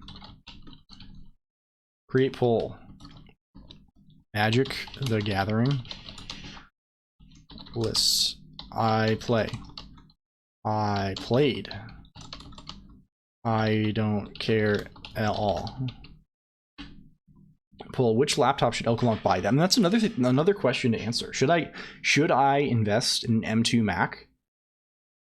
That is a thing that I kind of want from my life. I kind of want one of those. I want the unified RAM VRAM. I want performance. I want to install Asahi Linux instead of using macOS. It is indeed a thing that I'm interested in. Invest in Linux companies. Yeah. So the toss up right now is between paying our evil overlords some amount of money, probably greater than 4,000, to get a spec'd out M2 Mac. Alternatively, I will buy a framework laptop with no OS and assemble it and have repairability and stuff like that, but probably also shitty hardware. Not shitty hardware, but like, you know what I mean, shittier hardware. It's not going to be as nice. What is the poll saying right now? Okay, we have one person who plays and we have one person who doesn't care at all. So I'm not going to. We're going to pass on the extended Linux anecdote, or the extended Magic the Gathering anecdote. I'll sell you this for 500. You played. Okay, I see. Yeah, I have actually some decent laptops lying around. I bought like a Razer recently that I just have Windows on that I was using for like, I'm a horrible MMO addict. So when I travel these days, I bring like 3 laptops with me. Like I'm just like my travel bag is just like primarily laptops, which makes flying really miserable. Like I bring like my Linux machine, which is like my recreational machine. And then I bring what else? The what do you call it? My work machine, which is also a Linux machine, and then I bring like a Windows machine to play MMOs or other games. You can buy an Air and get max perf with simple aftermarket heat pads. That seems like an appealing thing, maybe. Do you have any reference? I've thought a little bit like about buying like not going all in on the M2 and buying like, I don't know, like the mid range like M1 Air, MacBook Air or Pro, and saving some money, not investing too heavily, and still getting the thing. But I don't know about it. I like the build quality on Macs is like decently high, right? Like I wouldn't expect it to just like not do what I want it to. It's not like my performance demands are super heavy. I just want to like be able to like compile Rust while streaming. So like I feel like that's doable. System 76, are these worthy of comparison to M2 or M1? Yeah, I've never really looked at System 76. I feel like the M2 stuff's just like, you get like big. The advantage to me seems like, I mean, they're fast, right? They're fast. It's cool to have an ARM machine, and like they're really fast probably. And also, you have big VRAM for ML shit. I don't know. I think I've heard that the build quality on System 76 is pretty good, but like, I don't know. Yeah, I think the framework is the main one that stands out. I'll link the framework. I don't know if people have seen this. It's a cool kind of thing. Oh, it's just frame.work. How cool. I love novelty domain names. Do you have a reference to the aftermarket heat pads, Daft? Have any have a link? I will we will poke around with that maybe a little bit. That seems like a promising direction to go in. So again, we just need a little something to voids warranty, Sag. I mean, I assume we're gonna void the warranty anyway. Because we have to open her up.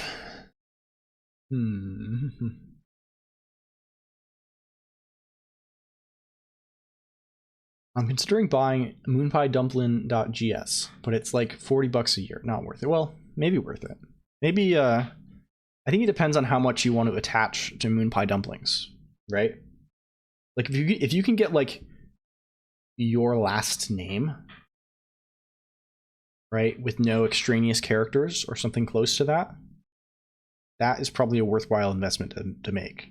But like, yeah, I also have many novelty domains. I think I have like at least a dozen. I'm looking at new keyboards myself. I'm whipping myself for considering the cringe called the Ultimate Hack. I've heard that's actually a good keyboard. I know several people who use that. What is well, let's bring that up on stream. We can bash stack. Yeah, wonderful advertising there.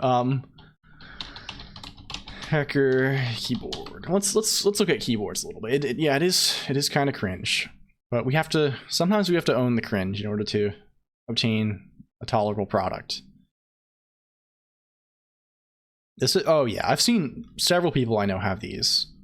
The split design is, I don't know. I don't think I could ever use. Again, I have to confess this. Why? Okay, we're really flickering now. This site is not good. Yeah, that's what happens. Made in EU. That's why. I see. Maybe they meant the old definite. Yeah, I assume that. I mean, they certainly do mean the old. They certainly mean like in the Paul Graham sense, right? Not in the the MIT sense, not in the Kevin Mitnick sense. But yeah, I tried using in are you familiar with any of the ZSA brand? Yeah, that's what I'm about to say. I have an Ergodox EZ. I don't use it. I couldn't get used to it. I'm somewhat enthusiastic about like the firmware that the Ergodox uses, like QMK firmware is really sick. But yeah, I don't know. It's an exciting thing. I think I bought a kit from Clueboard. Are they still around? I don't know if they still exist. Their site doesn't appear to be very SEO'd. Yeah, I bought a kit from them that was also like a QMK board, and let's see if their site is up. Yeah, no. Or at least they don't have HTTPS. And it has certs for some ad campaign. So we're gonna pass on that one. Let's read back a little bit. Also, I continue to be shocked at how cultured you are, Fuzo. We need to chat at some point. We need to get coffee. Nowadays, hacking is like Chunibyo syndrome, but for Westerners, a superpower kids can pretend to have. Yeah, well, it's sort of difficult, right? In the sense that, like, I also dislike the term hacking for this reason. And when I say, like, hacking in the sense of, like, I would always mean, like, the tinkering sense, you know, like, as a mark of respect, right? As something you bestow upon someone else to indicate, wow, that you're such a you're a hacker, right? Or even to say it ironically, right? Wow, you're such a hacker.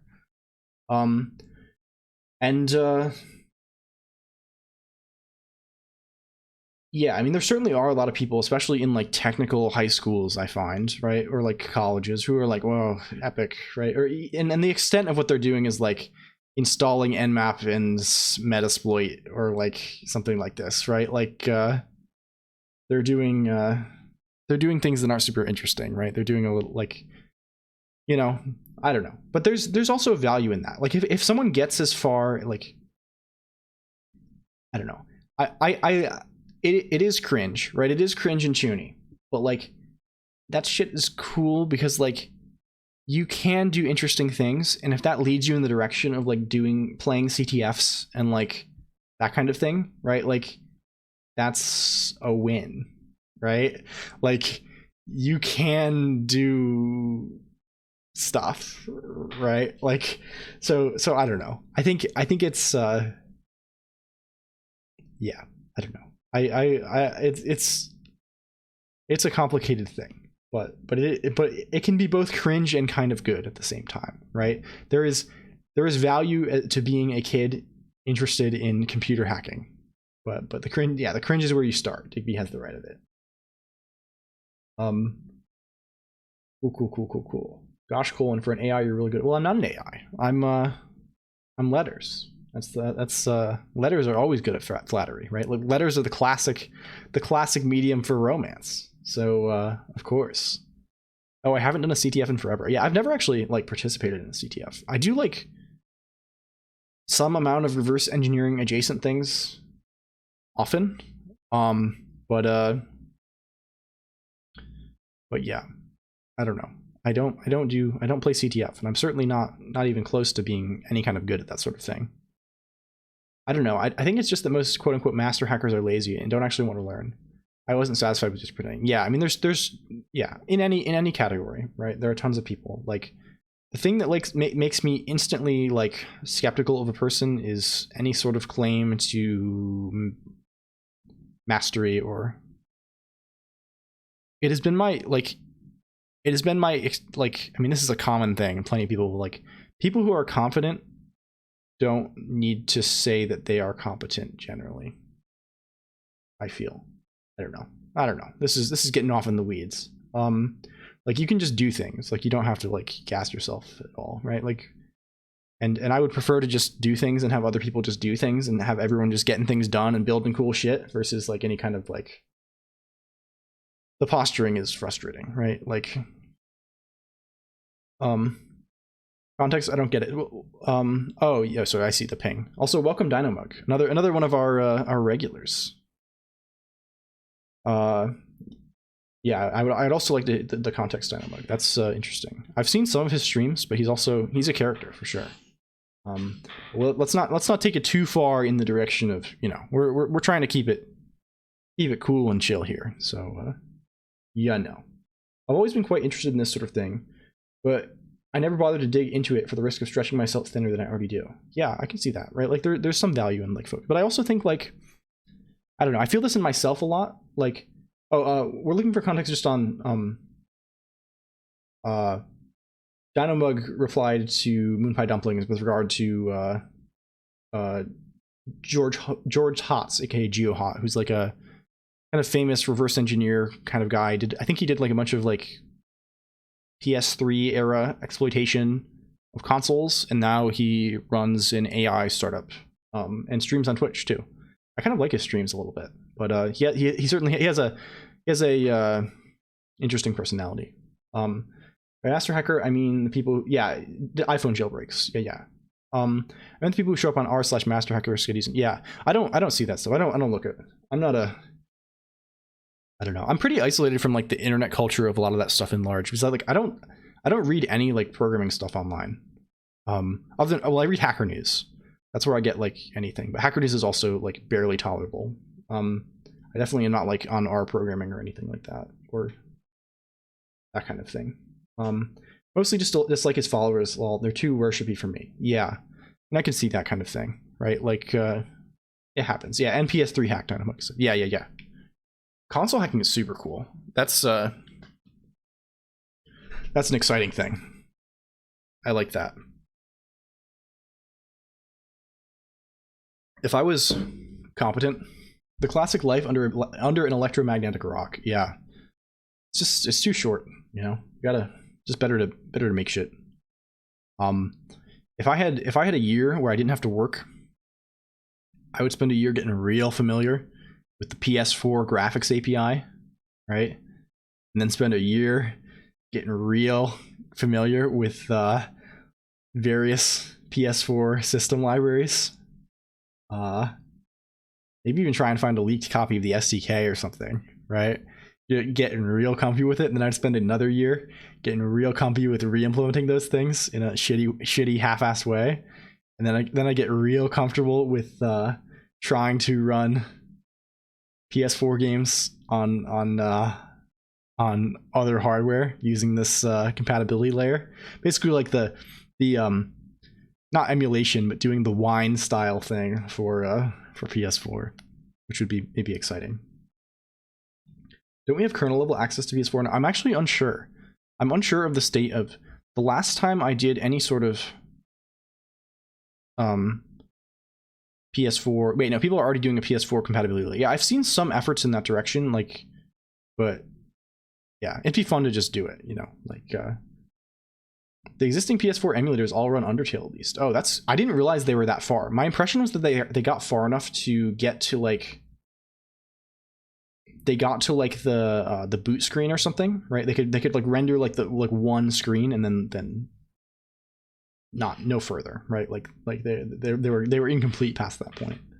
But I think they're all taking this approach, right? This kind of whiny approach versus like actually, like, I mean, there's no point to emulate the thing. It's basically like consumer hardware, right? Like it's the same architecture. Like I don't know. You just, if you're gonna emulate, you're just using like Kimu anyway. So like, I don't know. But yeah, I mean, you would be the legend of all time if you did it, right? If you took, I mean, that's a way. If you have the chops for that, right? Which, like, I don't know. Like, I don't think I have the chops to do that right now, but I think I have enough chops with adjacent things to, like, if you gave me 2 years and full-time working on that, I could do it in 2 years. I'm saying that totally, like, out of my ass, but, like, 2 years is a long time, and, like, I like learning things. You'd be the legend of all time, right? If you were the individual who got Bloodborne on PC against Sony's will, right? You wrote this compatibility layer, which is basically, it's also basically legal, right? Like I don't think there's really, maybe there's some legal issue with the reverse engineering, but like, yeah, I can build you anything if you give me a year and $1 million. Yeah, I agree, right? You can build with the right funding and a couple of months, right? You could do anything. If you have the motivation, you can move the earth. Give me enough. Give me a great enough financial lever, and I will move the earth. Well, the Switch OS is built off of Android to begin with. No, I would imagine that makes some amount of difference. No, it's FreeBSD. The difference is that the CPU is also ARM. Yeah, I would imagine that's the. Oh, that opens the door. Oh, I wonder how different the. I don't know very much about Apple Silicon at all. I wonder. Well, I guess you're probably just running like QEMU anyway to kind of paper over. You're running some kind of emulation to like paper over the differences, right? Like a little hypervisor kind of thing. I don't know. I don't know anything about this. The only emulator writing is a pretty fun hobby. The I've only written some pretty basic ones. Like I wrote when I was in high school, I wrote a like original Game Boy emulator. That was I had a lot of fun with that project, and I haven't done anything since. But I mean, like a lot of the stuff I do day to day sort of touches on like that sort of thing, but for like ARM and x86. So like I want to go back and write a GBA emulator at some point. I like GBA. I have kind of like most of a GBA like homebrew stack set up through Nix. I have certainly written the most trivial Game Boy Advance homebrew of all time that displays one green pixel on the screen. Maybe we'll do more. Thank you for the follow, Colonq channel. Oh yes, everyone's favorite Dark Souls gamer in the chat, Colonq channel. How are you doing? How is life? How's it all going? We are currently shooting the shit, procrastinating as usual. Like that's what we're here for. We're all here to wait around while the code compiles, and yeah, spin for you. Yeah, I am spinning for you at your leisure, my friend. You are the 10 FPS is really off-putting when you move your head quicker. Like if let me see how it looks. I'm not actually like my stream is like lagging. Let me look at this on the other monitor. Let's see. We gotta fix it at some point, Moon Pie Dumplings. I think you have the right of it, right? This has been, I've spent, how many streams have I done now? 12, 13. I've spent all of them bitching about this, right? Bitching about this performance. Like if I really go, yeah, I'm zoinking out. We gotta fix that. We gotta figure it out. It is proving to be a problem, and it is diminishing the quality of this fine institution. And I will not stand for that. That's unacceptable to me. All right, what else are we doing? Okay, I think we ran our poll. Let's, in lieu of topics, right, we've reached the bottom of the topics stack. We've popped all topic frames off the stack for now, or I've forgotten about them. So now we press keyboard keys until new topics present themselves. Bam. I tried to move my water, and I both knocked my napkin off of my desk and smashed the water onto the desk. How good. All right, how much longer are we going here? How long? 4.5 hours. Jesus Christus. Oh boy. Thank you for the desluggery. I need to not be like the way that I am. It makes me, it is the classic one that every Twitch streamer has, which is fix your posture. I don't really know why everyone has that, but like I guess it does incentivize people to regularly remind you to fix your posture. / drink water is the other one. And I need that. Sometimes you need that. I don't know. It is necessary. And I will drink the water too. I will fix the posture and I will drink the water. Okay. We're rolling ability scores. We should rename this too.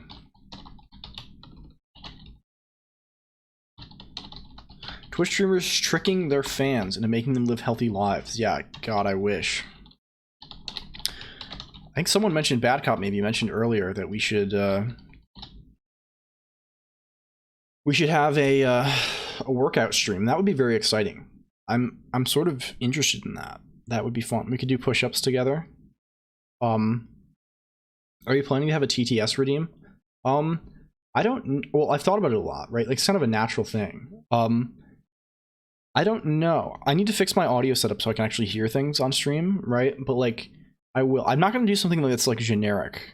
Do you streamers or okay? We gotta see if they're live so we can do the shout out for them without pinging them. But like, there's a Twitch streamer that I like a whole lot. This person. Let's see if this works. Does it work? This person, go follow them. They are very cool. This is Jams Virtual. They do interesting. They program sometimes, but I don't think they program on stream. But they have interesting stream integration. And what Jams Virtual has lately is they have a virtual pet. To use the Tamagotchi theme, they have a virtual pet, like a Tamagotchi, called Nano.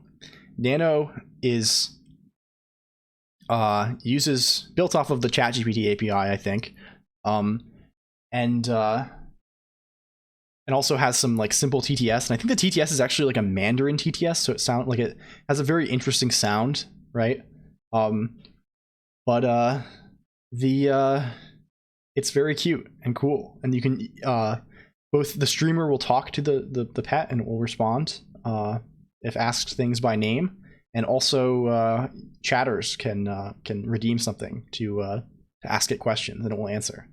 And that's kind of like a cooler thing that I would like to do, right? Some kind of like, I don't know, AI is such a fad, but like it would be fun to have something like that. Do they use Linux? I don't know if they use Linux. I'm actually unsure.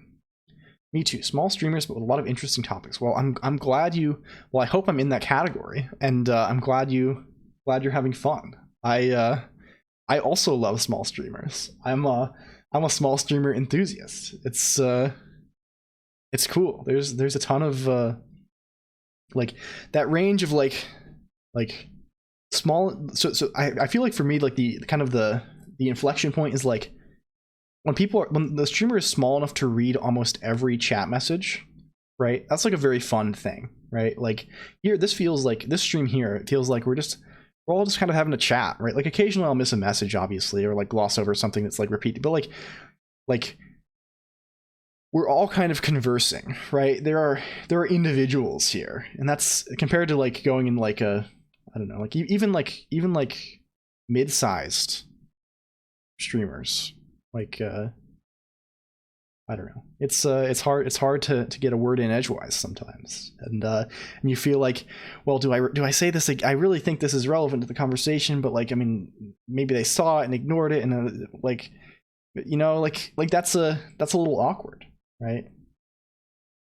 It's enough that you can put a bit more to someone than a name and color, right? Yeah, for sure. I like that a whole lot, right? Like, I like that there's sort of a sense of like, I don't know, it's sappy, right? But like there's a little bit of a community, right? And people come and go, and like you kind of get a feeling for what people are doing, and like it's something good. Why did that not work? Why did small not work? Did that explode?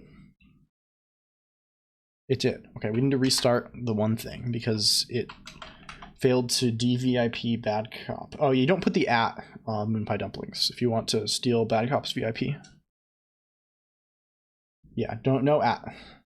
I should make it not crash when it does that. It does for some reason, but what does Super Idle do? It plays very loudly, not very loudly, I guess, slightly loudly. This song that I think is kind of a meme, bit of a meme. Know your meme's gonna hit us up. Yeah.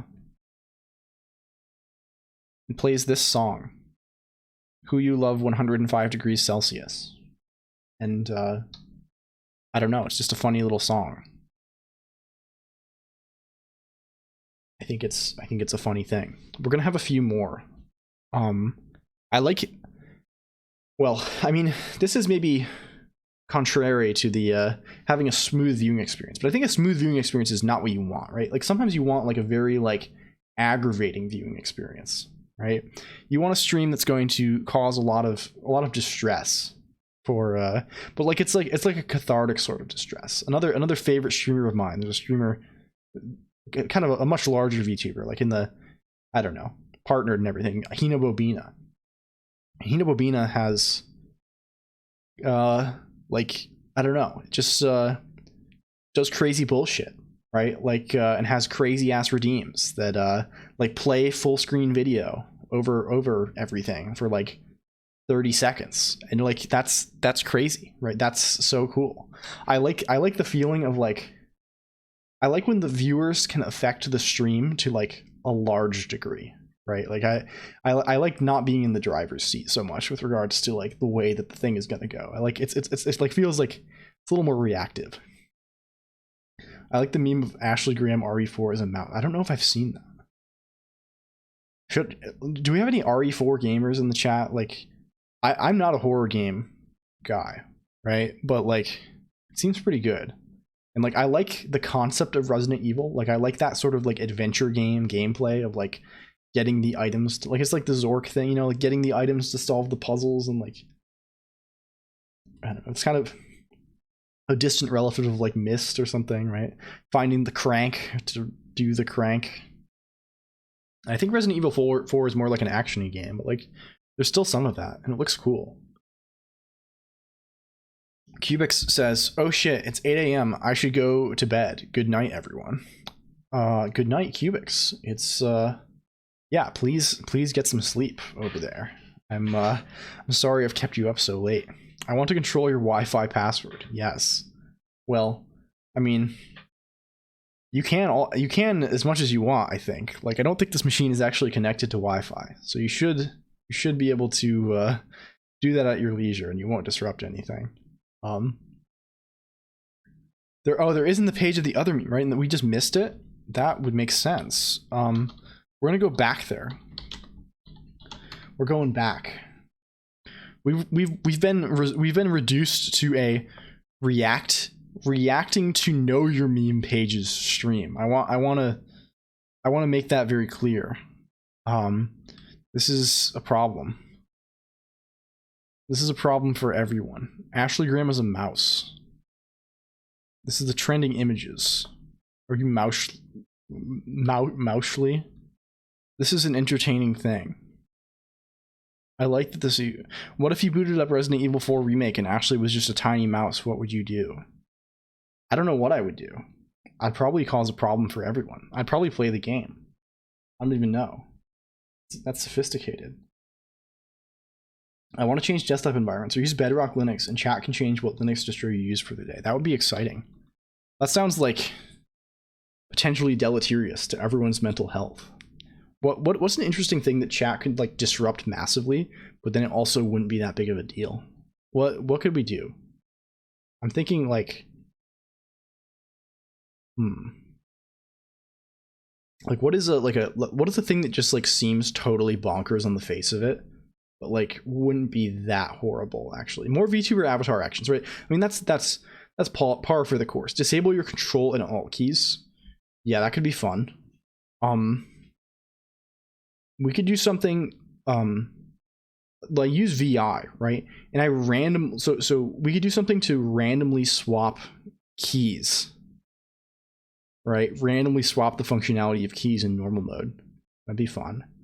Changing terminal locations. How about just let us run arbitrary terminal commands? We were talking about that earlier. We had a discussion about that, I think, before you got here, Moonpie Dumplings. I'm definitely doing that, right? Like, there's no way that's not happening eventually.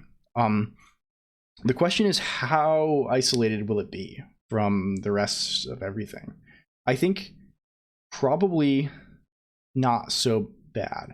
I think it'll definitely be in a VM, right? We'll have a Linux VM that gets periodically restarted and like wiped. It won't even have a file system, probably just like a RAM disk. And it will have a file system. It won't have a disk back file system. That makes sense. Nothing persistent. And then we can just run things. Yeah, I wouldn't use Docker because Docker is not secure for this sort of thing, right? There are definitely escapes from Docker. And you can run a very minimal virtual machine, right? I have a Linux VM setup for kernel development for a variety of reasons. And my VM setup, I can, with the kernel configuration I use and this VM, I can compile the whole kernel and get get to a usable shell with network access in the VM in a very small number of seconds, less than 5, which is quite fun. But why not LXC or systemd nspawn? Well, we could certainly do that, or any other like containerization solution. I think systemd nspawn is basically like the systemd native like containers permissions thing, right? That's what we're talking about. That is what we are discussing. Yeah, it's a chroot on steroids. Yeah, I'm basically not confident enough, or so I think the thing that I would say is I don't have a ton of experience with the security model of any of these things, but I think it is more likely that I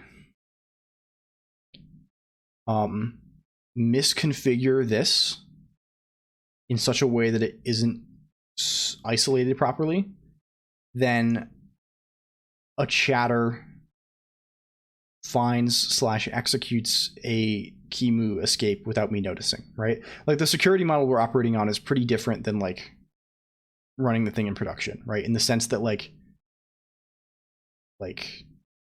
I am probably not going to spend very much time setting it up, and also like the arbitrary code that is going to be executed is going to be kind of at a humanish scale, in the sense that it has to be contained within a Twitch chat message and I'm going to see it.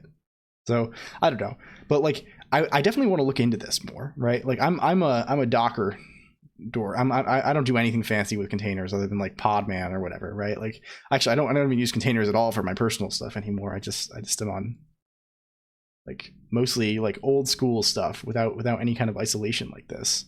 Like I really probably should learn more of this. Someone could just run curl bash. You just deny network access. Yeah, but like again, if someone wants to curl bash, like it's fine probably, right? Like I think it's okay. Like I'm fine not reading or even understanding all of the code that's being run. But like I think like okay, let's research this a little bit. Like are there like known? Okay, awesome VM exploit. That seems what we want. QEMU. I wonder if there are like, I assume like, I'm not gonna fuck around with that. Like, we'd have to see. My issue with this is security of the Twitch channel as well as the container VM. Like, I'm pretty sure Twitch uses AI to detect and auto-ban streamers. Yeah, I don't know, but like, I don't think they would ban me just for like letting users run chat. Right? Like, if a viewer like did something like nasty, right? Like certainly, like they would. But like, I don't know. We might have to deny network access anyway because like of like both like information leakage, like doxing concerns, and also like what do you call it?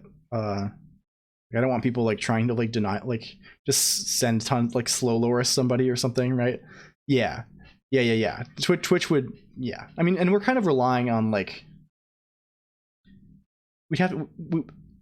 it could work at a chat the size that we are currently, right? It would not work in a larger chat, right? It would be it'd be tough, right?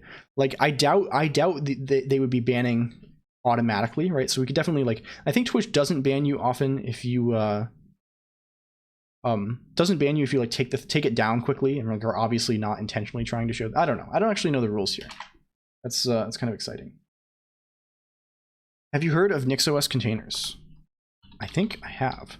I think I've actually used these at some point.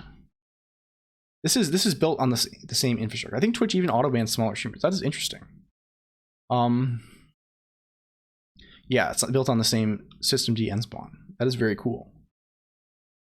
This is probably fun for, I think the first iteration, the only time I've used this, I think the first iteration of my, the pub sub bus, the common Lisp version, I was using this, but then I don't think I am right now.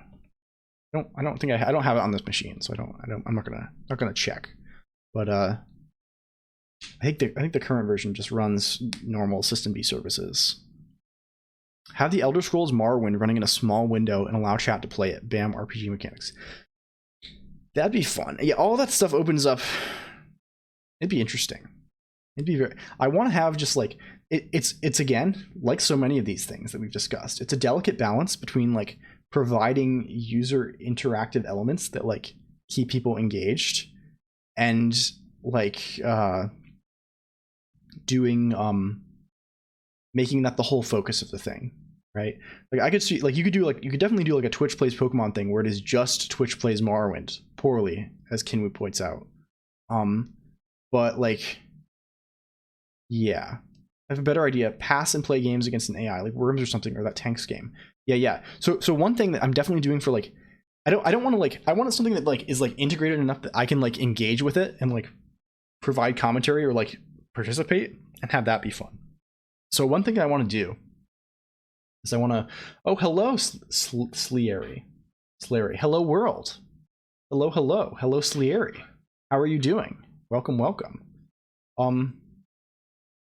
Twitch plays Dark Souls happened, if I recall correctly. It actually went pretty well. Yeah, I don't know. Maybe it was, if I recall correctly, that had like it was like a frame by frame kind of thing, right? It wasn't running in real time. I think they were providing inputs like for each frame or like 10 frames at a time.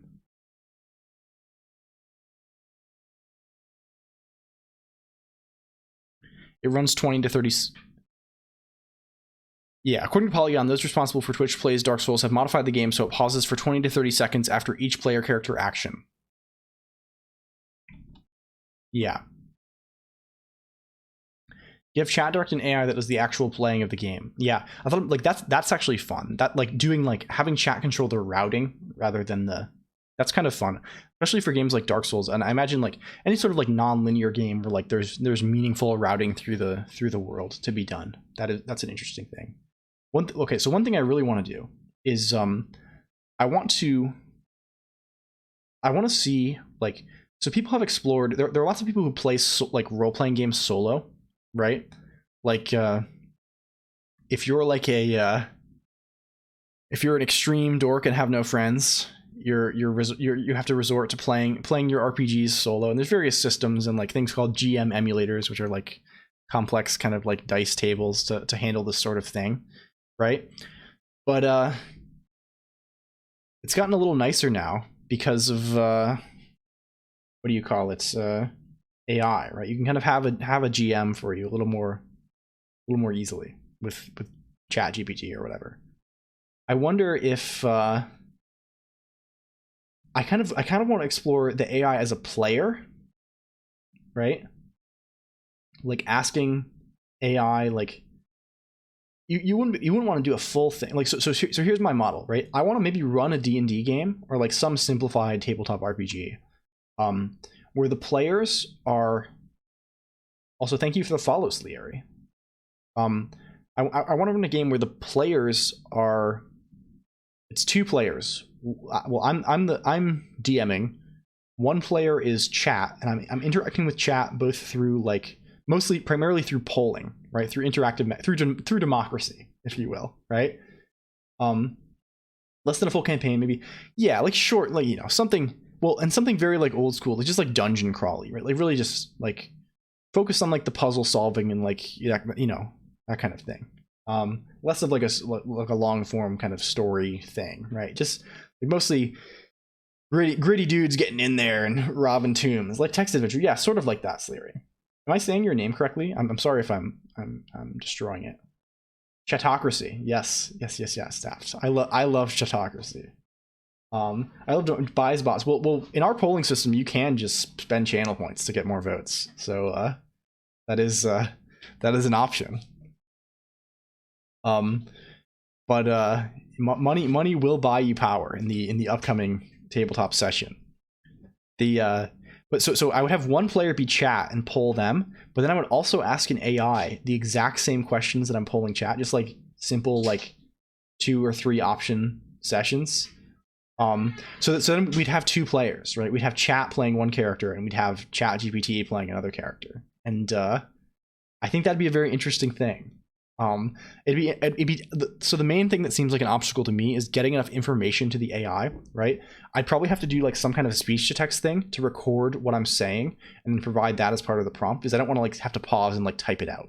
But like that also seems doable. That seems like something I could probably use an off-the-shelf solution for. So interesting. That doesn't seem very democratic. Well, it depends on your perspective of democracy, right? Certainly, it depends on. Perhaps it's democracy in practice. It's democracy de facto. It might not be democracy de jure. Yeah, but I think that is maybe an interesting thing to do. And because I want to play tabletop games. I always want to play more tabletop games than I'm playing. I think this is a common experience. Do we have any? Well, like I think Fuza, you're a tabletop gamer. It sounds like, and Digby was around, and I imagine I hope Digby has gone to bed because it's late. Do you have any? It seems like a common experience among like, well, okay, I imagine the clientele here is largely kind of. I don't want to make any assumptions, but people of the on the well, kind of nerdier persuasion, right? Like if you're watching the anime letters at on Friday night, right? That is that's the sort of thing that you're probably doing. That work moon pie. We'll see if that work moon pie dumplings. So I still don't. We gotta make sure the thing actually. That one's gonna break. I need to make the thing not crash. You're so when you do that moon pie, don't put the at, because right now the thing is broken and I can't fix it right now because it's off stream. Just write Digby Cat. I said I would draw something for someone, so I was drawing. You're drawing, Digby. Very cool. It is that's exciting. Your artistic endeavors continue. I saw that you were modeling a little bit, but yeah. Well, VTubing is a niche, and something like ASCII art and computery is a second filter. You're a double layer of filtering now. Yes, well, like, yeah. Well, people are we've filtered out the substrate, right? We only have the gold particles left. All of you, pure gold. That's how I look at it myself. But yeah, so people probably have an interest. I can imagine people, right? There's a cultural stereotype, right? Like, I don't know, it's people have an interest, I would guess, in tabletop games, right? Unalloyed gold, yes, the gold of Mikola. But I find it's a common problem that people don't actually have any sort of outlet with like to play those games. Maybe the extroverted among us have that, right? But I certainly was not in the position where I had ample tabletop gaming groups, and even the people who run those groups, they're a little too extroverted for me typically. Right? I am an extreme social caterpillar, let's say. But perhaps we could do a little bit of that on the stream, right? And we can do it in a way that is fucked up and gross and uses the computer to the full extent of its capabilities and involves all kinds of nasty stuff with AI, and might be fun. He's just like me. Yeah, he's just like you for real.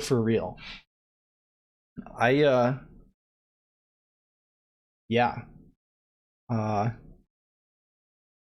Every tabletop RPG group inevitably falls due to scheduling issues. Yeah, that's why the chatocracy idea is so ingenious, because you don't have to show up. And no individual person has to show up. As long as anyone shows up who will answer polls. And believe you me, I will answer the polls myself in secret if nobody shows up. But to my shock, at least some people tend to show up to these streams, and that would be enough, I think. Bus factor of over 9,000. Yes, bus factor of whatever our 200 IQ. Well, maybe someday. We're grinding out 1 IQ point every day. That's the challenge for 2023. Plus 1 IQ point every day. We're taking a new kind of nootropics every single day. Yeah, actually a bus factor of 1, the streamer. And actually a bus factor of less than that. It's no one even needs to die. OpenAI just needs to revoke my credentials. That's after the AI says something nasty on stream. That's all that needs to happen. Time to horizontally scale. Give this tech to other streamers in chat. Well, Colonq, for someone self-described as a social caterpillar, you do quite a fine job of making something considered alienating more welcoming. Yeah, well, that's business, baby. That's called living la vida loca. I don't know. It's tough. It's tough out there in the physical world, right? Like, I still consider this, you know, every stream I start off, I say hello computer, right? I'm just, all I am doing right now is I'm talking. I'm alone. Well, I'm with my partner. I'm with one other person in a room. It's the middle of the night, and I'm talking at a screen, and there occasionally are letters popping up on that screen, and I'm reacting to them. And then only afterward do I realize, holy cow, those letters correspond to that's people, baby. And then the, you know, the shakes set in, right? And then you get the shakes, the jitters. But as long as it only happens afterward, it's okay. Cool. Very nifty. Okay, I think we are approaching. We just hit the 5-hour mark, baby. I think it's late. I think we're gonna find somebody to raid. Is it raid time? Is it raid hour? I think I'm about done. We didn't do as much as we wanted to today. But we did just as much as we needed to do, which was have some fun, talk about some shit, write 10 lines of trivial code. But then we had a lot of ideas, and they are ideas that I will probably implement at least one of next time. Raise PhysicsCat Linux. Let's check out PhysicsCat. Is PhysicsCat? Do I have any? So sometimes we might have to return the favor to somebody. We gotta check that out, because we have people raiding me occasionally. PhysicsCat.